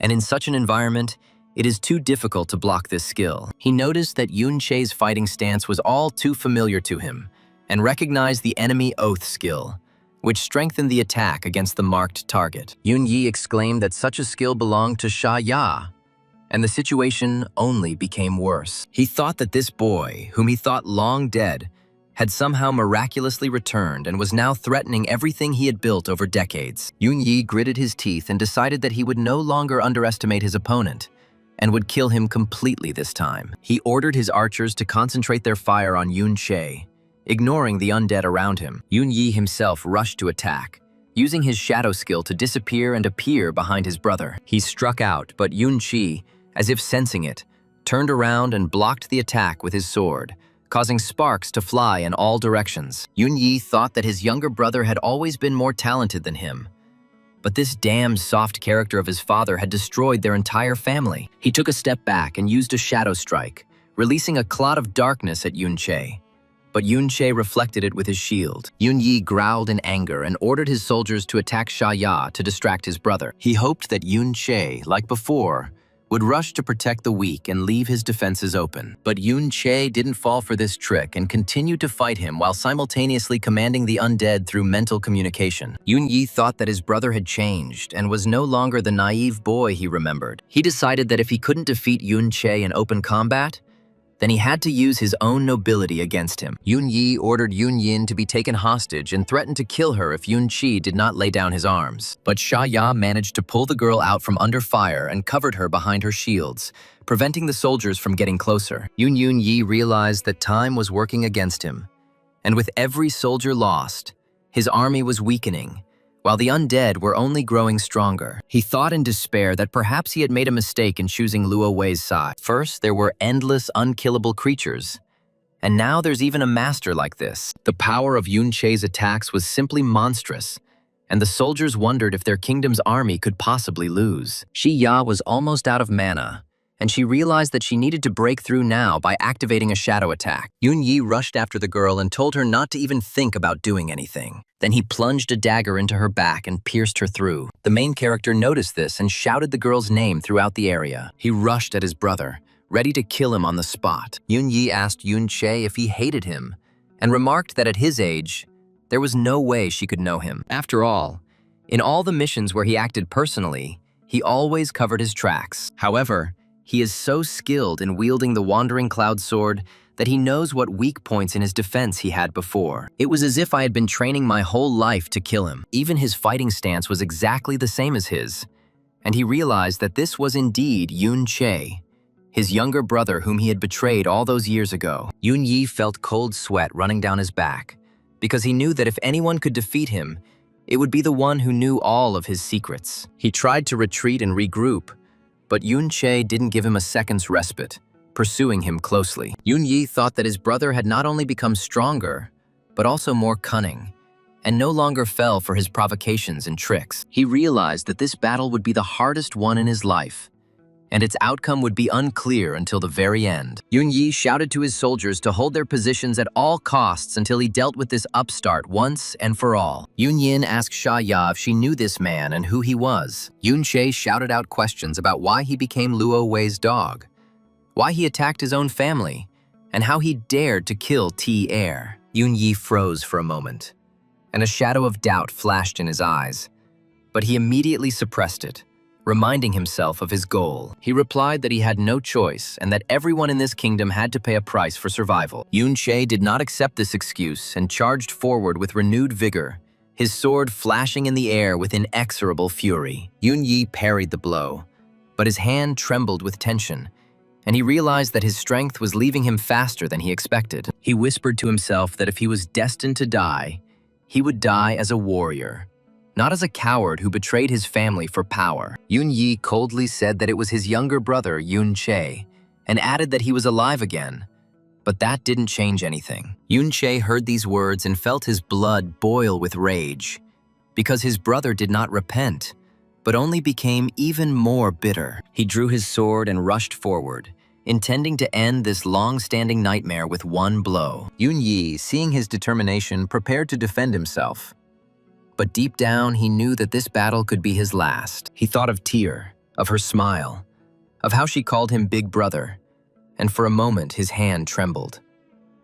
Yunche noticed this moment of weakness, and hope flared up within him. Yunyi said that everything was becoming clearer now, and there was a heavy sense of doom in his voice. Yunyin asked in shock, was this really the main rebel Yunche and her grandfather? The girl looked at the two guys.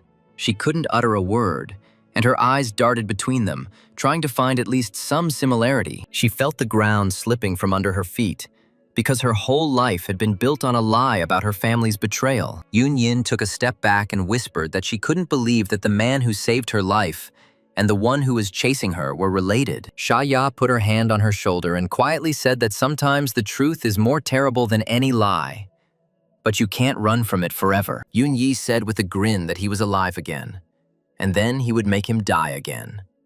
And then he struck. He noticed that Yunche's attack power was truly extraordinary, and used a shadow strike, asking if he really thought he was a hero. Yunyi said that Yunche had always been just a little brat who was lucky enough to have a little bit of talent. Even if he were not there, someone else would take his place, and the kingdom would not notice the loss. Yunche didn't respond to the insult, but instead lunged forward, causing his brother to take a step back. He said that talent without heart is just a weapon that will sooner or later turn against its owner. Yunyi laughed and replied that the heart was a weakness, and it was this that destroyed their father and the entire family. He activated a shadow skill and disappeared from sight, leaving behind only clouds of black smoke. Yunche closed his eyes and listened to the sounds around him, trying to guess where the attack would come from. He felt the air move to his right and instantly put up a shield, blocking his brother's attack. Yunyi emerged from the shadows with a blade in his hand, his face twisted in rage and disappointment. He shouted that he didn't understand how Yunche could block his attacks,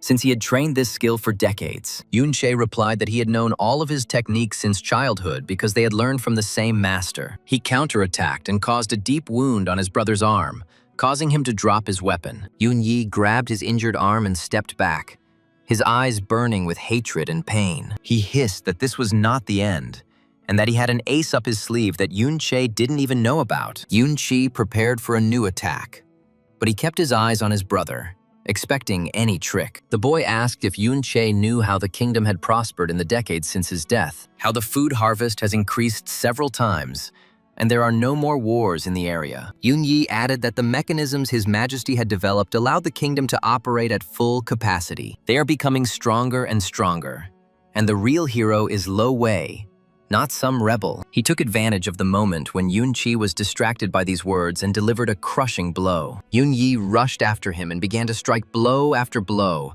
not giving Yunche a chance to get up from the ground and catch his breath. He pinned his brother to the ground and raised his sword for the final blow, his face twisted in a grimace of triumph and madness. Yunyi screamed that he would finally end this nightmare that had haunted him all these years. At this moment, Yunche, having gathered his last strength, activated the reflected world and disappeared into the mirror surface of the pool of blood nearby. Yunyi struck at an empty space, his sword piercing the ground, and he lost his balance and fell to his knees. He shouted in rage that this was cowardice, and that a true warrior does not hide behind mirrors but fights face to face. Yun Che appeared behind him and launched a swift strike, but Yun Yi managed to roll to the side and avoid being fatally wounded. However, the blade still grazed his shoulder, and blood gushed from the deep wound, staining his armor scarlet. Yun Yi rose to his feet unsteadily and realized that his plan had almost succeeded. But his brother had slipped away again at the last moment. Yun Che, breathing heavily, raised his sword and prepared for the next attack, realizing that the battle was far from over. Yun Che asked bitterly, could all their sins really be overlooked and written off as sacrifices? Is it possible to kill your father without a twinge of conscience? Yun Yi coldly replied that the choice between the well-being of the entire kingdom and the lives of one family was easy to make. He then asked if Yun Che really thought that their stubborn father was capable of rebellion. He added that all of this was because of Yun Che's reckless freedom. He, who has no respect for His Majesty Luo Wei, is the true reason for the death of the Yun family. Yun Yi said that everything he did was for the sake of peace in the kingdom. But Yun Che replied that no matter how beautifully he spoke, there was one thing he would not change. And he realized that his brother had done all this simply out of envy. Yun Yi was indignant. Who would envy him, who lost everything? And there was undisguised malice in his voice. Yun Che said that his brother was just a puppet caught in the web of His Majesty's intrigues. Yun Yi ordered silence and said that it was time to finish. But something like doubt flashed in his eyes. Yun Che asked if his brother really believed that Luo Wei had ever considered him an equal. He added that all these years Yun Yi had been killing his own brothers and sisters and destroying his own family. Yun Yi shouted that this was a lie, and that he himself had chosen this path for the sake of the stability of the kingdom, and not at someone's behest. Yun Che replied that stability built on the bones of one's own family was worthless, and sooner or later his brother would understand this. He asked how many more nights Yun Yi could sleep peacefully knowing that his hands were up to the elbows in the blood of his father and little T-er. Yun Yi shuddered and froze for a moment, but then pulled himself together and said that it was a necessary sacrifice. Yun Che shook his head and said that sacrifice might be necessary, but betrayal never was.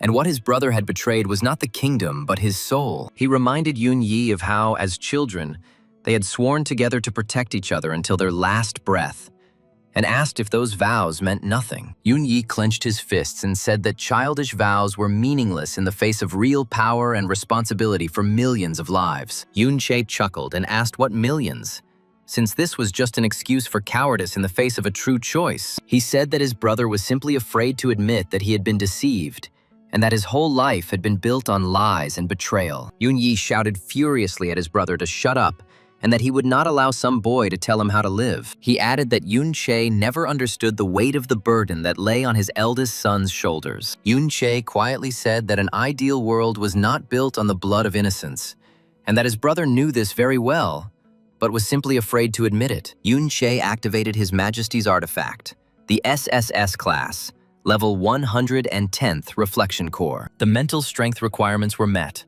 and he copied Lan Qiang's Undead Berserker body skill. This skill increased attack by 300% and speed by 200%. The lower your health, the faster your attack and speed increase exponentially.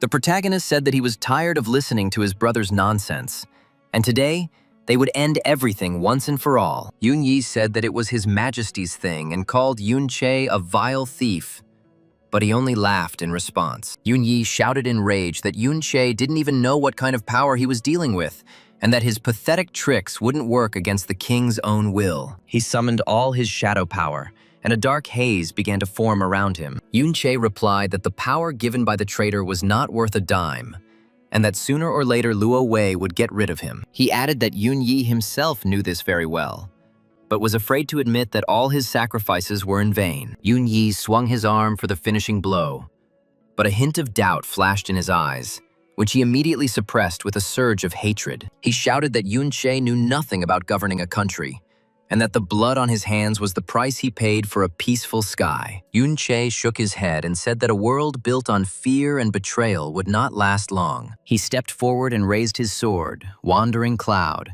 which responded to his call with a bright flash of light. Yun-che said that if his brother wanted to resolve everything by force, then he was ready to accept this challenge. But he warned that there would be no turning back. He looked at Yun-yi with pain and hope at the same time, hoping that at the last moment his brother would come to his senses and choose not death, but redemption. Yun-yi shouted again, "The bastard!"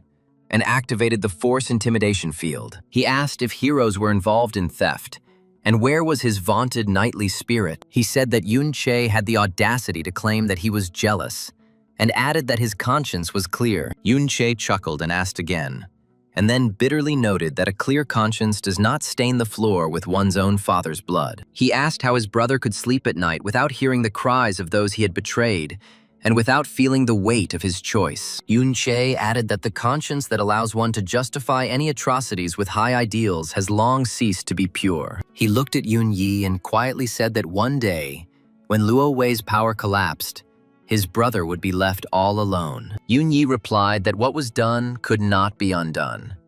And what was the point of pretending to be a good person? He activated the Shadow Hunter's exclusive skill, Shadow Form, which reduces damage and movement costs. He said that Yun-che was the same as him, capable of committing evil deeds to achieve his goals. Yun-yi added that at least he was doing this for a great cause, and his health began to decrease while his attack and speed increased. He reached 600% attack and 400% speed, and called his brother's excuses boring. Yun-che asked if this meant that he had lived very happily all these years, not noticing the blood on his hands and the tears of those he had betrayed. He added that happiness built on the bones of a family has no price, and that one day his brother will wake up in a cold sweat. Yun-yi froze for a moment, but then pulled himself together and shouted that happiness was of no importance when the fate of millions was at stake. Yun-che shook his head and said that millions were just a convenient excuse for those who were afraid to face the truth. He asked how many of those millions knew the price of this fragile peace, and how many of them would thank their brother for his betrayal. Yun-yi clenched his fists and whispered that one day history would vindicate him, and his name would not be forgotten, unlike the name of the rebel Yun-che. Yun-che chuckled and replied that history is written by the victors, but the truth remains in the hearts of those who did not sell their souls for power and gold. Yun-yi shouted furiously at the archers, calling them to come to him. The commander ordered heavy fire in that direction. He explained that Yun-che was using a berserker body, so his defense and health were very weak. No matter how strong his combat sense is, he will not be able to dodge all attacks, and they will easily kill him. Yun-che activated the absolute shield. The archers fired their arrows in his direction, but they all passed him by. Despite the obstacles, the protagonist still tried to sort things out with his brother, hoping to reach his heart. Then Sha-ya activated the Sanctuary of Purification, but the protagonist's undead became fewer and fewer, and the ranks of his defenders thinned before his eyes. He had almost no mana left, and each new summoning was a great effort. Yun-che knew that if he didn't finish the fight in the next few minutes, he would simply collapse from exhaustion. He looked at his brother and said that he didn't want to kill him, but he also had no right to retreat because Yun-yin was behind him. Yun-yi only chuckled in response and prepared for the final attack, not believing a single word. Yun-che took a deep breath and decided that if fate had brought them together in this battle, then he would do everything to make his brother at least think about his actions. Sha-ya realized that if they couldn't win now, they wouldn't be able to hold out, and her voice trembled with despair. Yun-yi said that Yun-che himself forced him, and a dark weapon glowed in his hands, ready for the final blow. The brothers rushed at each other simultaneously, and their blades met in the air, striking out sheaves of sparks. Yun-che dodged his brother's attack and struck back, aiming for his shoulder to immobilize him but not kill him. Yun-yi used a shadow strike to disappear and appear behind Yun-che, slashing at his back. Yun-che cried out in pain, but he didn't fall down, instead turning around and blocking the next blow, gritting his teeth. Their swords crossed again, and the brothers stood frozen, looking into each other's eyes, the centuries-old pain of betrayal hanging in the air between them. Yun-yi activated Shadow Strike and addressed His Majesty Luo Wei. He said that he was going to use the power that he had given him, and his weapon and shield were far superior to his level. He declared that Yun-che would never be able to handle this power. But Yun-che responded with a question. "Is that so?" and activated the adaptation of the Wandering Cloud Sword to the buff, choosing the berserker body for adaptation. Yun Che's attack power had reached 600%, and his speed had increased to 400%. He coldly told his brother not to disappoint him. Yun Yi exclaimed in shock. How is this possible? He coldly told his brother not to disappoint him, his voice filled with icy determination. Yun Yi exclaimed in shock. How was this possible? After all, he had just copied the berserker body skill. Yun Che replied that his wandering cloud sword was able to adapt to any buff, and now his brother's strength had become his strength as well. He stepped forward and said that today they would not just fight, but find out which of them was truly worthy of bearing the name of the Yun family. Yun Yi took a step back and realized that his own weapon was now being used against him. Yun Che raised his sword and said that his brother should remember that betrayal never goes unpunished. Yun Che said for his brother to go to hell and activated a shadow strike. The commander ordered his detention and demanded extensive treatment from doctors. He warned everyone with reflective shields to stay away. This is because Yun Chi can move using mirrors and any reflective surfaces. The shadow guard and soldiers in non-reflective armor attempted to stop him, forming a tight ring around the battlefield. After all, his health was almost gone, and he wouldn't survive their attacks if even one hit the target. The captain gave the order to attack from all sides, not giving the rebel a second to rest and recover. The soldiers closed ranks and began to slowly tighten the ring, hoping to crush Yun Che with their numerical superiority. Yun Che, bleeding profusely, was barely able to stand, but his eyes still burned with a cold, determined fire. He understood that there were only a few minutes left before his body finally refused to obey his will. Yun Che glanced from one enemy to the other, searching for a hole in their seemingly perfect defense. The Shadow Guardians, aware of his teleportation abilities, destroyed all mirrors and polished surfaces within a kilometer radius. But Yun Che knew that even a drop of blood on the sword blade could become a portal to safety for him. He waited for the moment when the captain was distracted by his report, and sharply threw his sword towards the nearest soldier. The sword pierced the enemy's shield, and the spray of blood reflected the light of the torches, creating dozens of tiny mirrors. Yun Che instantly disappeared and appeared behind the captain, holding a bloody blade to his throat. The soldiers froze in shock, not believing their eyes. But the protagonist was so weakened that he could not do anything further. Yun Che was having trouble breathing and knew that his mana was almost gone, and he could no longer summon the undead. So he went to the reflected world. He knew that Yun Yi would certainly take his time to recover from the injuries he received. The hero suddenly remembered Lo Wei's words that he raised his children for the sake of his own health and longevity. Yun Che realized that his brother was not just a traitor, but just another pawn in the supreme ruler's monstrous game. He realized with horror that Luo Wei had been playing the Yun family against each other for years in order to weaken them and destroy them from within. Now that Yun Yi was injured and exhausted, Luo Wei would definitely show up to finish off both brothers and take their strength for himself. Yun Che realized that Yun Yin might be in danger. And just as he thought, Luo Wei used a shadow strike again, aiming straight at the defenseless girl. With almost no mana left, Yun Che knew that he had to kill Yun Yi immediately. Otherwise, they would both die at the hands of the supreme ruler. He saw Luo Wei's shadow covering Yun Yin, and he desperately rushed forward, ignoring the blows raining down from all sides. Yun Che managed to shield her with his body at the very last moment, taking on the full force of the dark spell intended for the girl. His comrades shouted that they could hold out and that he should not worry about them. Sha Ya assured that she would be able to defend her position. Let the guy do his task. The soldiers shouted that Yun Che was a threat and would be destroyed for the sake of the kingdom and supreme overlord Luo Wei. Yun Yi activated Shadow Awakening and Shadow Netherworld, and Yun Che shouted his name. He said that Yun Yi was so loyal to Luo Wei. But did he really think that Luo Wei cared about him?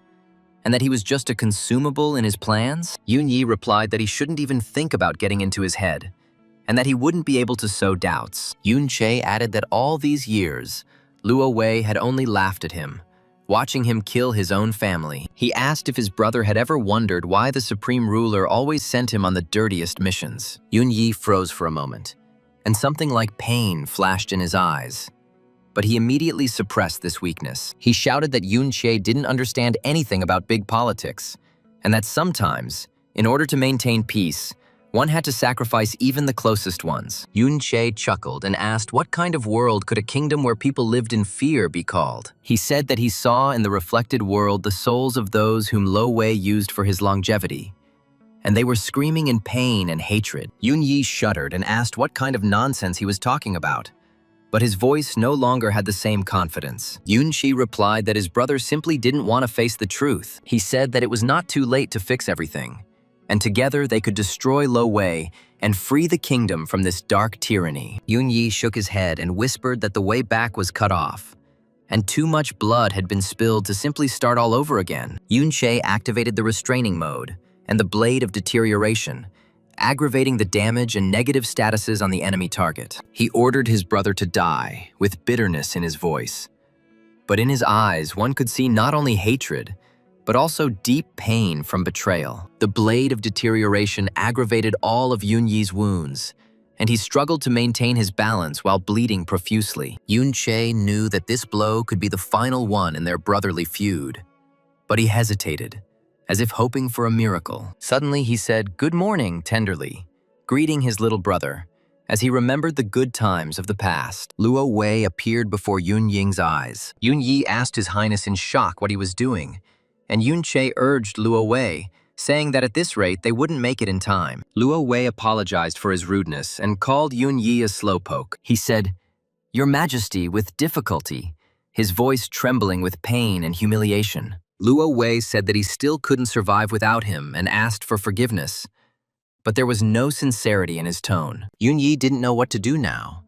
He only shouted at Luo Wei in shock. The supreme ruler himself emerged from the shadows, his long cloak fluttering in the non-existent wind, his face hidden by a cold mask of indifference. Luo Wei slowly clapped his hands, and the sound echoed throughout the battlefield, causing the soldiers to freeze in awe. He said he had expected to see something more exciting, but the brothers had disappointed him with their weakness and sentimentality. Luo Wei added that he had been watching this scene for a long time and was waiting for the two of them to exhaust each other so he could come and take the spoils. The High Lord raised his hand and dark vortices swirled around him, absorbing the last of the life force from the wounded soldiers and shadow guards. He said that their lives would serve the great purpose of rejuvenating the empire, and they should be grateful for such a high honor. Yun-che angrily asked, "Didn't Luo Wei run away?" Lo Wei said he was forced into the fight for dereliction of duty. He said that Yun-yi had used everything he had given him, but he still couldn't defeat a person with a single class cultivation. Yun-yi stammered in horror, "Your Majesty," and his body shook from the realization that he was about to be abandoned like an unwanted object. Luo Wei coldly replied that it looked like he would have to look for a new commander. The supreme ruler chuckled and said that old, worn-out tools should be thrown away. Yun-yi fell to his knees, his sword falling from his weakened hand, and tears that he could not hold back flowed from his eyes. Lo Wei didn't even glance at the fallen commander. His gaze already slid across the battlefield in search of his next victim. Luo Wei turned to Yun-che and asked, "His name is Yun-che, right?" Then he made an unexpected offer to become the commander of his shadow guard. Yun-che indignantly asked what he was saying and how he could be so shameless. And Luo Wei smirked and asked if he should say something. Luo Wei said that it was not worth it, because his proposal was the only salvation for Yun-che, but then added that he should think that he was joking. He used mind control and said that he would definitely not let Yun-che leave now. Yun-chi understood that the basic skill of a mage was to use mental power to control objects, and nothing more. It's a simple skill, but the reason why Luo Wei's control is so strong can only be because the difference in levels is too great. This suppresses any attempt at resistance. Yun-che felt his own body begin to disobey, as if someone else's will was penetrating into the very depths of his consciousness. He tried to concentrate and push back the mental intrusion, but the forces were too unequal after the long battle. Yun-che realized that Luo Wei had deliberately waited until his mana and health were almost depleted to launch this attack. He remembered that even in his previous life, Lo Wei had not been so strong in mental magic, and this made him think. Yun-che gritted his teeth and tried to activate the reflected world,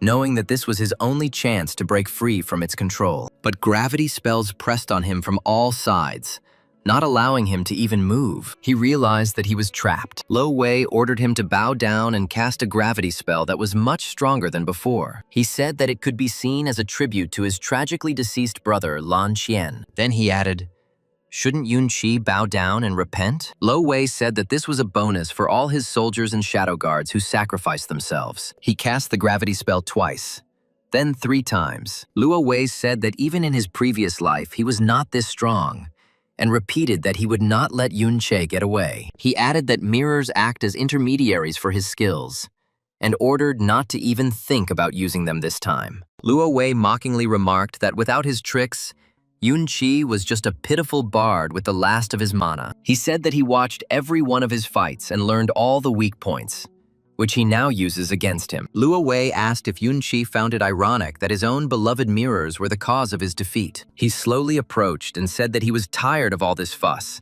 and it was time to finally put an end to the rebellious clan once and for all. Luo Wei raised his hand for the decisive blow and said that after Yun Che's death, he would personally take care of his little companion. He added that Yun Ying deserved to die for daring to be born with the blood of rebels. Luo Wei laughed and said that perhaps he would even show mercy and let them die together as a final tribute. He raised his sword to strike and whispered that it was time to go to hell, where Yun Che should have been a long time ago. Yun Che realized that he was currently too weak to fight him, and every movement was incredibly difficult for him. Lo Wei cast the gravity spell 5 times, saying that it was for the murdered brother Yi and for the deceived little Luo Shu. He added that Yun Che had no idea how much pain he had caused his loyal servants, and every drop of their blood must be paid for. Luo Wei turned his gaze to Yun Yin and Sha Ya, who were standing to the side, and smiled ominously. He said that these 2 girls were taking such touching care of Yun Che,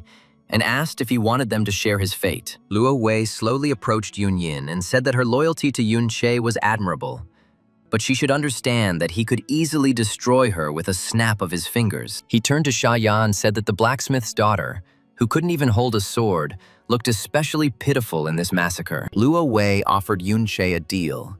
If he voluntarily surrendered and became his shadow guard commander, the girls would remain alive. He said that they would live in luxury and comfort, forgetting their rebellious roots, and no one would ever dare touch them. Lo Wei added that he is not a cruel ruler, but simply a pragmatic leader who appreciates talent and does not want to lose such a fighter. He walked up to Sha Ya and ran his finger across her cheek, saying that such a beautiful girl shouldn't die so stupidly in the dungeon. Luo Wei turned to Yun Che again and said that the time to think was running out. Yun Che felt a wave of rage and helplessness rising in his soul, but he knew that he could not compromise his principles. He looked into Yun Yin and Sha Ya's eyes and read both hope and fear in them, and he knew that he had to find a way to win without betraying himself. Luo Wei ordered him to bow down again and called Yun Che stubborn. He added that in this way he was very similar to that Yun Che. If he hadn't killed so many of his men, he would have forced him to become his subordinate at any cost. Yun Che remembered Lan Qian, the soldiers,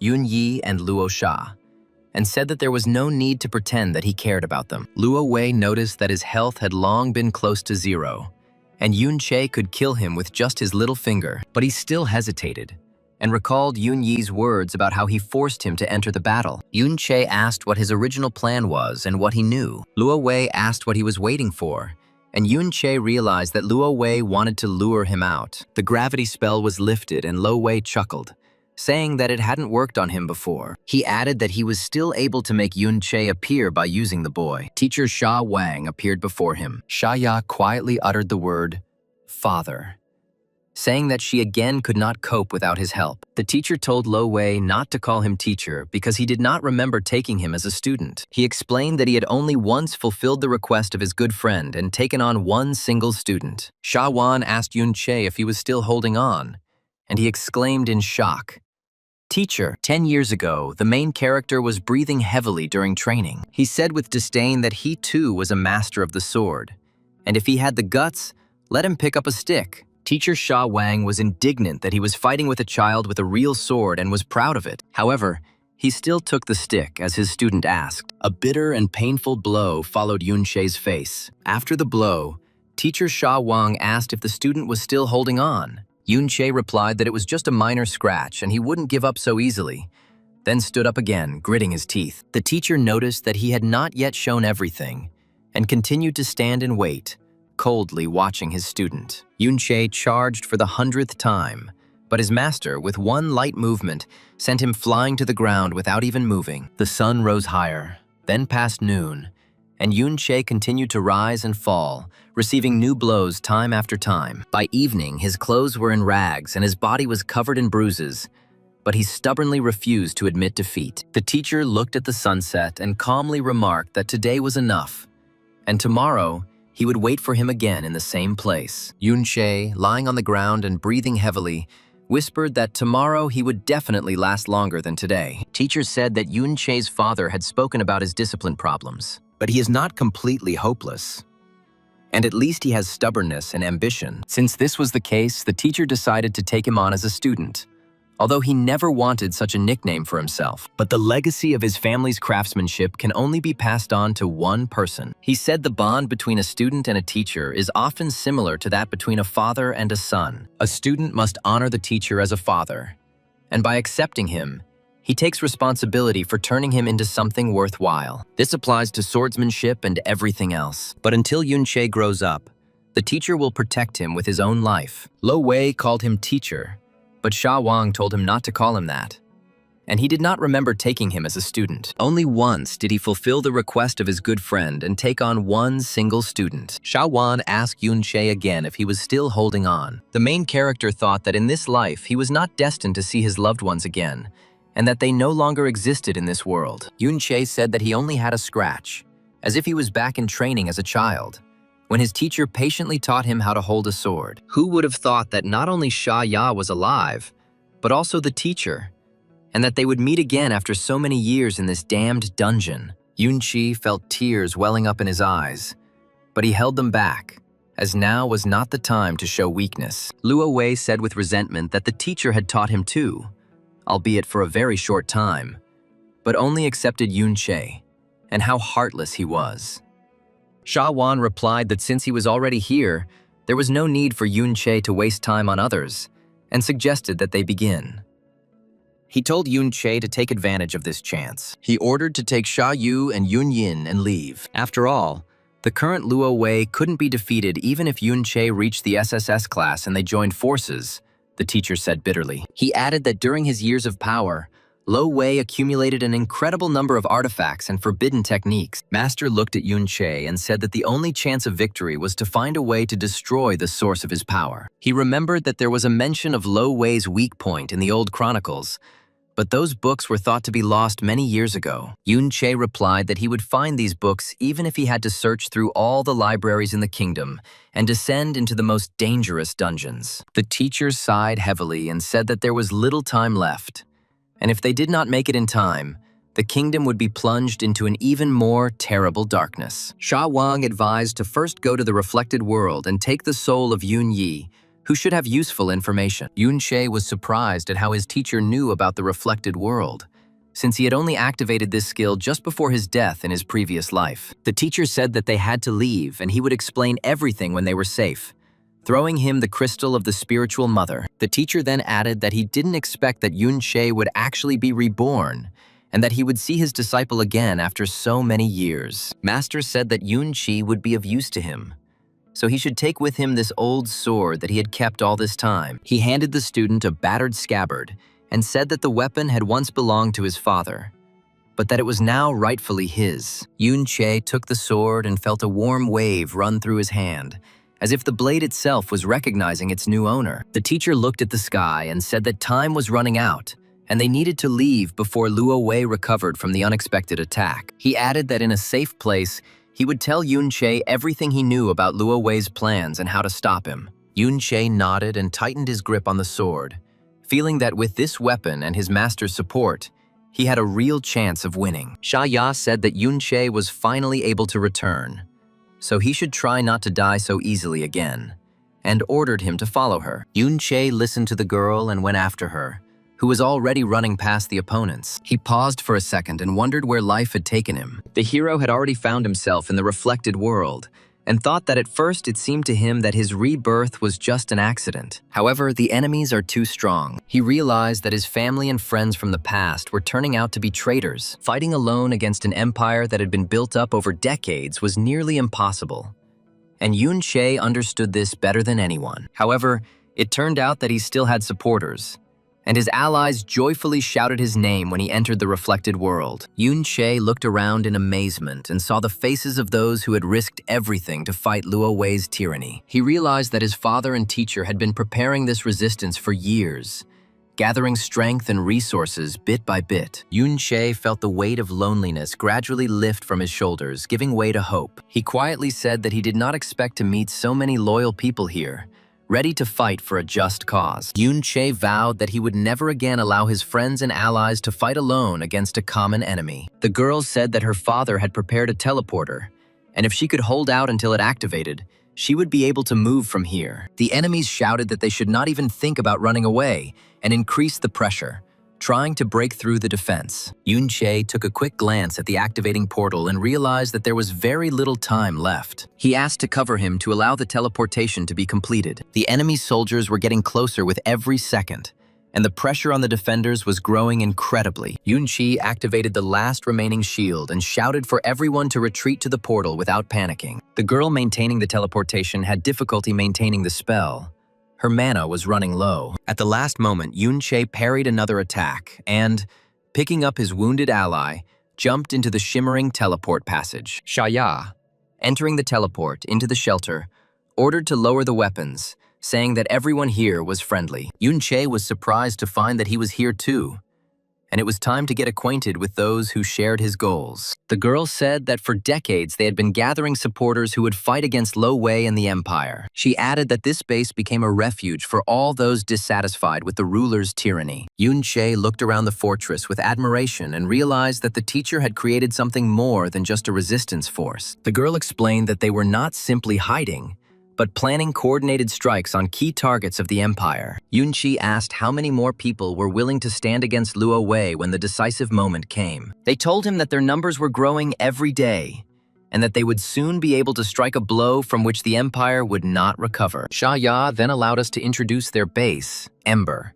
the city of resistance. Yun Che was told that they didn't know what had happened to him, but he was safe here, and from now on, he was no longer alone in his struggle. He felt the weight of years of loneliness lifted from his shoulders. He was shown residential areas, training grounds, and weapons depots, where life in the future stronghold of freedom was in full swing. Yun Che realized that all these people had laid the foundation for a true revolution that would one day shake the foundations of the empire. He quietly said that he would not betray their trust, and would do everything to ensure that these sacrifices would not be in vain when the hour of the decisive battle came. Yun Che deactivated his berserker body and let out a sigh of relief